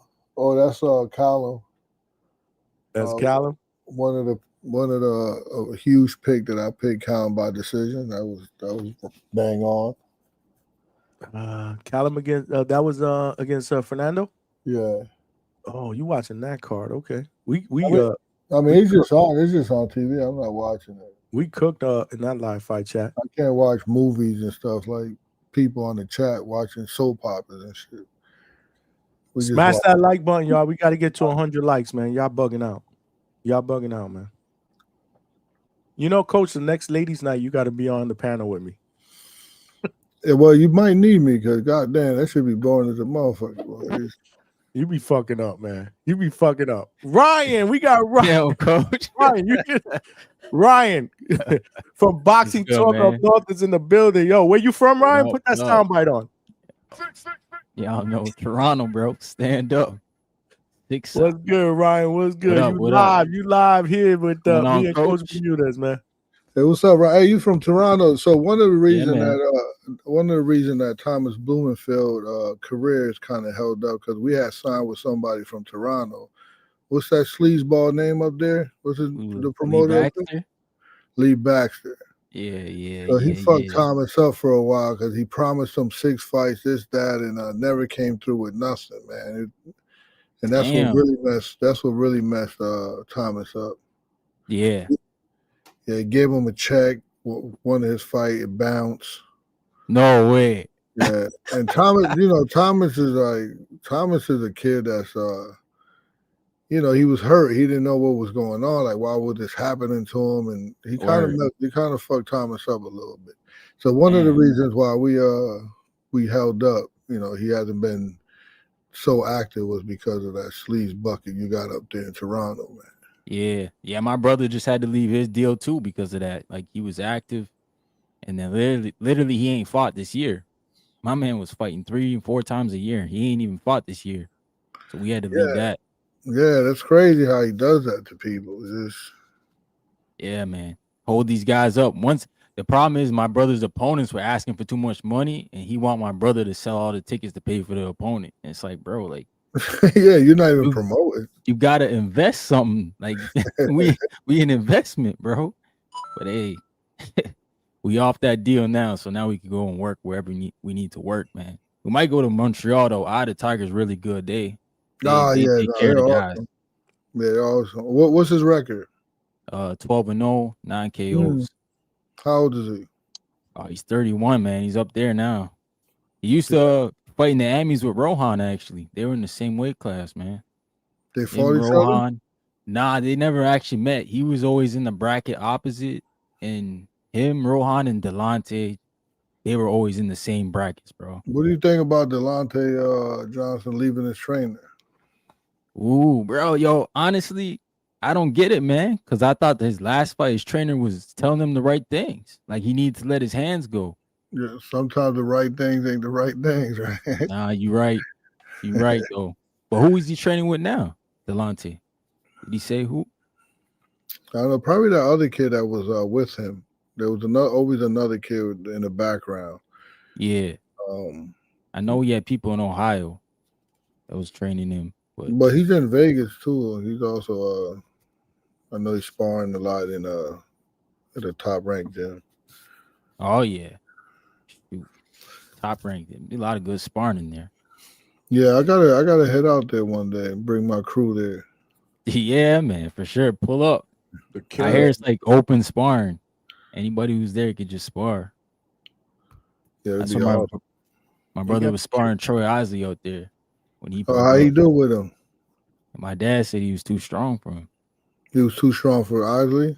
Yeah, Yeah. But he 'Cause said Ozzy's yeah, good boxer though. He says he's a really good boxer though. but it's so deceiving, right? When he looks the way he looks and he really can't punch. Well, he don't stop nobody, so you should know that. Yeah, yeah. He's nice though. He's nice, but he just looks Yeah. like a puncher, but he's not at all. He got that Tim Bradley body, like bodybuilder. Yeah, Tim Bradley wasn't a puncher either. I Nah. mean, he says it, he says that.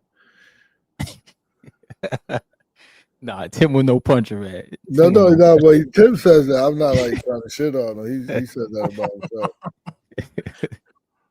Nah, he's supposed to say that. So what's your man's Yo-Yo doing next, man? I thought he was supposed to fight Taylor. Maybe couple weeks. Oh, he's fighting a couple weeks? Florida, man. We in the building, man. Dang, okay. Yeah, I'm mad October 12th, I'm man. mad that he influenced my Canelo bet. Oh shoot. Coach got cooked here for like the whole week and he didn't show up. Because he picked Canelo based on some of the feedback or the inside inside intel. Mm-hmm. Inside intel, but coach's intuition, man, that gotta take over.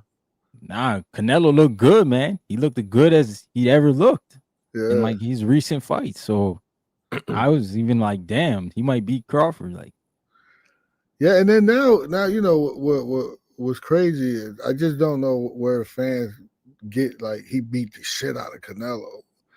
nah, He just outpointed him, and it's like I watch it all the time. Like it's actually like I don't want to get my man flagged, but it's on now. So like he just really outpointed him. Like people's like, yeah, he almost knocked him out. This down. Like, damn, what fight? no, that's wild. Yeah, I wouldn't say that. I wouldn't say that, but he did win.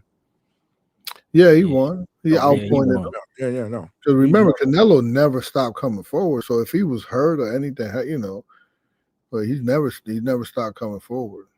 Yeah. Crawford did. He wasn't hurt though. Yeah, he ain't beat him up like that. He just won. Just like Mayweather beat him, just touched him up. Nah, for sure. For sure. It was good, Ryan. Did you hear that interview, man, with Bloomingfeld? Oh, Thomas? Nah, you had him on? Shout out to him, man. I had him on, man. You don't know Thomas from up there? From I know Canada? him. Yeah, I know him. Man, he had a lot of controversy the year he was fighting with my brother. He had a lot of controversy because he got on the team almost by default, but he did well when he was on the team. He medaled in the Commonwealth Games. Like he did well. He did well on the. What do you mean controversy with your brother? He was fighting. They had a fight. No, like a couple guys left the team and then he got the spot, but he was never like in position. So like some people were like mad at he got the spot and they didn't, but he did well with the spot. Like he actually won medals. He did well. So he turned out to be a better pick than what they thought. Yeah, because you talking about Thomas, right? Yeah. So Thomas got a little favoritism because when he was with me, he was making the team, but he was training with me.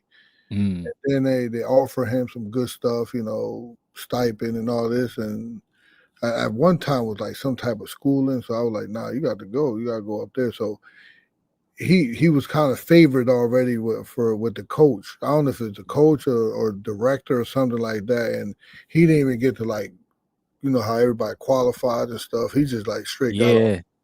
He lost in the national. Yeah. That's why people were mad. And he still got on the team. Yeah. But hey, he did what he was doing. He won some medals, like I said, so it didn't turn out so bad. Yeah. Could have been bad still.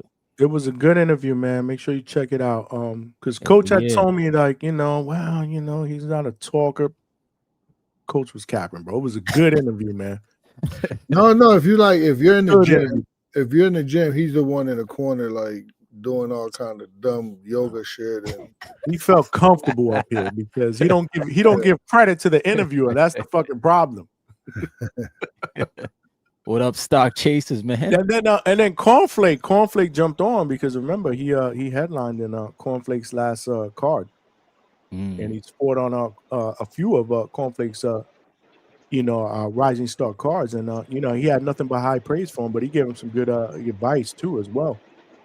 But yeah, it's gonna be exciting, man. It's gonna be exciting to see his journey, man. I'm glad we were able to get him on, introduce him to the DHS family, man. It was dope. It was a good interview, man. Check that out. Stock Chasers is in the building. What's going on, Stock? Yo, Johnny, what's good? I'm back. Hey, yo, Coach, my OG, what's poppin', man? What's Yo, good? It's been a while, man. Yo, listen. Yo, I was telling You Johnny, got bro. locked up with some shit, man. Nah, bro, I ain't been locked up, and bro, after I did that little 3-year stint, I ain't been back in there since, man. Ain't trying about it. But I ain't trying to be in there with all them dudes, bro. But yo, Ryan, what's good, my guy? It's good, Stock Chasers, man. Good. Hey, that's my dog, Ryan. Listen, Thomas Bloomingfeld. I'm about to push him crazy on TBV. The same way Tip want to come up in here and push Boo Boo, right? Want to push Boo Boo, bro. Listen, when Coach told me months ago, yo, go watch his fights, bro. I did a little research on Thomas Blumenfeld, and bro, it ain't like you would think. Oh yeah, he boxing, no, bro. He knocking motherfuckers out. He getting them out of there. Like that's what he do. And the crazy thing is, like, I'm not gonna hold you. I'm not gonna hold you, man. I'm a big fan. But you know what Coach, I was gonna ask you, man. And this is the same question with Kurt School, because listen, we was in deep, man, on YouTube and the chat. We was all showing love when he was in the fight, because it was on YouTube and all that. And I said, damn, yo, Kurt Scooby, you gonna get him out of there. And he did, right? And he did. But at the end of the day, like, what weight they fighting at, Coach? Like, because they going up and down a lot, man. Both of them. That's a good question. God damn, that took you a while, but so 130 for Thomas will be 135. It's just sometimes Stock Chasers is like, you have to take advantage when they're coming up and they don't have a promoter. You have to take advantage of opportunities. Like there was the one of the kid that was like 13 or 14-0 on his record.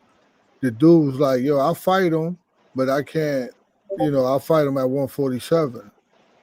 And Thomas have really good defense. So I wasn't really worried. I was like, all right, we'll see what's up. And then some way, somehow, I don't know what, it was a main event on the zone card. So we just took the opportunity, and it was a good call, and Thomas knocked him on the third round. But, so it's just, sometimes you just got to take opportunities outside your weight class. But when it all settles down, he'll be a 135 pounder. So will Scooby. Scooby will be 140. Oh, Scooby. My bad, Johnny. He was in the chat earlier, man. He was cooking in the chat earlier, man. She was hilarious. But go ahead, Stock. Nah. Listen, I ain't gonna hold you. He's a dog, because look, like that fight, it wasn't like he wasn't gonna go. He wasn't gonna go to the end of that fight. Like he wasn't gonna go to the end of that fight. And there was, I guess, like, what's the other dude's name? Carlos, right? Carlos. What do you mean Carlos? I mean, that's the name of the dude that he was fighting. Like the dude he was fighting that night. He had a lot. I forgot the dude's name he was fighting. Well, he had a lot of people in the chat and all that, right? Showing them love. We were all in the chat. I was in there. I came on in there, I think. Johnny was in the chat. Yeah. Tip was in the chat. But at the end of the day, nah, bro. I ain't gonna hold you. I don't know what you got going on, Coach, but God dang. The dude name was Alex Martin. Yeah, I was gonna say. I thought There it we was go. Martin. There we go. Yeah. He wasn't the original opponent. It was somebody else. And then last minute, Alex stepped in. And it's a tough fight. Alex is a tough fighter because he's coming off a big win. And it's tough to take him on like a week's notice. Mm. And then, he did what he had to do with somebody like him. If he's going to beat something in boxing, you got to beat someone like him. And the only guy that knocked him out was also, Oscar Duarte. Yes, Scoob and Oscar Duarte is the only people that knocked him out. I spoke to Coach after that because I was yelling at the TV. But remember, Coach, I told you, Scooby fought a little bit different in this fight. I don't know if you guys noticed, man. More high guard, straightforward, high guard, straight punches, no looping. Was fighting more right. Coach, tell him what you told me. Well, no, he's a work in progress. I think a year ago, this kid would have probably beat Scooby, and he's just coming along. He has a lot to work. Scooby still got a lot to learn, but the good thing is that he's committed. He's in the gym. He's constantly here, away from his family, and yeah, he'll get it all together. I give him like 2 to 3 more fights if we could get that before he steps up, and he'll be ready. Yeah, listen. I wanted him to get him out there sooner. That's why I was like, come on, step on the gas. But I understand what they were doing after I spoke to Coach after the fight. Dude was tough, bro. Dude was, but the thing about it is that Scooby wasn't gonna have it any other way. Like that's what he was gonna do. But hold up, man. I watched. You think I didn't catch the replay yesterday, Johnny? I'll be tapping in. I watched the replay yesterday. I watched the whole show today. What yesterday? Yesterday's show? Yeah, man. And I heard somebody was coming at Rohan Polanco all crazy. There was a few people that came at Coach for Rohan Polanco. Yo, what's going on, man? Hey, stock chaser. That's why I need you on here, because I don't go back and forth with people. They say if they got their opinion, their opinion. I can't. If they don't think Rohan Polanco don't deserve to be in the top 10, I can't go back and forth with that. All right, like they were hard. They were hard on Rohan. Like outside of Devin Haney and outside of and Ryan, for you to know, it was Benitez called in. Who else was on the panel? Damn, fuck. It was like no, it was pro box. Danny Rubin. Danny Rubin was on the panel. Danny Rubin.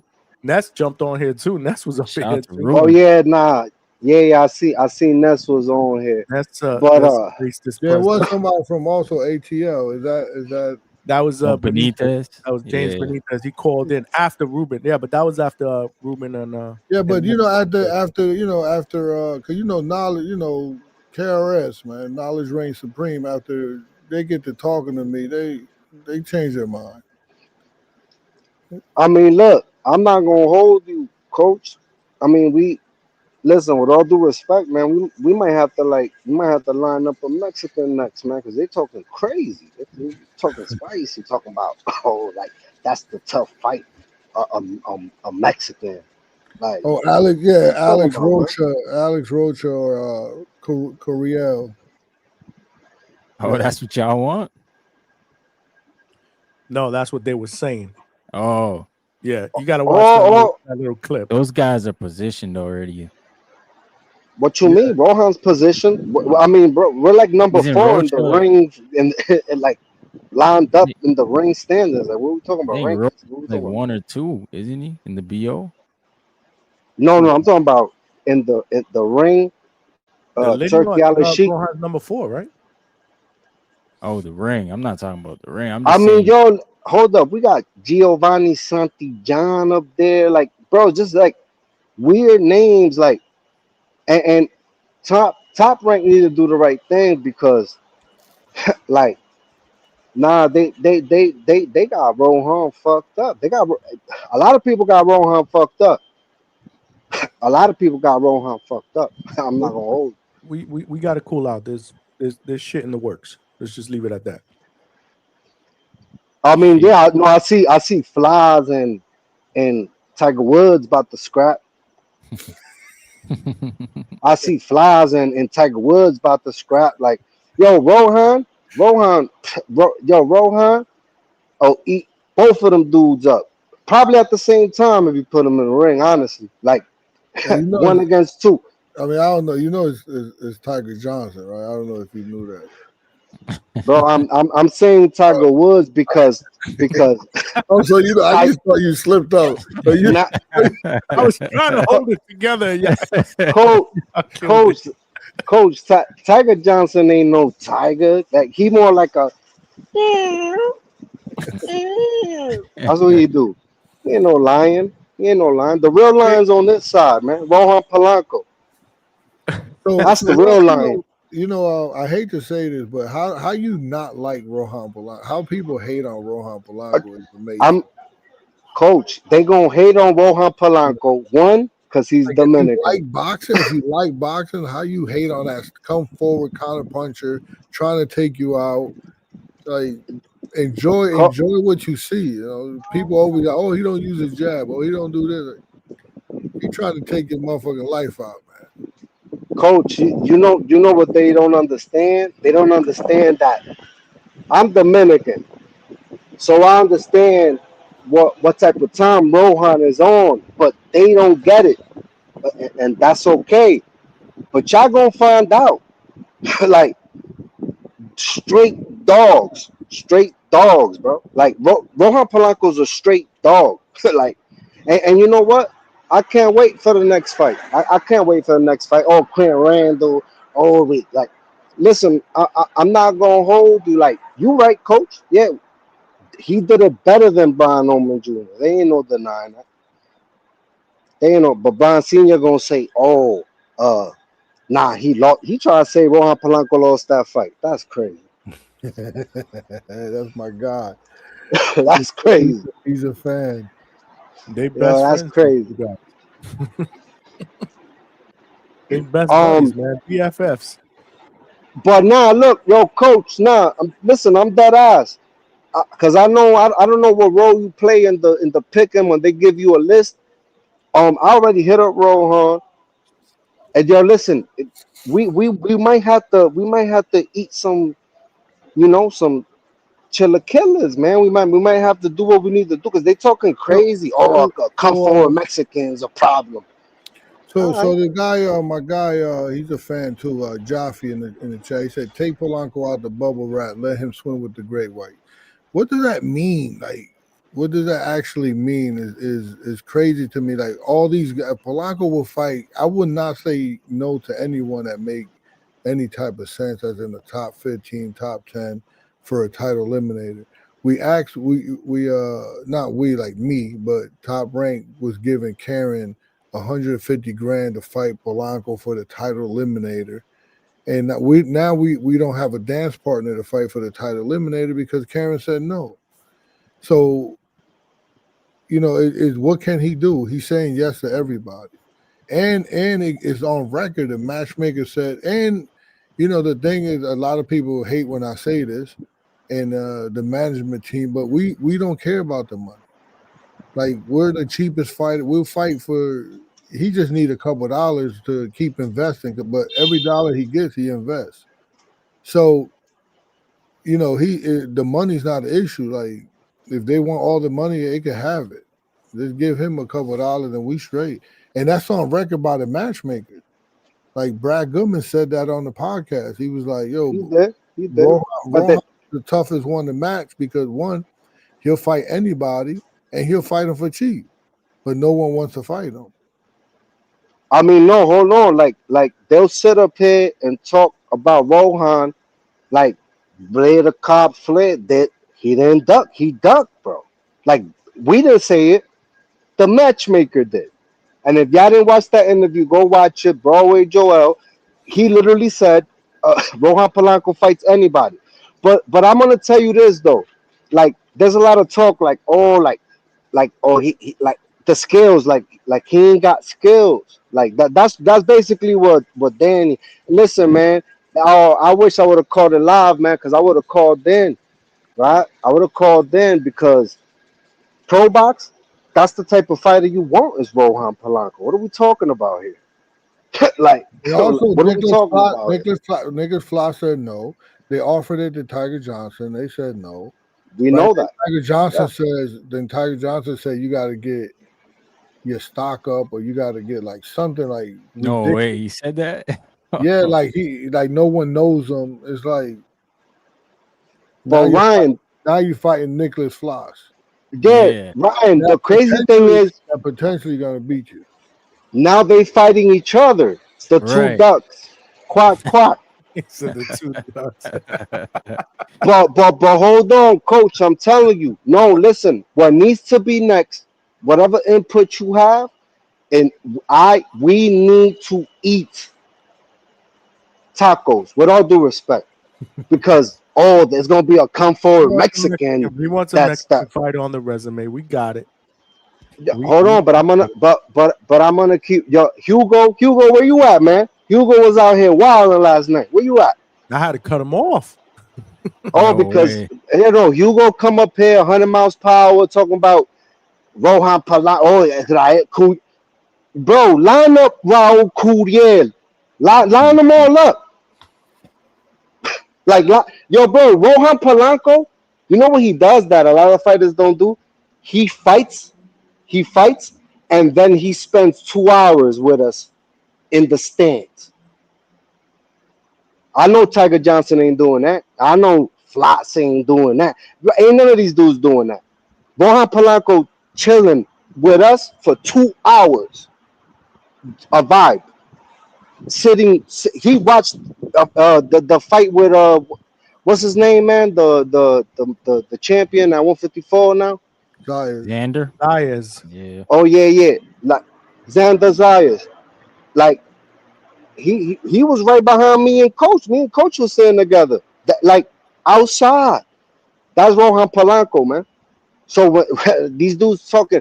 If the fighter don't fight and then come and spend 2 hours with us in the stands, in the seats, outside chilling, you can't talk to us. That's Rohan Polanco. That's Rohan Polanco. Yeah, no, that's dope. That's dope. After the scrap. After the Quinn Randall scrap. And you know what? You know what's crazy? Look, this is what's crazy. This was crazy. Like, he don't have to do it. He don't have to do it. But you know what? Hold on, let me see. What Big Ball's talking about? Who's gonna be WBO Big man O go next? 5-piece. Go ahead. Hit it up, John. Coach Heck. So who's gonna be the WBO Mando next? Rohan versus his opponent winner, or Usman versus Catterall winner, which is obviously the next fight for Jack Catterall and Echo Usman. I probably Coach, say the truth, Coach. Say the truth. What does Rohan do to these dudes? Say the truth. Let them finish. No, Usman and Catterall probably get that, but Rohan will beat them both. Beat him or what type of beating you talking about? He'll beat the shit out of Usman, because Usman's gonna come, and Catterall, he'll just run him out the ring. So what we talking about here? What we talking about here? And what we doing here? Yo, no, like man, I was upset earlier watching that episode. I watched it this morning, man, like, cause I had to go handle some over there. I watched the whole episode and I was like, damn, bro, you got to tap into the Hangout spot more often, because I missed that opportunity. Because they talking crazy, Coach. They talking crazy. And then I asked myself, why their favorite fighter ain't find Quinn Randall? I mean, but Danny did give Rohan credit yesterday. No, it was half-ass credit. If I translate what was said yesterday to Rohan, he ain't gonna take it lightly. That was nasty work. He called him one of the best prospects in boxing, though. Like, what do you want? Okay, he's not a prospect. He's a contender. What are we talking? He's not a prospect. Yeah. That's disrespectful. Okay, He's ranked higher than Floss. Like, what the hell? I can respect that. He's one of the best. Oh, he's Dominican. What the fuck that mean? What that mean? He did say some shit like that. Yeah. Oh no, he was talking crazy, and I was so upset, and I was like, "Damn, man!" I forgot about that part. And Ness was on the panel during that, right? Yeah, but Ness, you know what it is? Ness, you know Ness is a politician. Ness is he's a politician. Ryan, you know what I mean, right? That's his man's in them. He can't talk. Yeah. I mean, he go. Man's Danny's good people, man.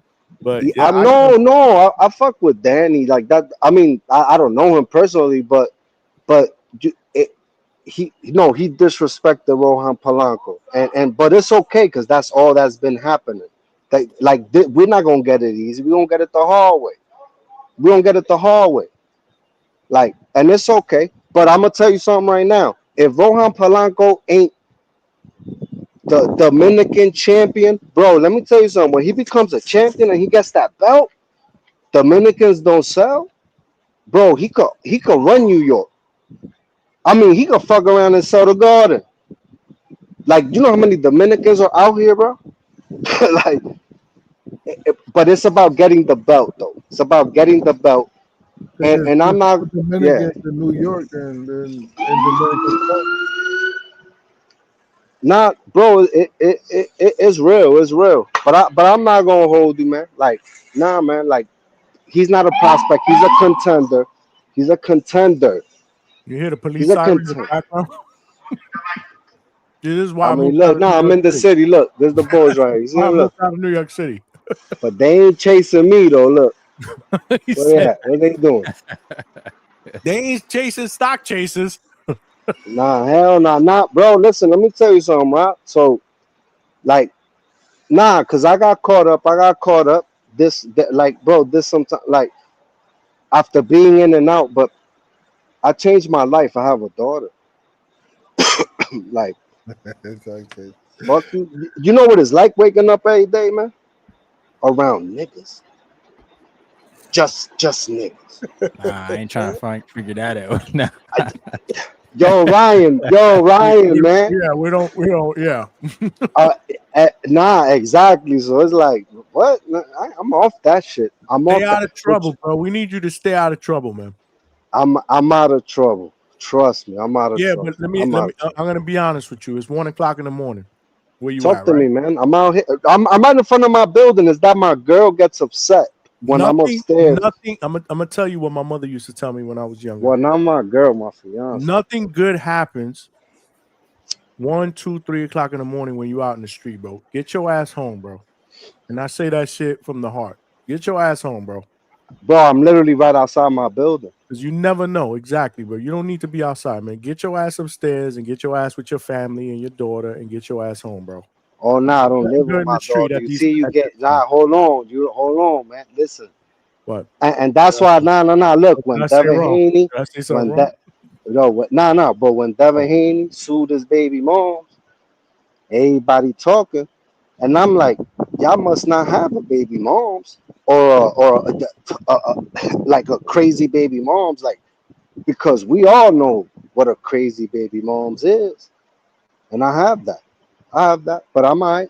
My daughter's about to be 17 years old, Johnny, and I'm 35. Oh damn! Put in work, stock. Feel me? Yeah, no, some more shit. But anyway, man. Enough of that. Yo, hold up. Listen, you doing a live fight chat, right, Johnny? For the Boots fight. Yeah, we'll do that. Because look, I'm not gonna hold. I mean, look, I'm gonna keep it real. Boots is a duck too. T.O. duck, Shakur duck. A lot people get tired of me when, oh, yo, you a Devin Haney glazer. No, I'm not. But there's a lot of people that have ducked. There's a lot of people that have ducked Boots. Devin Haney said, oh, he want to fight me at what, 150? What was it, 152? Yeah, something like that. Catch weight. Devin Haney said, I'll fight him at 147. Did he not? It don't matter. Devin Haney got a fight ahead of him, November 22nd, brother.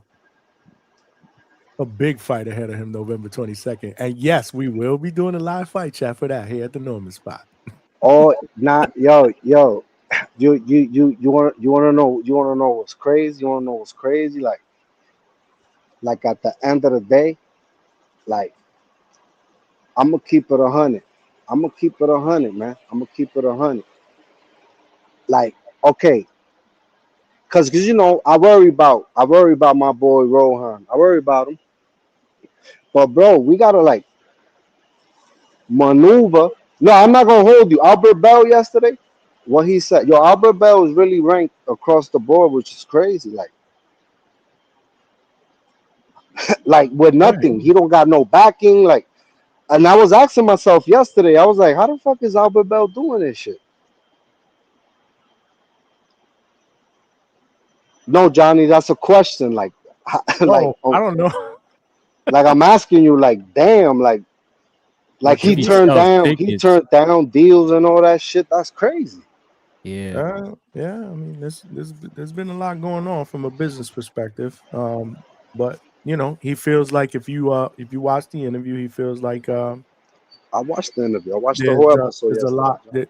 lot. There's going to be some more opportunities from at 135 now that he's there, and there is going to be a lot of shakeup in the division. To his point, right? We don't know what's going to happen with Tank now that he's moving up to fight Jake, and he's getting that bag more than likely. We don't see Tank coming back down. So the WBA, which is already ranked top 10, may be an option. Obviously, he's in the top 6 in the IBF. Muay didn't and Floyd are not going to fight. So who is Muay Thai going to fight? He said that he's heard through the grapevine that Muay Thai is moving up to 140. So there could be an opportunity there. Obviously, Lucas body and that's whole shit with the So there's just a lot of shit going on, but you don't know, man. You know, the business of boxing at the end of the day is very, very unpredictable. But you know, he feels confident that at 135, based on the fact that he is sanctioned or he is ranked, in the top 15, 14, and all these sanctioning bodies, there's going to be an opportunity for him for a title shot. So let's see how it plays out. I mean, not like that's what's up. Like that's what's up. But I heard somebody talking about Liam Pato. Like, you heard that, Coach? Oh, that Liam Pato. Oh, he's at 147. Oh, Liam Pato. He gonna give Rohan problems. Let me wrap this up real quick. So about Rohan will fight anybody. He's ready to fight. If he win, lose, whatever. I'm not gonna go back and forth with anybody. But he's ready to fight, and he will fight anybody. If he's not fighting someone, it's not because of us. I understand that he's a high risk, low reward. Blah blah blah. Right now, I didn't pick him to knock out Randall. I knew he wouldn't. I knew Randall would survive because he went into a defensive mode. And he's not going to fight Rohan. He wasn't going to fight Rohan back. So that's that. Pyro, he'll beat the shit out of Pyro. He'll beat the shit out of Usman. He'll run Tiger Johnson out the ring. That will be probably his easiest fight. To tap in about, I trained the guy, somebody asked about ATV, is Anthony Velasquez, strong puncher. I'm in the works of having a huge fight that everybody will find out about. We're trying to get that in the works. He's a 154 pounder. Think about who's out there for him. And yes, I'm in Springfield, Massachusetts. This shit is ghetto as a motherfucker out here. I don't know what the fuck I'm doing here. I'm trying to move to Florida. I'm trying to move to California. Get your ass to fucking Florida. Open up a gym out here, man. Stop fucking around. Yeah. Me and Ness was supposed to do something. But yeah, so I hope everybody get their picks right. Make some money. Don't get hooked because gambling is like a drug. Avius Griffin, he will be fighting soon. He'll be training here. He's here. He has a room here now. He's not actually here. He had to do something else. Karen, I'm just looking at the chat. Rohan should fight Karen. Karen turned it down for 150. Reading all the chats. Right. No, it's just like, people talking. So I just want to just clarify. It's not that easy. They're like, oh, he should fight this guy. He should fight that guy. He fights anybody. He will fight anybody. So it's not up to Polanco.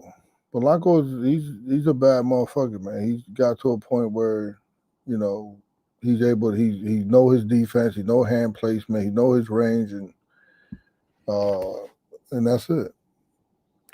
So I got shit to do tomorrow. So I'm gonna go. Hey, Ron, it's good seeing you, man. Hey, bring your boy down here. So bring your brother down here so he get smacked around by yo. Hey, you might be surprised. 6'3" southpaw. Oh shit! 154. Get that fucking work, baby. Get that fucking work. Yeah, he'll come out and get that work for sure. Let's get it. Yeah, man. Yeah, but nah, he definitely Yo-Yo's here. He got Anthony Velasquez, who's 18-0. He's 154. I got another kid that's 10-0. That's 154. Oh, and shit. I got a couple kids that I mean, he could, you know, I could put him in there with Rohan. Rohan spars with Yo-Yo. Yeah. So you got that. You got Ronnie Alvarez, who's a 168 pounder. You have Pedro Vati, who's a 160 pounder. You got work here, man. You got lots of work, bro. Lots of work. You got work here. Yeah? If you know, I step him up. I put him in with the, you know, with the 10-0 kid, with the 6-0 kid. He get past that. You know, we'll move him up. I feel you. He gonna end up with yo-yo hands, and if he get past that, then hey, you got a hell of a fighter on your hand. Let's get it, man. I love it. So yeah, I see y'all later, man. When's the next time you live, man? Hell yeah, man. This weekend, baby. All right, let's get it. Hey, hopefully everybody get those picks right, man. Coach, appreciate you. Come on next time I'm live. Indeed so. My favorite word, right? Indeed. I'll be texting them now. Indeed. Yeah. All right. That's Coach Bermudez, my guy in the building. So is Ryan from Boxing Talk Up North. He's my guy too. CJ Rich, Boxing and BS, is also my guy. I got a lot of family members here, man. Johnny just trying to look out for his people with the thumbs up. Everybody stay safe so we can enjoy life and continue to talk this ish. Yeah, man. I just stock chasers out in the street talking that shit. There's police sirens going back and forth. Get your ass upstairs, man, with your family, man. Right? He's still out there. Look, he's still fucking out there. He's still fucking out there. Get your ass upstairs, bro. Hold on. I wanted to catch Coach before he left, but now look. He left, bro. The crazy thing is, look, not only that, Johnny, you know what I hear? I hear, yo, OC the boss, that's my dog. OC the boss, no. That's the people's champ. But let me tell you something. Round one, like, look, bro. Listen, I'm gonna keep it 100. Round one's my dog. But at the end of the day, like, that's gonna be a hell of a fight. And people, you know, they stay trying to downplay it. I'm not gonna say no names. Stay trying to downplay it, bro. That's gonna be a fire fight. That might be the fight of the night, cause we'll see. Ryan, that's gonna be litty. But hold on, I'm gonna say one last thing before I jump off. When Ryan said, Ryan, what you said? You say, yo, I'm gonna have to remove Muhammad Ali off my list. And then, Ryan is still picking that shit up. They came for me, yo. Yo, they came for my boy Ryan, bro. Yeah, they went in, man. And Ryan's my brother, man. Yo, Ryan, how many death threats you got for that? Hey, yo, Crawford sound like he's going for 4-time undisputed. What? The debate really gonna be on if he do that. But listen, a decent debate. If he does that shit, it's gonna intensify. Did you hear when I said that we finally entered in boxing the basketball version of the LeBron and Jordan debate? Yeah, we finally got boxing version of that. We will have this debate for decades. Wait, who's Jordan and who's LeBron? He does. Right? Who's Jordan and who's LeBron? Floyd and Crawford and Jordan and LeBron. For sure. We've already been talking about that shit. Who's better? Who surpassed who? Who's better in the in the history of the sport. Blah blah blah blah blah. I think that's listen. I told you that. I mean, you know where Mayweather is in my top 5. Listen, I'm not gonna hold you. Mayweather to me is no, but I'll do. That's why I was telling Ryan, like people was coming at his neck. Mayweather to me is the best to ever do it. Okay. Yeah. The best to ever do it, and I'm gonna tell you why. Because, I mean, the champions he fought, what he did. Not only he changed the sport forever, like the real first money man in boxing. Like, but he did it on his own time with his own promotion, and he did it his way. And then he said, "Yo, I'm coming back." Yo, don't be surprised that Mayweather says, "Yo, I want that smoke with Crawford, bro." Don't be surprised. Nah, you don't want that smoke. What you mean? Yo, hold on. Bro. Ryan, who you got? Who you got above who? Who you got above who? Who you got above who? We don't need to do that. No, I'm not talking about above. I'm saying right now he don't want that smoke with Crawford. No, I'm saying like who you got though, like because I got Bud. Bud is in my top 5. Floyd's my GOAT, yeah. And you know what they do? You know what they do, Johnny? They're like, oh, but this boxer in 1973, and that's why I agree with Ryan. Yeah, bro, we ain't watching. Like, what are we talking? Though these dudes was fighting taxi cab drivers, bro. Like, what are we talking about right now? Yeah. Like Ryan. So I'm with your argument, but removing Muhammad Ali was crazy because. No, that was crazy. Why you chose him? Why you chose him? I just bumped Crawford up. That's all I did. Yo, said Ryan death threats for that. I'm not gonna hold you. Yo, Ryan broke the internet with that for like 2 days. And then, like a lot of people didn't think, like, man, Crawford's in a stage where it's hard to get 4 belts. Like, it's hard to do that shit because of politics of boxing. Don't allow certain guys to do that shit. So Ryan, I'm with you. Like my top 5, like I'm not even gonna say it because I'm gonna get cooked. But my top 5. Oh no, I don't care. I don't care. But people care. Like, look, his fucking phone went off. Oh, there you go. You hear me, Johnny? That's your girl telling you, get your ass upstairs. Why are you still outside? Tell me that ain't her. Tell me that ain't your girl. Yo. Look, he don't even hear me. Look. That's his girl. Like, yo, where are you? Get your ass upstairs.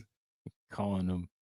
Like, get your ass upstairs. What you doing out in the street at 1:30 in the morning, man? Ain't nothing good can happen in the street, especially in New York City. I'm sorry, man, if I sound like a father figure here. But we all family, man. Get your ass upstairs. Yeah. You want to talk? Go upstairs, man. You know, Ryan's in his crib. I'm in my crib. Look, he back in the fucking back room. He's still back outside. in the fucking back room. I'm gonna let you cook for 2 minutes, and if you're not upstairs, then I'm booting you out. And I say that shit from the heart, y'all, because this is how we do. We fucking family here at the Hangout spot. Are you there? Yes, no, maybe so. He's still getting calls. Guess not. Guess not, man. You tell him to get upstairs. Get your ass upstairs, stock chasers, if you could hear me, man. He said stock is not in a gentrified hood. Nah, man, he in the Bronx, bro. You ain't hear police sirens in the background, bro? Come on, man. I moved out of New York City a long time ago, man. Word. Get your ass upstairs and get to bed, man. For real, man. We here. We cooking at the Hangout spot. This is the late night spot. Ryan, what's good, man? Not much, man. Just getting ready for the weekend. Got Pro Box back. Shout out to Najee Are you Lopez. going to that card in Montreal? Because there's a card in Canada, most valuable card in Canada, though, right? MVP. Nah, I won't be out there. Ah, man. I thought you were going to be up in that card. Yo, bro, I want to go to all these fights, but my son, he's playing such good baseball right now, bro. He's in demand right now. He's doing his thing. So, how old is your son, right? He's 9 years old, man. Oh, yeah. Okay. Yeah, they're getting ready for Little League World Series. Man. I was a big baseball player when I was young. I started playing Pee Wee. Well, back then when I was playing Pee Wee, it was at 9, 10 years old. And Little League, I think, was at 11 years old, so 13, then Junior Pony, then Pony. Yeah, he's doing his first year at Little League. He'll be U11 next year. So awesome, man. What position does he play? He plays outfield and second base. Okay. Yeah, that's what's he up. be batting though. He's a good bat though. He got a good bat. He's a hit. Okay, good. Yeah. I tell everybody all the time, man. I love boxing. That's my passion. But if I had a son, young, get your ass in a baseball, bro. That's where the money's at, bro. And you're not getting punched in the face, bro. We were talking about this on yesterday's show, bro. Ohtani's making what? Close to $1 billion, bro. It's insane, bro. With these baseball players, and it's guaranteed money. Yeah, that's the crazy thing about baseball. I mean, these guys could get hurt for a year. They're still getting their fucking contract. It's not like football. Football is a little bit more grimy unless it's guaranteed money. Right. On the front end of your contract, bro. You know, you never see the whole, a 5-year deal, $100 million, $23 million guarantee. You may see you're gonna see the $20 million. You're not gonna see the $100 million if you don't continue. A lot of people don't know that. But and then boxing, you already know the business of boxing. Yeah, it's tough. Only the top of the top are making money. Exactly. So I'm only bringing you back because you're home. Are you home? In the crib. Yes, sir. Show me that you're in the crib. He's in the crib. There we go. All right. Because I was not going to talk to you while you was outside. I'm in the crib now. I'm in the crib. But hold on, look. Man, I'm saying this shit from the heart, bro. You don't need to be outside at this time of night, man. Nah, hold on. Look, listen. You know what they do? They be like, oh, Stockton, he not a stock chaser. He not a... Bro, I'm always in these markets, my boy. So you look dumb, but it is what it is. But hold on, listen. Let me tell you something right now. Ryan, he wasn't wrong. Because it's the same way like with LeBron James. I feel like what LeBron James was able to do in this era, they're more fit, more physical, better built, healthy, like borderline. I mean, you get what I'm saying? Like borderline, like today's competition is built. The athlete today is just built totally different than the athlete back in the 80s. I get that. I get it. But it's really, really hard to compare eras too. Yeah. Because like for example, like when people have this Jordan and LeBron debate, Jordan played in a different era. Bill Russell and all those guys, they played in a different era. LeBron played in a different era. It's hard, man. It's really, really hard. So it's just more of a fan thing, going back and forth based on what they've seen compared to what this person has seen. And but I'm excited that we're actually gonna have our version of that in boxing, because you're gonna have the Bud and Floyd debate for decades, man. No, but look, Bud's on his way out regardless. He's 37 years old. You want me to tell you who's 26, undisputed champ? Yeah, Devin Haney. And look, what's gonna happen is that Devin, look, Johnny, let me ask you a question. How many of these fighters have their own promotional companies? And like how many? Yo, a lot of them, bro. There's actually a lot of them now, bro. Yeah. No. I don't know how much percents they getting. The percents, I don't know. but I think most fighters will create their own LLC, right? Their own promotion company. But I don't know how. Like they should. Point, I don't really know how. How much money or how power? I don't know, man. Yeah. No. Those are Tank fans that argue about money. That's what they do. I'm not even talking about money. What I'm trying to say is, it's more common. Ryan, correct me if I'm wrong, for a fighter to have or to create their own promotion company, but I don't know how powerful really that is. Yeah. When it comes to that actual promotion company carrying that weight in a big fight. I think the only guy we heard talk about it is Canelo, when he said he gets like 80% or something like that. Canelo don't count in this conversation. Fucking concession sales, bro. Yeah. Buy a fucking beer. Wait, hold on. You said Canelo. Canelo's not in this. I'm talking about 26 and below. 26 and below, or Tank has GD. Oh, he's not 26. He's 30. Thank you. I don't think Shakur got one. Tio ain't got one. Yeah, Oh wait, not many guys ain't got one. Yeah, at you mean the 25. young guys? I'm talking about fighters in totality. I mean, no. Listen, we need listen. We need a handoff in this sport, or is it needs to happen. Like it needs to happen. Like there's no denying that. What, yeah, but where are you getting at with your question? It's not a question. What I'm trying to tell you is that Devin's up next, and y'all, a lot Devin's of up people next going to to what? He's the take next over the face of sport. boxing. Take over the sport. You think Devin is the next face of boxing? Devin is a hot topic. Ryan, am I lying? Nah, he is, man. Who else is a hotter topic than Devin? But everyone denies it until they can. Unbiased Brim said, you need to go to bed. You know what? Unbiased Brim. Let me tell you something about unbiased Brim. Let me tell you something about unbiased Brim. Like at the end of the day, listen.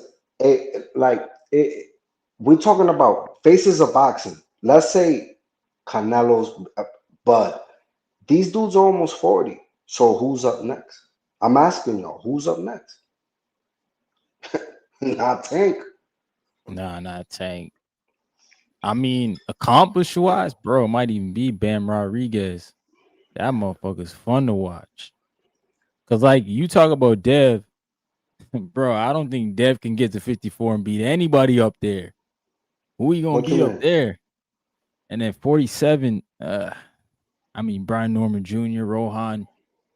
Like 47 is kind of a weird spot. Let me ask you guys a question, man. If Brian Norman Jr. knocks this dude out, where does that put Brian Norman Jr.? As far as popularity? No. I think it puts Brian Norman Jr. in the pound for pound. Well, not just that, but as far as popularity, his stock goes up from here to here. Skyrocket for sure. Skyrocket. Yeah. Absolutely skyrockets, bro. Absolutely skyrockets. So what's your point, John? We got Brim.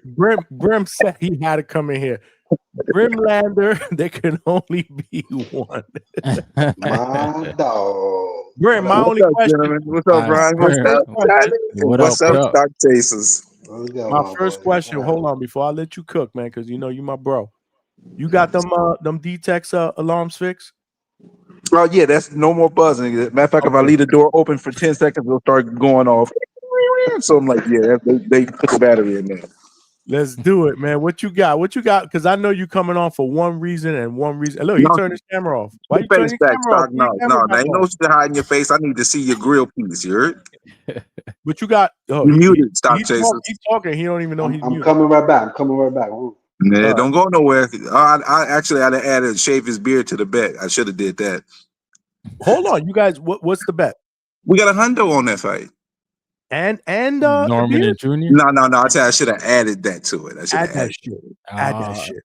Yeah. Add that shit. That got to be a stipulation. Put that. Yeah, shit but the thing is though, I have to do something kind of ridiculous too, and I don't got enough facial hair for that to to matter. Grow it out. So, but I don't know. See, the thing is, I respect Devin, and he does move like a champion should. We respect. But I don't know if he could ever be the face of boxing because. Maybe if you get enough hate and he's fighting guys that have a name value, let's say if he does happen to be Brian Norman and he's fighting guys with name value that has that generates, he could possibly have the Floyd Avenue, but I just don't see him being able to do that fully. He doesn't have the personality for it. I just don't see him being able to be the face of boxing in the essence of what face of boxing stands for, because it's a generator, and for Devin Haney's road to doing that has to be the villain, and I just don't think he has the personality for it, personally. He's not the same type of villain. Like, there was a villain that people wanted to pay to see. I don't know if Devin's the type of villain that people want to pay to see. And I think we I think overrated people about do. Floyd Mayweather. The people wanted to pay to see. Floyd was very smart. He actually got in the ring with people who had a fan base, which would generate. So you got their fan base, then the people that want to see you lose, then you got your fans. So it was a trifecta for him. And I just don't see Devin Haney's personality being able to translate in that avenue for him. Doesn't mean he can't be one of the top guys and be up there, but just for face of boxing talk, I just don't see the avenue for him to be able to create that lane unless he develops a personality for it, But first and foremost, he has to beat Brian Norman Jr. And unfortunately, I don't think that's going to happen for the young man. I think he's going to go out like a warrior, and he's going to take his lumps, and I think he'll be able to bounce back from it. But it's going to get a little dark over there, Star Chase. You might as well turn your lights off and watch it in the dark on the 22nd. But hold on. Like at the end of the day, and Johnny will know, and Ryan will know. y'all create content.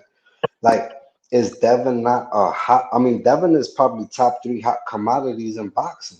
Like, if you have nothing to talk about, you're gonna talk about that. It's a little bit of a reach. I mean, is he up there in regards to people who talking about him? Yeah, but top 3? Nah, he's not top 3. But they're talking about him because he's suing people. Yeah. Hey, I don't know if that's really attractive.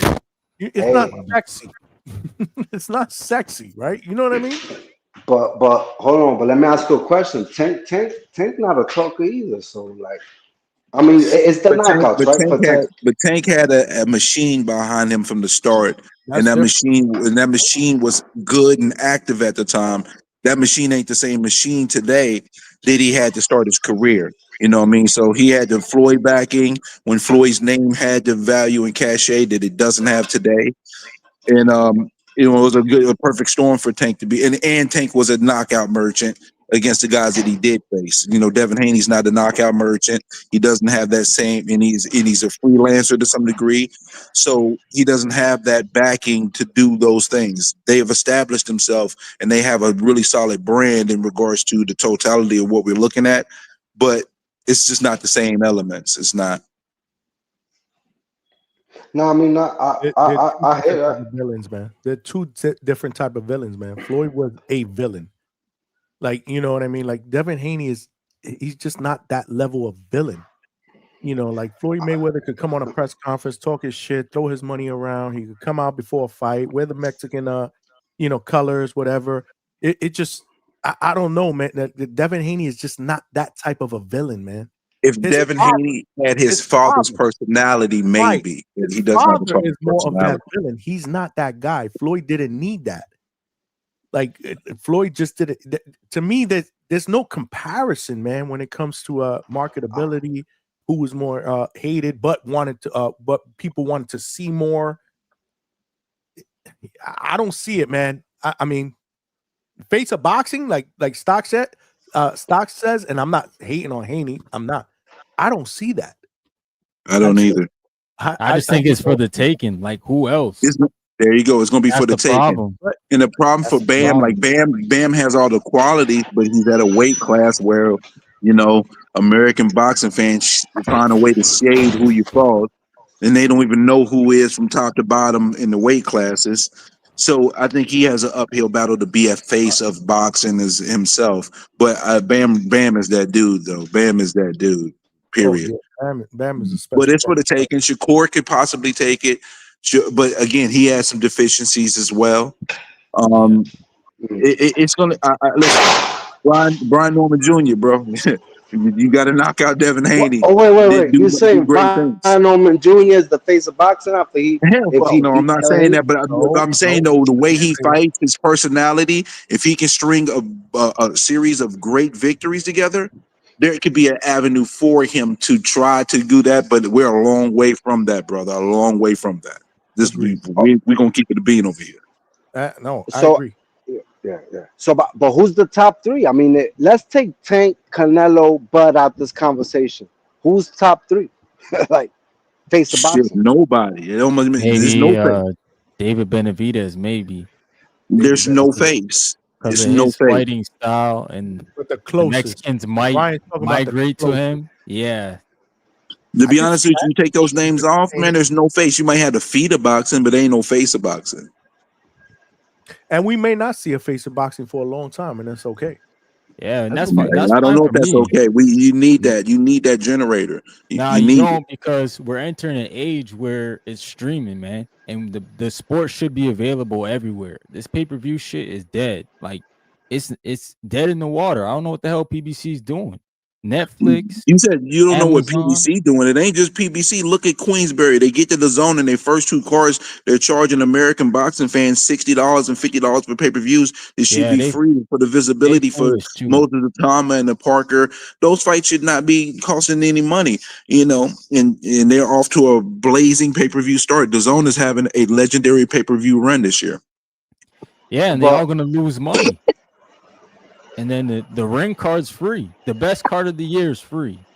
Yo, Ryan's cooking. And that's what, November 22nd, right? Yeah, and all the other ones are like, this is Ain't foolish. gonna lie, that fucking card is fucking fire, bro. How the hell am I gonna pay for Sebastian Thurman when I could watch Benavidez, Yard, Devin Haney, Norman, Brand Rodriguez, all these dudes for free? Like Abdullah Mason for my $30. Abdullah Mason. Yeah, man. Notes. Crazy. Yeah, but again, and the thing is, I see people saying, "Oh, Turkey's lying again." I saw a content creator say, "Oh, Turkey's lying about the Western." I'm like, "Yo, those are not ring cards. Like the Eubanks and Ben rematch. That's not a ring card, a ring magazine card. Yeah, it's Riyadh season. It's Riyadh season, but it's not Ring Magazine, you know. So you got to know the difference between them.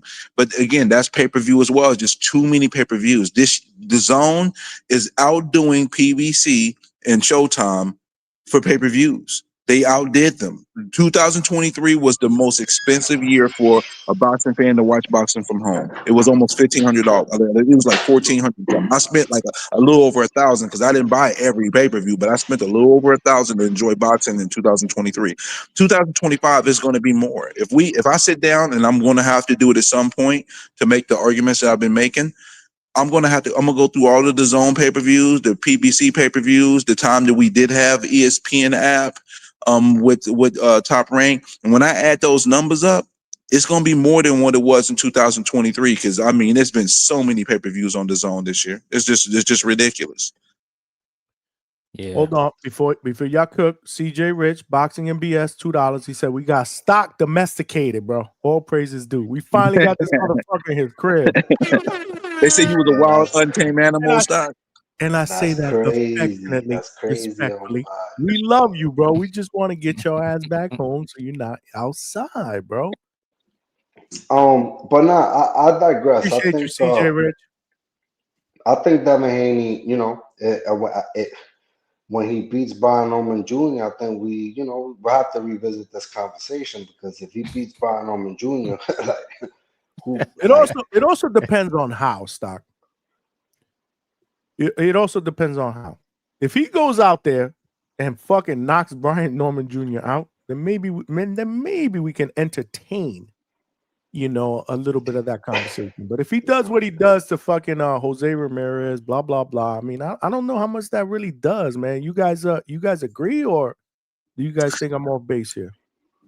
You're on base. You stole this. You was on first base and you went to steal second, and I'm gonna say you're safe. You're on base. Yeah, but the Normans can't use that excuse, man. I mean, we're gonna be like, really, bro? Like, come on, man. They said they got footwork. They can't use that excuse. Okay, Ryan, I get what you're saying, but what I'm talking about. My argument is what he's saying, the face of boxing. Oh yeah. That won't be enough. You'd have to knock him out. That won't be enough. For me, it don't matter if Devin finds a way to win. It doesn't matter how he wins. He gets 100% credit. But when we're talking the next level, there's more ask of you as a fighter to be dominant in the ring for you to be able to get into that position. So, yeah, it's a little bit more that would be expected from Devin to try to get in that type of position. You move up to 147 and you knock out Brian Norman Jr., who most people think we're gonna knock his ass out, then that's some gangster shit. I ain't gonna lie. And I'll tell you that. I ain't gonna lie. I'm gonna be like, damn, bro, that's what's up. Or if he makes Norman look amateur, like thank you, Ryan. We gotta see that play out.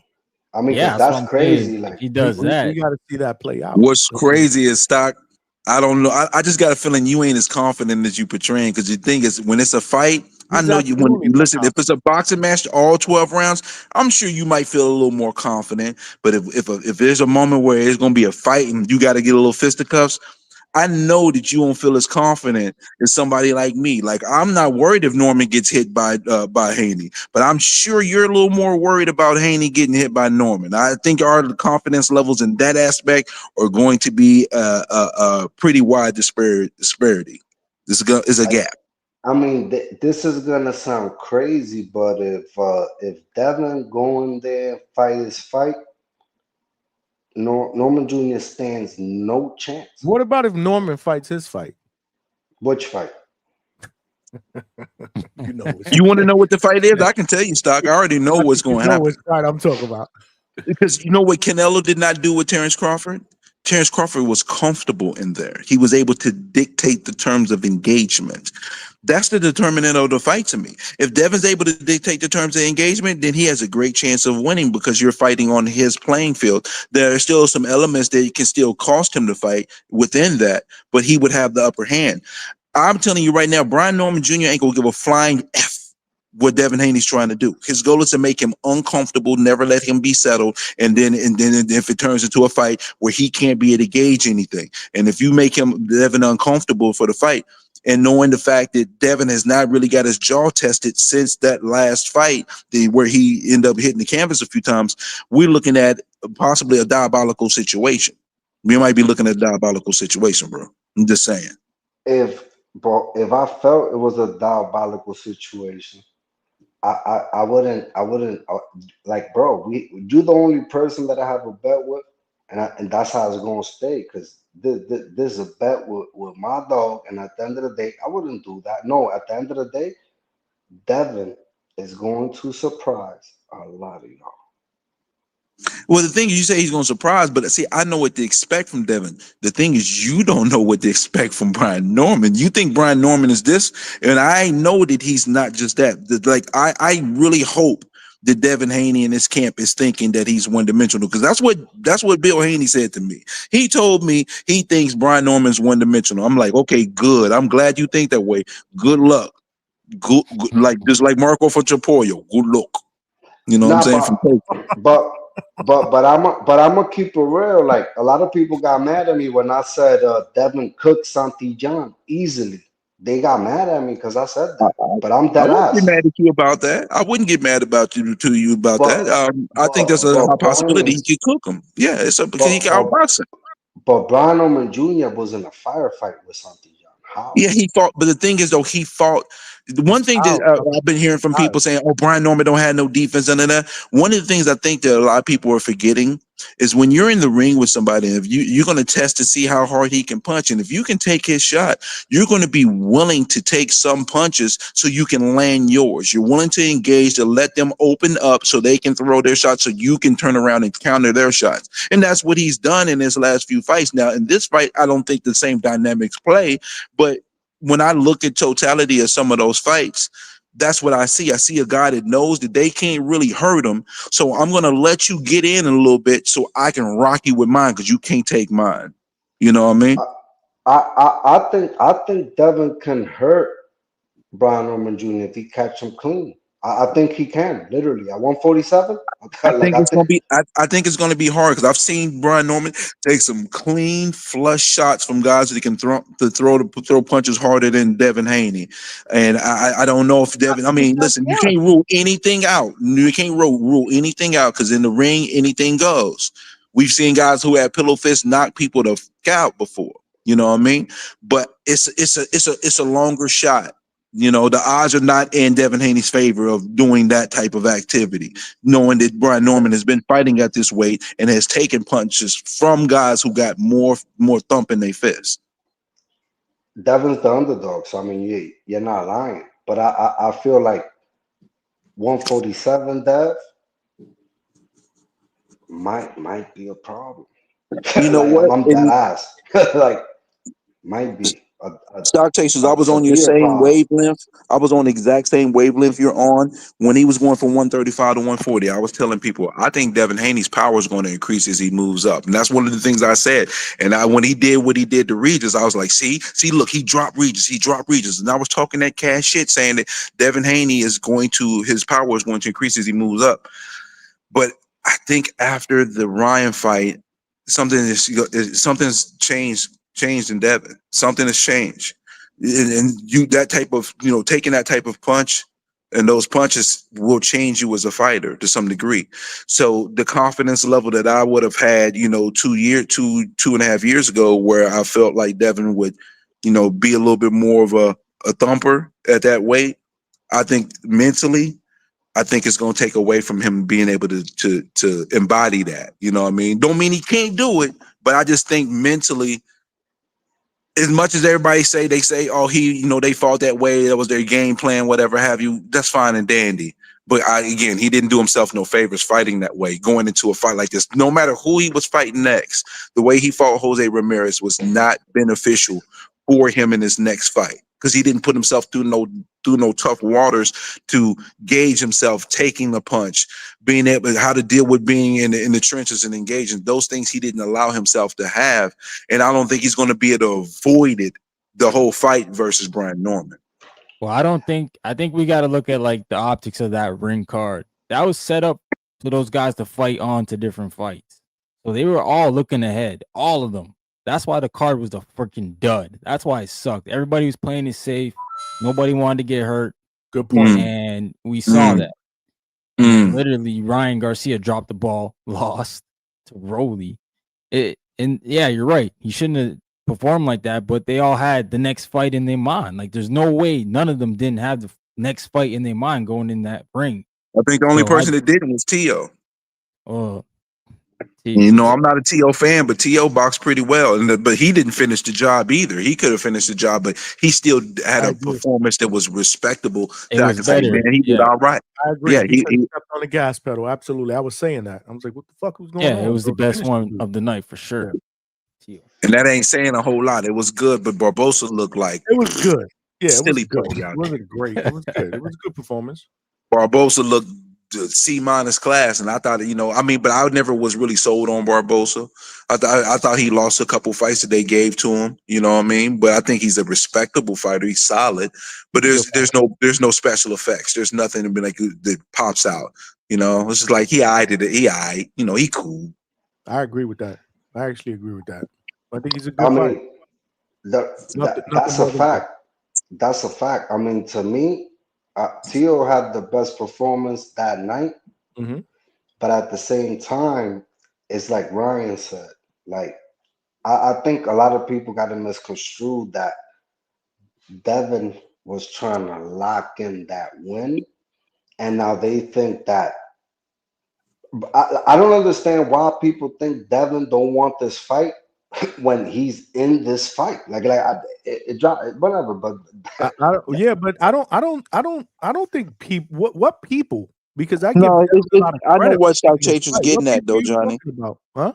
I know what he's getting at. You got to understand, Stock Chasers. That there's evidence that they were trying to go a different direction in regards to what the communication with Bill Haney and Tay Jones. It's documented conversations in regards to them looking to swerve and go a different direction. So even if they end up bearing down saying, we taking this fight, we're going to fight, the optics in regards to that conversation when the fight first was coming about created that scenario where Brian Norman Sr. and all of them felt like you trying to get out of this fight because they mentioned swerving to some degree. So that's what created that. Now, I don't personally think that Devin and them was going to bail out on the fight once it was set, signed, sealed, and delivered, but they created a little bit of imagery and energy that said maybe we might want to backdoor out of this. And that's why some people was like, I think you're not trying to really do this fight. But we here now. You know what I mean? I got you, but my thing is this. Let's fast forward. That's over. We're here. Yeah. The fight's over. We here now. So, we can forget about all that crap. It's here. It's on. It's both guys agreed to the whole VADA. We're good. We're on schedule, guys. We in there like swimwear. We on schedule. Remember about a month and a half ago when we were talking this shit? We were like, guys, man, this is mad premature. We don't know what the fuck that happened. Blah blah blah. We're still on schedule. Here we are, almost at the end of October, and we're You mean the end of still. September? Yeah, well, I'm sorry. At the end of September, the beginning of October, we're still on schedule. We're good. We're less than 2 months away, baby. We're good. And Devin Haney is posting the fight. But hold on, I'm about to dip. But look, Ryan, who you got, bro? Ryan's gonna wait till the weigh-in. Yeah, I am, bro. Yo, I blame that shit on Ness, man. Ness started like Ness done cook the game for everybody, and not everybody's doing that shit. No, Ryan's gonna give his pick before the weigh-in here at the Hangout spot. He got promised. Yeah, I gotta wait, bro. I gotta see these dudes. Cause Devin Haney, I believe Devin Haney could fight at 54, man. I believe he's a big kid. He's a big kid. I believe he's big. So I'll have to see how he looks. But Brian Norman Jr., he ain't no, he's a tough customer, I'll man. be at camps. I didn't talk to y'all about this fight, but did y'all see that Perro fight? I don't know if y'all ever saw it. I was up the morning and watched it. It was Perro when he fought that one dude, the French dude. Papo? Yeah, Papo. Yo, that fight was good as F. That was a hell of a Perro had to dig deep, boy, because he got rocked though times. And that was his first fight at 147, right? That's correct. Hold on, that's Leon Paro? Yeah. First fight at 147. I'm gonna have to check that out because go back and watch that fight. That fight was good. He won the fight. Don't get it twisted. But that French dude, I want to see him again. What's his name again? David. Papao, yeah. He's good, yo. And the thing is, he's not even a knockout guy, but that left hand he got mean. He got a mean, but he was trying to rely on it too much and load up on it. And if he had to get he legit, man. That was a good. He legit. He good. He a good fighter, bro. He need to be in the mix, and they need to set him up with another fighter in the top 10, top 15 in the 147 because he's a good fighter, man. He's a good fighter. Pearl had to work and earn that. But I mean, I know that it looks like that they trying to make Crocker fight somebody else, but I got a feeling that Pearl's going to be able to get that fight for the IBF. So it would be Crocker versus Paro to get that belt. I'm not looking forward to Manny Pacquiao versus Rolly, but it's probably what's going to be next. That's probably going to get announced for December. And Roach versus Pitbull probably be the co-main. That's what I predict in regards to that card. So it's like 147 still need to have some better fighters to come into the division and some movement, so we can get some clarification because it's still looking a little weak as of right now. You cooking? Yeah, but yo, listen, I appreciate you. I'm about to head out. You know what I'm saying? Shorty tight. But yo, listen, hold on. November 22nd.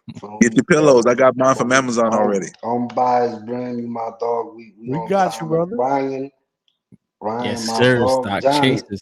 November 27th gonna be a movie, baby. Hey man, listen. Thank you for the steak dinner in advance, Stock. Thank you for the steak dinner, bro. It can't be Wagyu. It ended up with Wagyu. Plus, I'm not even a big fan of Wagyu. It's too fatty to me. I don't like that much fat. And you gotta go. And I'm gonna do a live where you're gonna be there. and You gotta put the camera on, and you gotta, like cut the steak in front of us, like No, you know what? I want to see. I want to see the live after the fight where Stock got his pillow and he lay on the pillow and say, "I'm joining the sleepover." That's what I need to see. Yo, Brim, you about to be let down. But one thing I'm gonna do, I'm gonna take your 100. I'm gonna send it to Ness, and I'm gonna take over TBV for about 2 hours, bro. So that's what you're gonna do. You gonna pop your shit over there for 2 hours? That's nice. That's a nice man. It's a stock takeover, man. I heard that, but guess what though? You need to go to the stock market and check the market and find something to put in because unfortunately you got your stocks a little wrong. Your stocks a little wrong. You know what I mean? You chase the wrong stocks, bro. You chase the wrong stocks, bro. Yo, Devin Haney, DHP, that's the stock to chase. I heard that. Destination. Shout out to stock chasers. DHP. That's what DHP stand for. Destination Home Pillow. I like that. I like that. I heard that. Damn, finally we got stock to bed. We tucked them in, y'all. We tucked them in, man. Shit. But gentlemen, how y'all feel about all these pay-per-views that's going on? Like, I mean, with the zone and all that, like, You know, I hate Ryan, it, where man. do you live, Ryan? I live in Toronto, so like the zone for me, I was saying to people is not bad because I get the NFL on there too. I didn't know y'all don't get NFL on the zone. No, that's So, that's like, over. That's any rights outside the United States. So yeah, you're getting so value for your money. We I was don't. gonna say that for me, the zone's like I love it because that's my one-stop shop That for makes sense. everything. Yeah, that makes sense. Where like Yeah, I no, we didn't all know we get is darts. Yeah, yo, that's messed up. Yeah, man, I ain't gonna front. Without I'm only trees. paying $19.99 a month, but Toledo Trice. Let me go and get What's ready to good? up. It's your show, man. It's the Columbus, the Ohio takeover. Let me mute myself. No, I was just gonna say I heard you talking about pay-per-views, but you know me, I'm the king of asking for them to put boxing on BET or the CW, and I got laughed at. You feel me? C-Dubs, I I think got CW still going. Yeah, whoa, shout out to WWE NXT on the CW. You feel me? If it's good enough for WWE, it should have been good enough for boxing, but what the fuck do I know?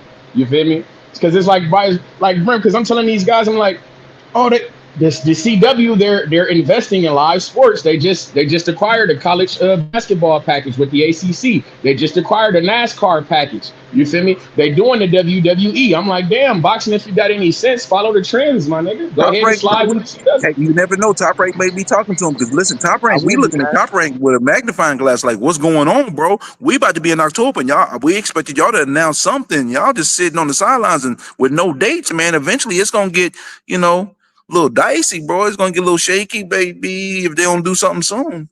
I wouldn't be mad. I wouldn't be mad. Yeah, that's all I'm saying. And I'm like, oh shit, the CW, not they got live golf. Oh shit, the CW, they all type of live sports on that bitch. I just don't understand boxing. What you doing, gang? And then I'm hearing y'all hear that we're not particularly happy about keep paying for shit, guys. So go ahead and slide to the CW. Give me what I'm asking for. Fuck with your boy, man. Because like when Boxer was on Peacock, that's a little $5.99. I ain't mind shelling out because like it's still technically an NBC entity. I'm fucking with Peacock because I can go there. I'm going there to watch football. Go ahead. Quick question. I'm sorry. Is this true? I didn't see that. Top Rank signed with Stars. I heard they were in talks, but I ain't seen. That's a rumor. That's the rumor. That's the confirmed rumor, but we have nothing officially pinned the ink dry saying it is done and sealed and delivered. So we are just still in the assumption mode that there's something that's coming, but we don't know for certain. Okay. Since we were talking about Top Rank TV deals, I figured I'd throw that up. Go ahead, Trees. I'm sorry, man. Absolutely. No, it's all good in the hood. I would love to see Top Rank on motherfucking Stars. Get my guy Jared Anderson and BMF for Power. Get my guy a cameo on one of these motherfucking shows. You hear me? Shout out to Jared. Yes, sir. Whoa. We gotta see y'all. Excuse me. Like I say, man, I'm not just a boxing agent. I'm a sports agent. Remember we heard man say that? We got to think about getting these guys money from all different type of avenues. You understand me? My God, I would love 50 Cent to fuck with us and put us in the Power cameo. That'd be lit. Fuck you, Look at my That'd face. be lit. Look at my face right now, Toledo Trice. Look at my face. Hey, Brim, you know that'd be lit. You sold see my Jared stock sold my stock in Jared Anderson a while ago, bro. I hope don't he do get that. back right and he do his thing, but Whoa. unfortunately, I sold my stock a while ago, my G. I'm That's sorry. correct. I'm just gonna keep it. That's why I got on. That's why I got on. See, Alberto don't know shit. See, that's why he don't know nothing. That wrench he need to use it on his brain and tighten this shit up because he don't know no better. But point being, you feel me? That's why I came on here because the fight that I'm most interested about happens to be that that Parker and Wardley fight. You understand me? That Joseph Parker. Is that the one you voted for? I voted for that because I'm most interested because of my fighter Jared Anderson. To me, if you ask me the winner of that fight, I don't see how we're not in line against that guy. I've been hearing Ness talk all that shit about his man Fabio Worley. If he find a way to beat Joseph Parker, which I don't think will happen, but like I say, if he does, I don't understand why my guy wouldn't be a viable opponent for Gang. I don't see them throwing him the Moses Saitama just yet, especially if he beat a Joseph Parker. They wouldn't do no shit like that.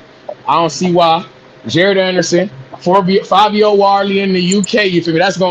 That is how you get your boy on a 15-hour flight across the pond. So let me ask you a question. Let's say Worley loses, right? Who does Jared Anderson face? Because the thing is, he got to get back right for me to say, okay, Jared Anderson, you got a chance. Because I'm seeing the person is not dedicated to the craft right now. I got it for you right now. A guy who I'm seeing making his return with Boxing Insider, Otto Valine. Bingo. He got a fight coming up this weekend, September 27th. He fighting on Boxing Insider. You feel me? In New York. Can't nobody, and I see that face because you know I'm on to something. You can't tell me that if Jared Anderson was fighting Otto Wallin, that's not respectable. It's respectable. It can get him back, start his path back towards where you would want him to go, and where American boxing fans would hope to have a heavyweight guy. I'm gonna throw another one out there for you because you know how I rock with this matchmaking shit. I know you guys seen Jermaine Franklin on the Canelo Alvarez and Bud Crawford undercard. Jared Anderson versus Jermaine Franklin. I don't know about that. You're doing that shit again. Jermaine, shout out to the U. No, he won. I thought he did better. That we could see Daichko was fading. He faded. Yeah. But Jermaine, I gave that fight to Jermaine Franklin. Jermaine Franklin and Jared Anderson in Detroit at Little Caesars Arena. That's a movie. I'm fucking with that. Ohio versus Michigan. I'm fucking with that. Y'all can't see. We got options. Don't sleep on my fight. Them guys, man. He didn't. That'll work. That'll work. Listen. Hey man, we not fucking with your man Arslan Beck Mahmoud Dayal. He's shit bag. We ain't fucking with him. We seen you. They're not fighting any of them guys. He dug Joe Miller. Man, cut it out. Cut it out, man. Whoa. We can't say we ducked when we ain't seen him fight. Jarrell Miller ain't even shaking that. I'm gonna throw a monkey wrench in here. Why don't Jared Anderson pick on somebody his own age, bro? Whoa, it's the heavyweight division. It ain't too many motherfuckers his own age in the division. Did you not see the interview on the Boxing Voice today? Who is talking about? Brandon Moore, baby. Oh, bloody hell. Ain't nobody think, man, listen here, man. He will jab his ass to death, bro. I disagree with that, but how about you tell Brandon Moore to fuck with an FA at jog button, then get back to us? Or how about he fuck with a Guido Vianella and then he get back to us? How about he fuck with your guy and just jab the shit out of him? He not jabbing the shit out of nothing. You understand? We're gonna squeeze the pulp out that man. OJ Bam is gonna get the pulp squeezed out his. What they say? He's gonna get pulverized. You understand me? We're gonna take the pulp all out his ass. Do you hear me? OJ Bam, you're in trouble, gang. Stop calling out my fuck. Guido Vianella is his line. Jared Anderson getting back in the ring? When next year is he getting back in the ring? When can we anticipate to see this young man get back in the ring? Stop asking about my fighter and asking about Top Rank. See, y'all doing that shit again. We're signed to Top Rank. Top Rank doesn't have a TV deal right now, and I gotta ask you, if you were a Top Rank promotion, right, and you was like, oh, my opening card on my debut opener on my new television network, wouldn't you think you would feature your featured heavyweight, wouldn't you? Oh, all right. So I'm gonna let that break. So he's waiting until the smoke clears, and then from there you can make the next so don't ask about us. Ask about Top Rank. Don't ask about us. Fair. Okay. I will fall back on that. Richard Torres read this chat right here, please. That's not true. That's a lie. Tu Padre, that's a lie. That's a lie. We're coming off of that is a lie. We're coming off of what that is. Who did Jared Anderson last fight? When his last fight against Okoli? No, sir. No, sir. We fought. Thank you. That's not the point. But did we win? Fire, bro. He looked uninspired. Win the fight. Oh yeah, he did fight after that. He did. Did we win the fight? Did we win the? Excuse me. Did we win the fight? He looked terrible, and then said, okay. I ain't fighting. You see what Ryan do? You see what Ryan do? He looked uninspired, like he didn't even want to fucking be there. All I want to say is, my fighter is on a 1-fight win streak. Unlike Bakoli, whose his last 2 fights have ended in draw. Bakoli hasn't won a fight since he fought my fighter. For the record, I'm just saying. Gang is over. Would you want a rematch? Hey man, let my fighter. We shaking back. We getting right. We shaking it out. We get the fight against Otto Wallin. Your man's ain't been in the fight. Tells me all I need to know. He ain't saying. We shaking back, man. Let me build my fighter, Johnny. let me build my fighter, man. Y'all doing that shit. But Cody looked like shit the last 2 times. Hey man, let me build my fighter, man. I can't help with what y'all got going on, man. See, that's the problem with you people. That's why we can't have a face of boxing. Y'all talking about the feet. Y'all talking about rusty, dusty feet of boxing because y'all won't give the face of boxing some time to get their face ready, beat they shit. You feel me? Powder your nose a little bit, my nigga. Get tight, get right. It's okay. Hold up, Toledo twice. I can't let you get away with this right now. You being diabolical right now. Listen, we got only thing we can go by is what you've shown in the ring and what you've given us. And unfortunately, most recently, what Jared Anderson has given us has not given us a lot of confidence to say that he can be able to climb that ladder to get to the point that we thought he would as his career started. I'm just being honest. Now, can he be able to maybe be dedicated and overcome whatever things he's dealing with and get in the ring and get on point? Then it'd be fire. And King KO, you telling me get to work Brim the boss man watching? I'm watching myself, and I got to make sure that my employees know that I'm on point. But no, I'm the operations manager. That means third shift. I run the show. It's okay. You can hate all you want. Don't be mad at me, baby. Don't be mad at me. Shout out to the third shift workers. To do what I do. Yes, sir. Shout out to the third shift mafia. They say Midwest Mafia, third shift mafia. Come on, man. It's all a mob. We in here, baby. Yes, sir. Yo, so they talking about fight King Kong Ortiz, bro. Man, we don't like it, but I'll take that. We take that in Florida. Be the Cuban in Florida. We fuck with that. You see what I'm saying? I knew you were gonna fall Hey into man, that say bullshit. man. Hey man, say You were man. gonna fall into that bullshit. I didn't say that. You just told me. man, because I've been kind of advocating on he deserves a shot because Albert Bell deserves a shot. So what are y'all doing to line him up? Y'all know we deserve a shot, man. Tell that motherfucker Andy Cruz. Speaking of Cubans, tell that motherfucker that's the fight. That's what we do right there. Cuba versus America card right there. We do Jared Anderson versus Luis Ortiz, then we do Albert Bell and Andy Cruz on that motherfucker. Andy Cruz is trying to get that Murtazalia fight. I think he's trying because I thought Murtazalia was going to end up fighting. Who was he? I thought he was going to be fighting somebody else. Murtazalia. I heard Albert Bell was on the show. I got a He told feeling that me Andy Cruz is about to position himself for that title shot. Yesterday on the show, yeah, Albert Bell was saying that Mordetaya, he been hearing through the tea leaves, through the grapevine, you feel me, that Mordetaya is possibly going up to 140. So if he going up to 140, that belt will be relinquished in the air. And then you can fight Andy Cruz. Yeah, then now we talking. I just need to see. I mean, regardless, win, lose, or draw, I believe that Albert Bell deserves a shot. Period. He deserves a shot. He does. Like I was saying yesterday, Brim, I would like to see I know Turkey Alice Sheik, he be listening, and if you listening, Turkey Alice Sheik, go ahead and let's get a William Cepeda and Albert Bell for the Riyadh season Latin night. Let's do that. I like Albert Bell and William Cepeda for a Latin night. Riyadh season, I'm fucking with that. I can get behind that.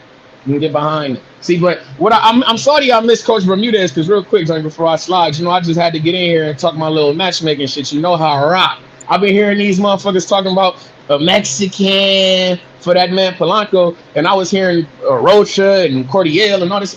I fuck with it, but then if I'm them, I'm not fucking with Polanco. But a guy who I was thinking who might fuck with Polanco, that guy Roman Villa. I like Roman Villa. I think that's a good fight for Polanco. He been in the ring with Boots. He can do better. He can do better. But you got to think. His next shot. Roman Villa's stock is down heavy duty right now. I mean, he fought like last year, I believe. He had a fight last year. But but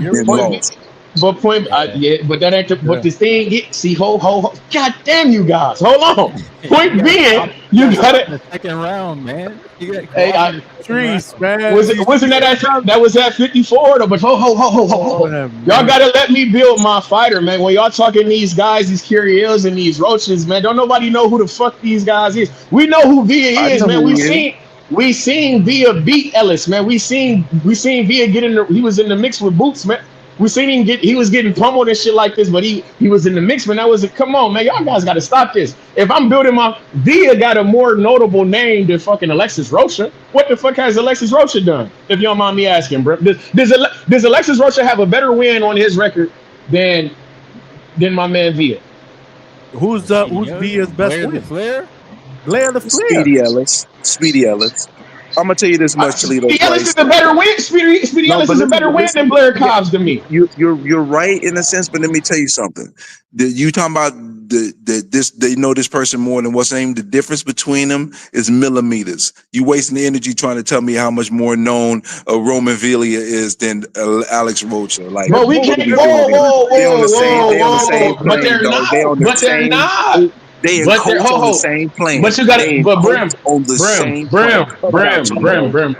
Brim. Y'all can't do that when y'all was just talking to me about face of boxing shit. I know Villa because he fought on the face of boxing undercard. He was on Tank's undercard. Then we are talking about face of boxing. Ain't no face of boxing. Ho. You bullshitting. Stop you bullshitting. Hit the cash. Stop the cash. Hey man, you need to powder your nose. My guy Tank is definitely facing boxing, but however, not at all. Nowhere close. He was on the undercard of that fight, and then he was in the ring with the future, who y'all telling me possibly is future face of boxing with boots. So it's like, damn.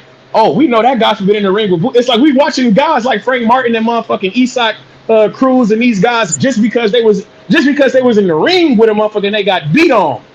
We know who they are. Their name recognition goes up. To me, that's Roman Villa. This is a prime example of that. His name and recognition is higher than Alexis Rocha. Would nobody watching Rocha and Blair Cobbs? Would nobody watching that shit? You're telling me that Tank is the face of boxing tells me more than I need to know, and I'm disappointed that you were telling me that nonsense. That guy's not even ranked, bro, in the top 15 in any of these sanctioning bodies anymore, Trees. Hey man, y'all worrying about the wrong shit. I'm trying to build my fighter, man. You worried about the wrong shit. I'm worrying about the wrong shit, man.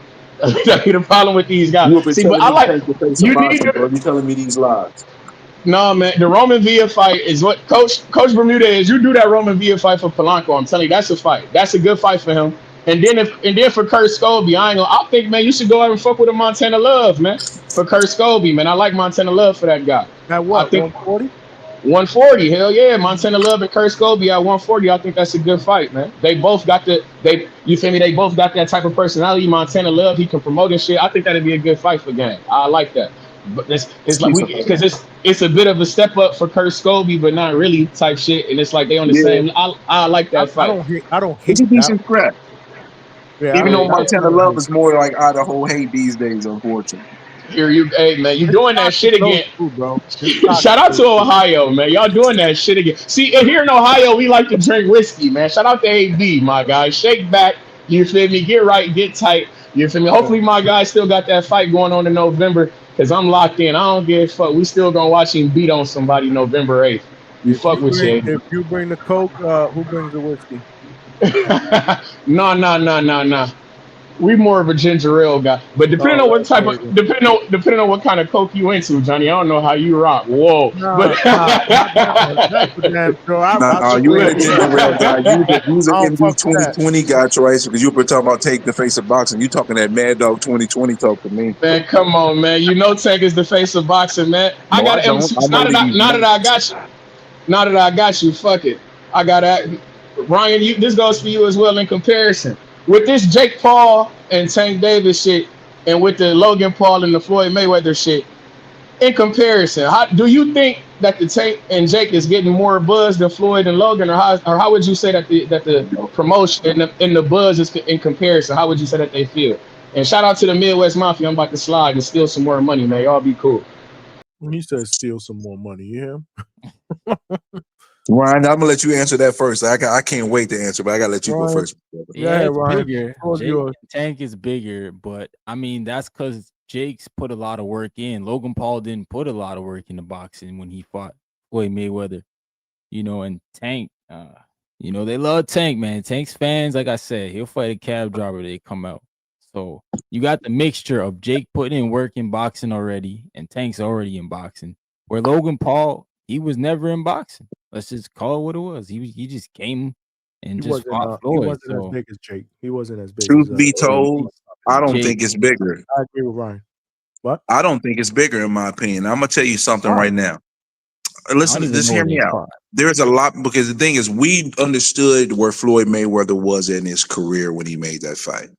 We understand where Tank is, and he is fighting fights like he is a guy that's retired and has already accomplished what he needed to accomplish and doing the back end. But a lot of us know better.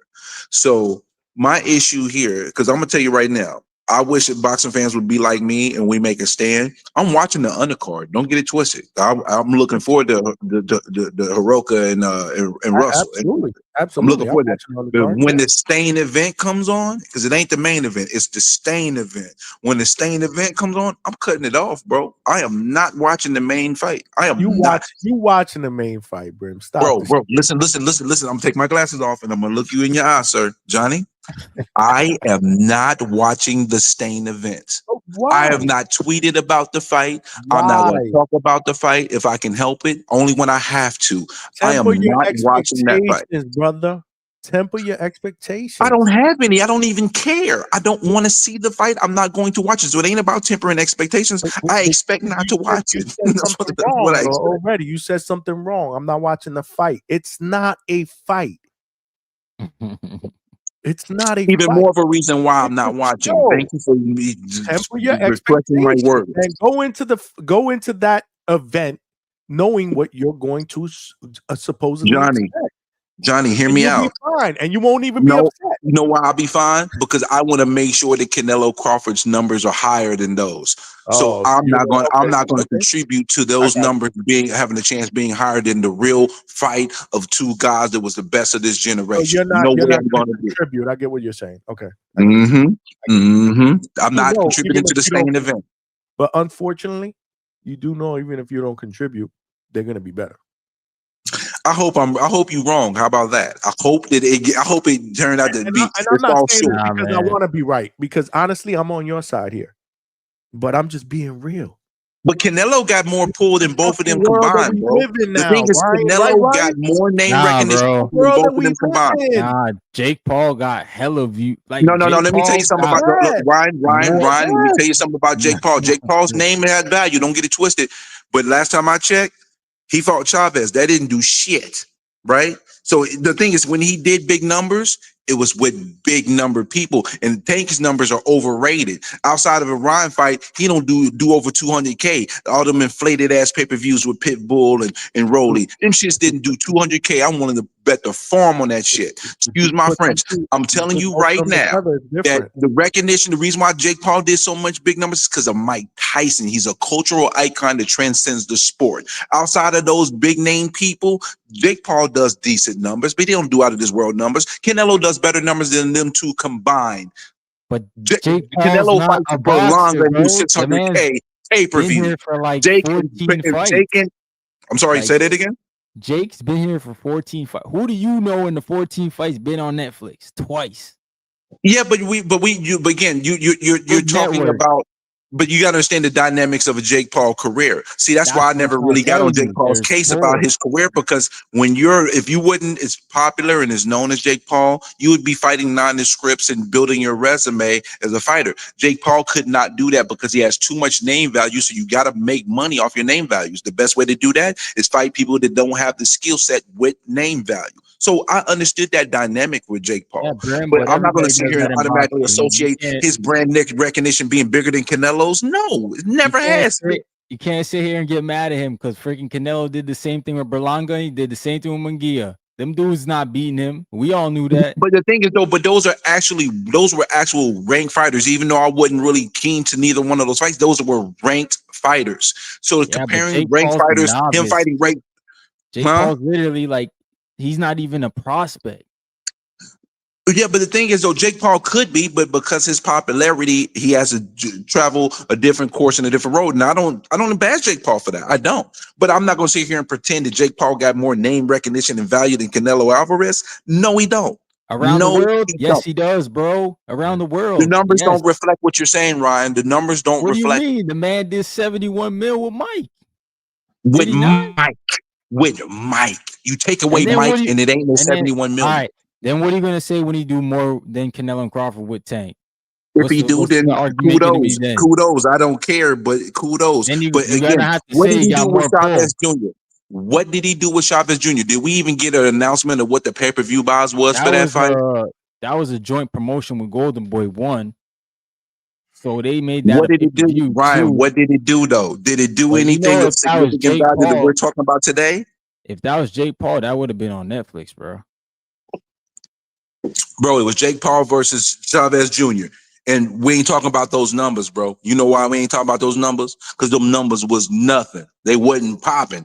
So don't say that Jake Paul carries that type of name value by himself to carry something to do bigger numbers than Canelo. No, that's a false statement, bro. The evidence is in the pudding. He's had duds.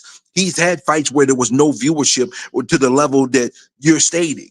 We have evidence of it. You gotta show me Canelo's 40 million fight at 14 and whatever he's at, 14-1, 13-1. Bro, the thing is, you're using an apple to compare it to an orange, and it's not. But that's what I'm trying to tell you. He's way bigger than Canelo internationally. Way bigger. Dude is a Disney star. He got like 20 million subscribers on YouTube. That's cool, but not all of them are paying customers. 20 million. My question to you is, Ryan, If wait. if Jake Let's take Paul it fought further. Let's Berlanga, take could it he do further. 600,000 pay-per-views versus Berlanga? Let's take it Yes or further. no? This Does is not Canelo have a pay-per-view. promotional company that he does fights for?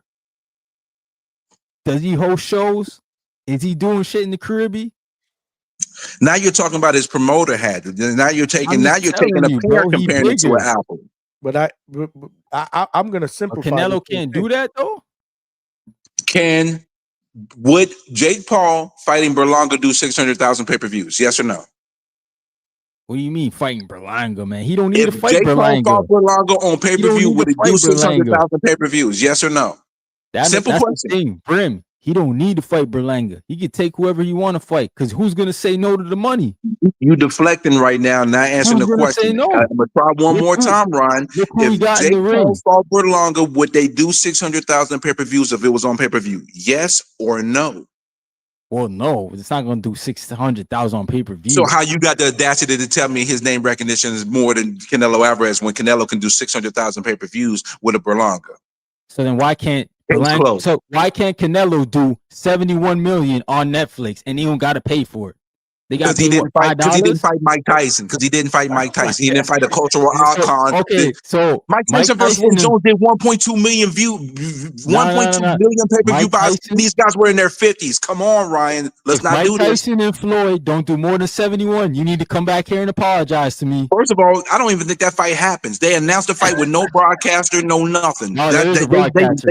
They shot it for free. It's actually for free too. Free where? Who's broadcasting? I didn't hear nothing about. I didn't hear nothing about Floyd versus Tyson on any platform. Did you hear about what platform it was on? I didn't hear it. Did you? Platform. There is a platform. There's somebody that. What's the platform? What's the platform? School me, Ron. What's the platform? Can I ask a question? I just need to ask a question because I'm confused here. Why are we talking about pay-per-views? Jake Paul don't do pay-per-views. When it should be views. Netflix is free. There is no paying for this. If you have a subscription, it's free. So what we need to circle back on is, does it do more views than Terrence Crawford and Canelo Alvarez, who did what, 40 million? 41 million. 41. And then how much did Jake Paul and Tyson do? I think it was all together. I think it was 108. 100 and something, right? 108. So again, we're not talking about pay-per-views. We're talking about views. People that turn on the Netflix and they watch this shit. But Johnny, I'm using the whole apple though. I'm using the whole pie. No, we can't, because again, now you're talking about apples and oranges. This is about views. The argument is, does Jake Paul and Tank Davis does more views? Right? That's what the whole argument was, right? So why are we talking about pay-per-views? We're not paying to see that. Just like we weren't paying to see Canelo and Crawford. Before I go to bed this morning, and I don't want to waste my prayers, but I am throwing a prayer up that this don't do better than Canelo and Bud. Again, and I'm on your side, but I got to keep it real. I think it does, man. It's gonna do better. But do y'all feel the buzz from this fight? I don't feel the same buzz, or maybe because I'm not paying attention because I don't give a F about the fight. But I mean, is the buzz more than the Canelo and Bud right now? Is the buzz higher? I don't even not in our eyes, because like I don't watch it every day. I don't care about the fight. Yeah, I'm not gonna sit here and tell you that I'm into the buzz of it, but I'm gonna be realistic. Come fight night, hell yeah. You're gonna probably have close to 100 million people that are gonna fucking watch. Please no. I need all you listen, y'all two are boxing fans. Y'all better not sell out, man. Y'all need to turn off the stain event.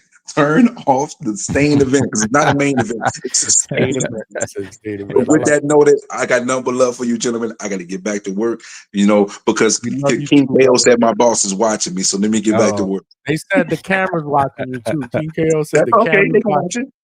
They watching you at corporate, he said. Yeah, closed circuit TV, you heard? Cheers, brother. Yes, sir, Bryce Brim. Shout out to Brim, man. Shout out to everybody on the panel. Ryan, I agree. I just am I off base here? Like, what? Why are we talking about pay-per-views when this is not a pay-per-view? Nah, man, it's on Netflix.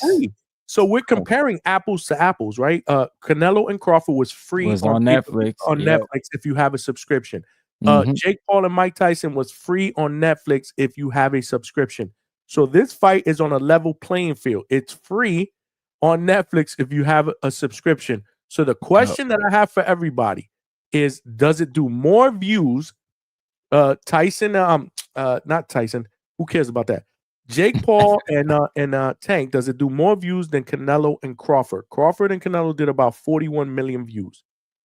Tyson and whatever did over 100 and something million views. Yeah. My guess is absolutely it does more than Bud and Canelo. Yeah, absolutely.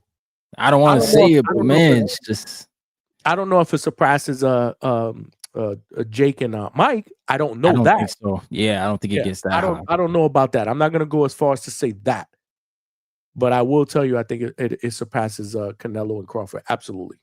Yeah, absolutely. I think as far as views, free views with a subscription, y'all. I just want everybody to understand that. Exactly. Malcolm. Go ahead, Ryan. I'm sorry. Before we get to Malcolm, what were we gonna say, Ryan? I'm about to head on out though, man. You out, Appreciate brother? y'all for having me. Yeah, man. You always welcome. You family, bro. You got to come back more often, man. For real, he always jump off when I get on, man. That's crazy, Ryan. I'm subbed and everything, bro. That's crazy, bro. That's nasty work, Ryan. Nah, it's all good. Appreciate Ryan you, got Malcolm, man. kids, bro. He got a family, man. Yeah, bro. Family. Ryan, Man. before you split, man, DM me, man. I want to see if I can get your brother on one of my shows, man. Yeah, yo, for sure. Yeah, I have to get him on here, man. We got to make that happen, brother. We got to introduce our family over here, man. For sure. Yeah, man. We'll talk, man. Got See you. guys. Peace. You already know, man. Ryan from the 6, y'all. Make sure y'all follow my brother, man. We got Malcolm in the building. What's good, Malcolm? It's crazy, man. He literally always logs off every time I come on, man. Yeah, he's allergic to you, man. He won't no part of you, man. Yeah. I don't know what it is. It's Canada versus USA, you know? But yeah, I wanted to keep it short, man, because I'm actually still catching up on yesterday's show. You feel me? Shout out to Albert Bell, by the way. That was a good man, one. I had a long night yesterday. Interview? Yeah, man, he a wrestling fan. He an attitude era guy. So I was like, okay. You know, I fuck with it. I brought that You know shit what I'm up. saying? Like, I was like, okay. Yeah, nah, he a wrestling dude, man. That was good. Albert's my dude, man. He family, man. Yeah, it was good, man. Treese was starstruck, bro. He was, right? Wasn't he? Yeah, he was looking like he just bumped into like Madonna or some shit.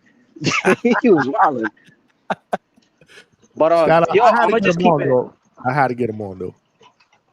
Nah, shout out to Treese, man. That's well deserved because he's always campaigning for him. But yeah, just real quick, bro. What I wanted to say with this whole Jake Paul thing and Canelo, Jake Paul is definitely more popular, and it's gonna do more views.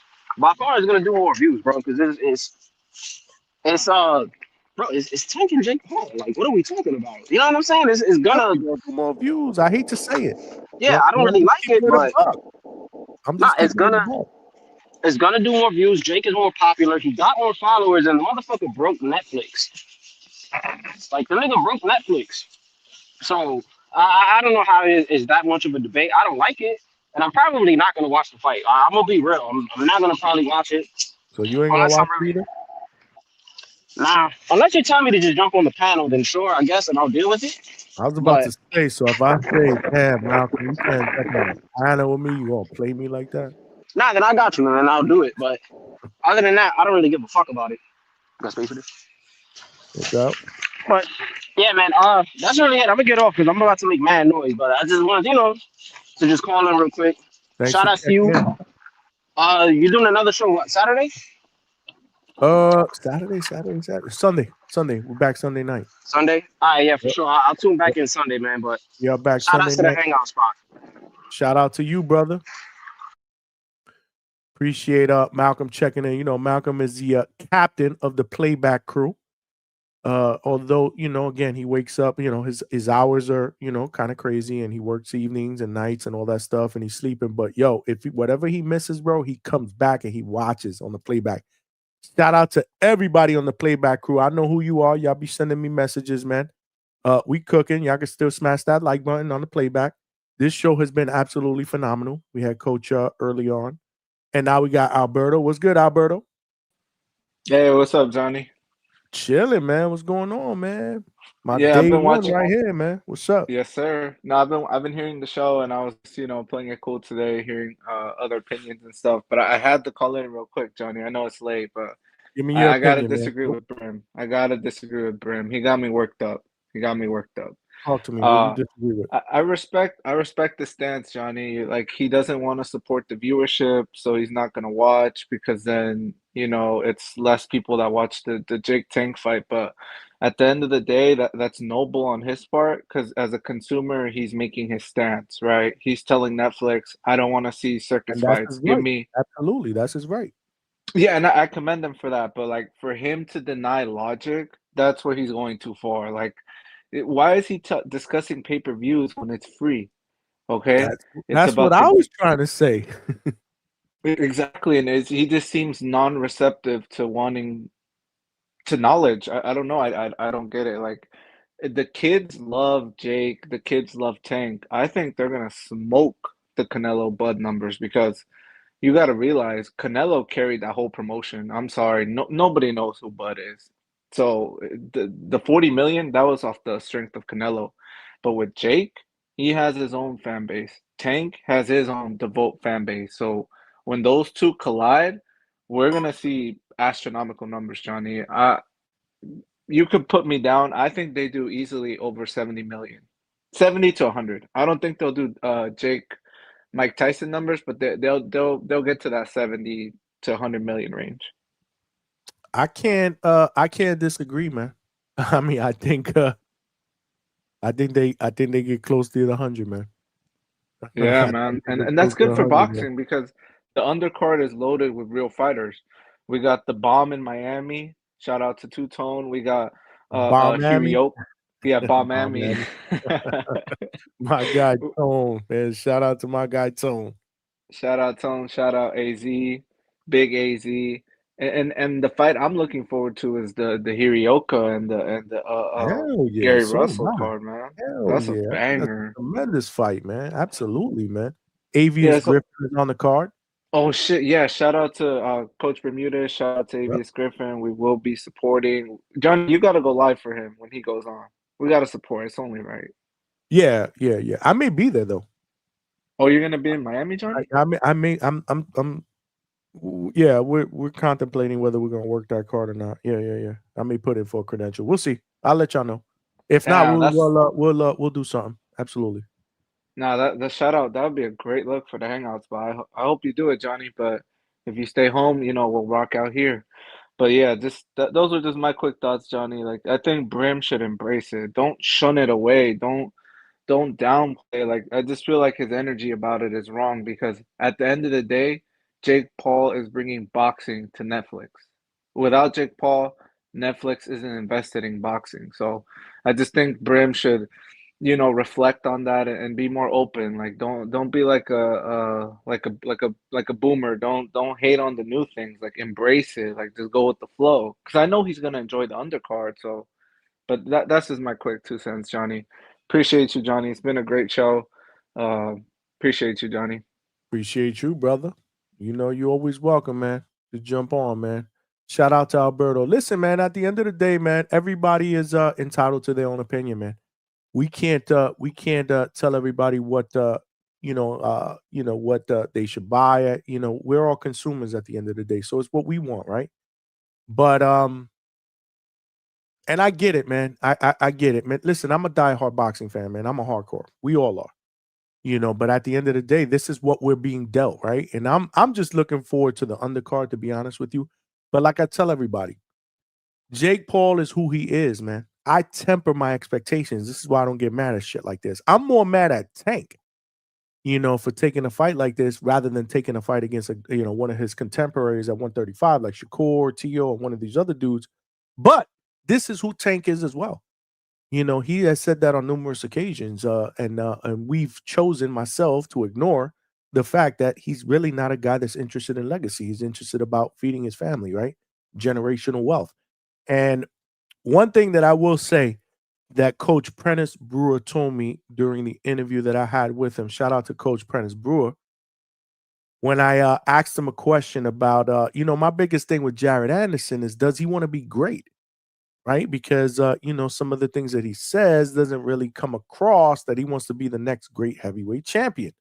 Does he want to be great? Does he want to unify? Does he want to be undisputed?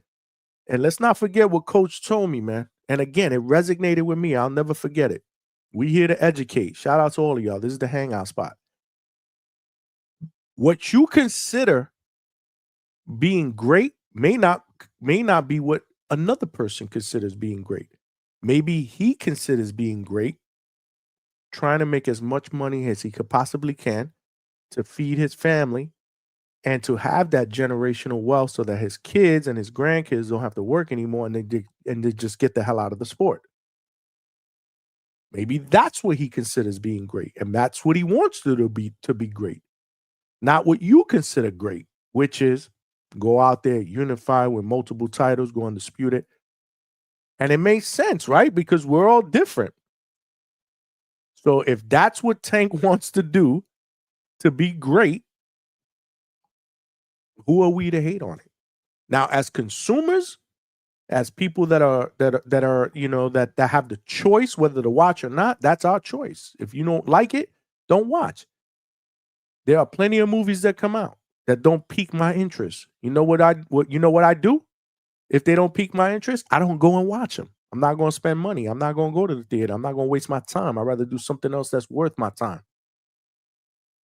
But, hey, so I temper my expectations. I know what I'm going to get when I watch a Jake Paul fight. When you go to the circus and you get a ticket, do you expect to see anything other than clowns, elephants, guys, flying on a trapeze, tricks, jugglers? That's what you expect when you go to a circus, right? When you go to a concert, music, a good time.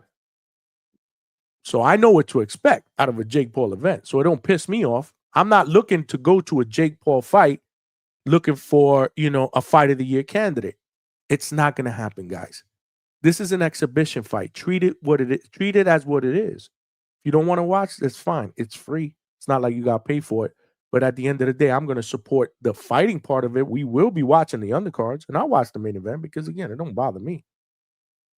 But I get what everybody's saying. I get it. Listen, there's two sides to every story, and everybody is entitled to their own opinion and preferences. I'm not trying to convince anybody. You know what I'm saying? But just look at it that way. I'm just giving. This is what we do at the Hangout Spot. We give different perspectives, right? Opinions in a safe place, perspectives. We talk that passionate shit because at the end of the day, I understand where Brim is coming from. We are fucking passionate boxing fans, and we are hardcores.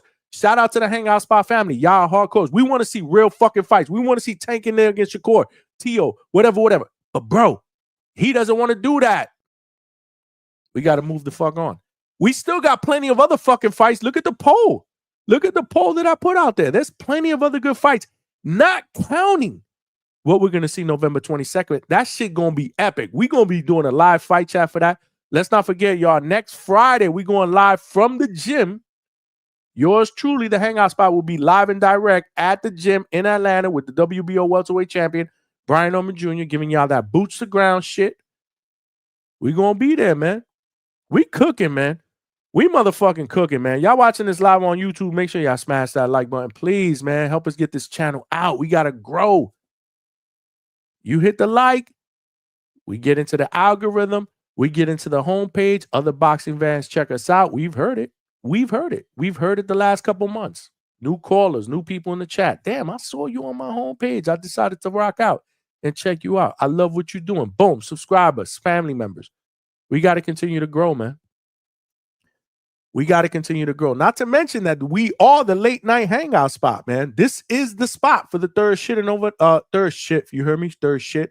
Third shift and overnight workers, man. Shout out to Alberto, DHS #1 late night hangout spot. CJ Richards, please pull up to my shit tomorrow stock. I like you on the panel. Okay, I'm gonna try to pull up to your shit and check it out too, CJ, man. Show some support. Make sure y'all support my brother CJ. He good people. Yeah. CJ Rich, $2, man. Boxing and BS, brand new YouTube channel, man. Check him out.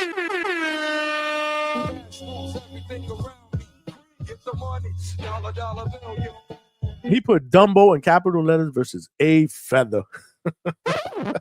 Let's go. Appreciate you, my brother.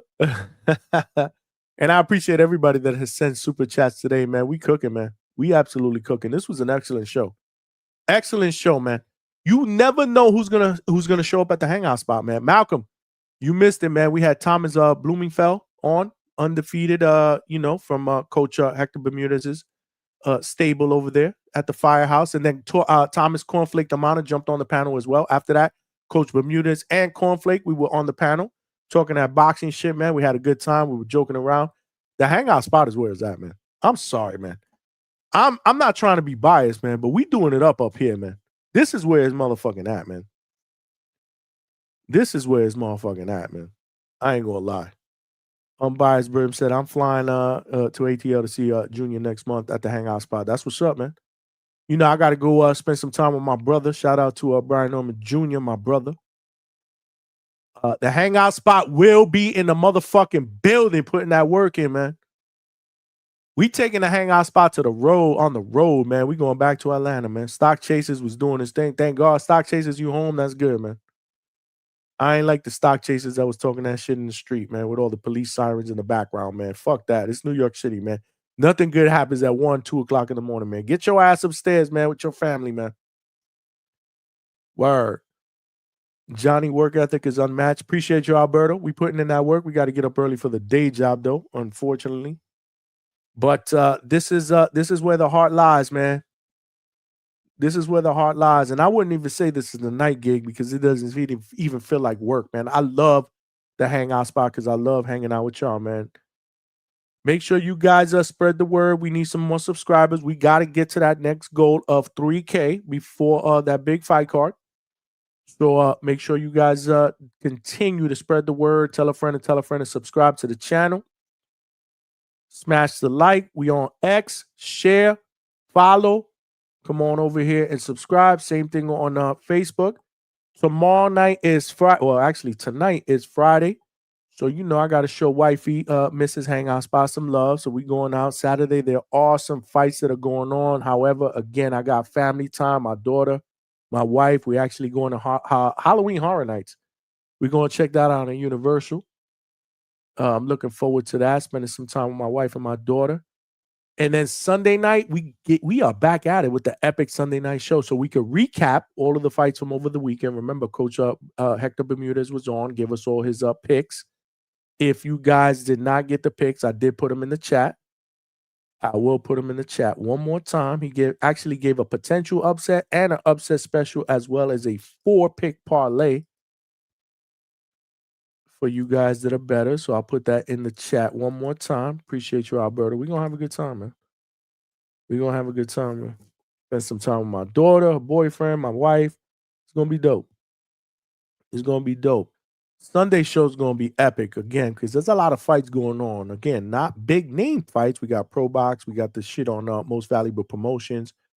We got Stanionis that's fighting. I mean, we got hella fights that are going on over the weekend. So we will recap the fights, talk about the coaches' bet picks.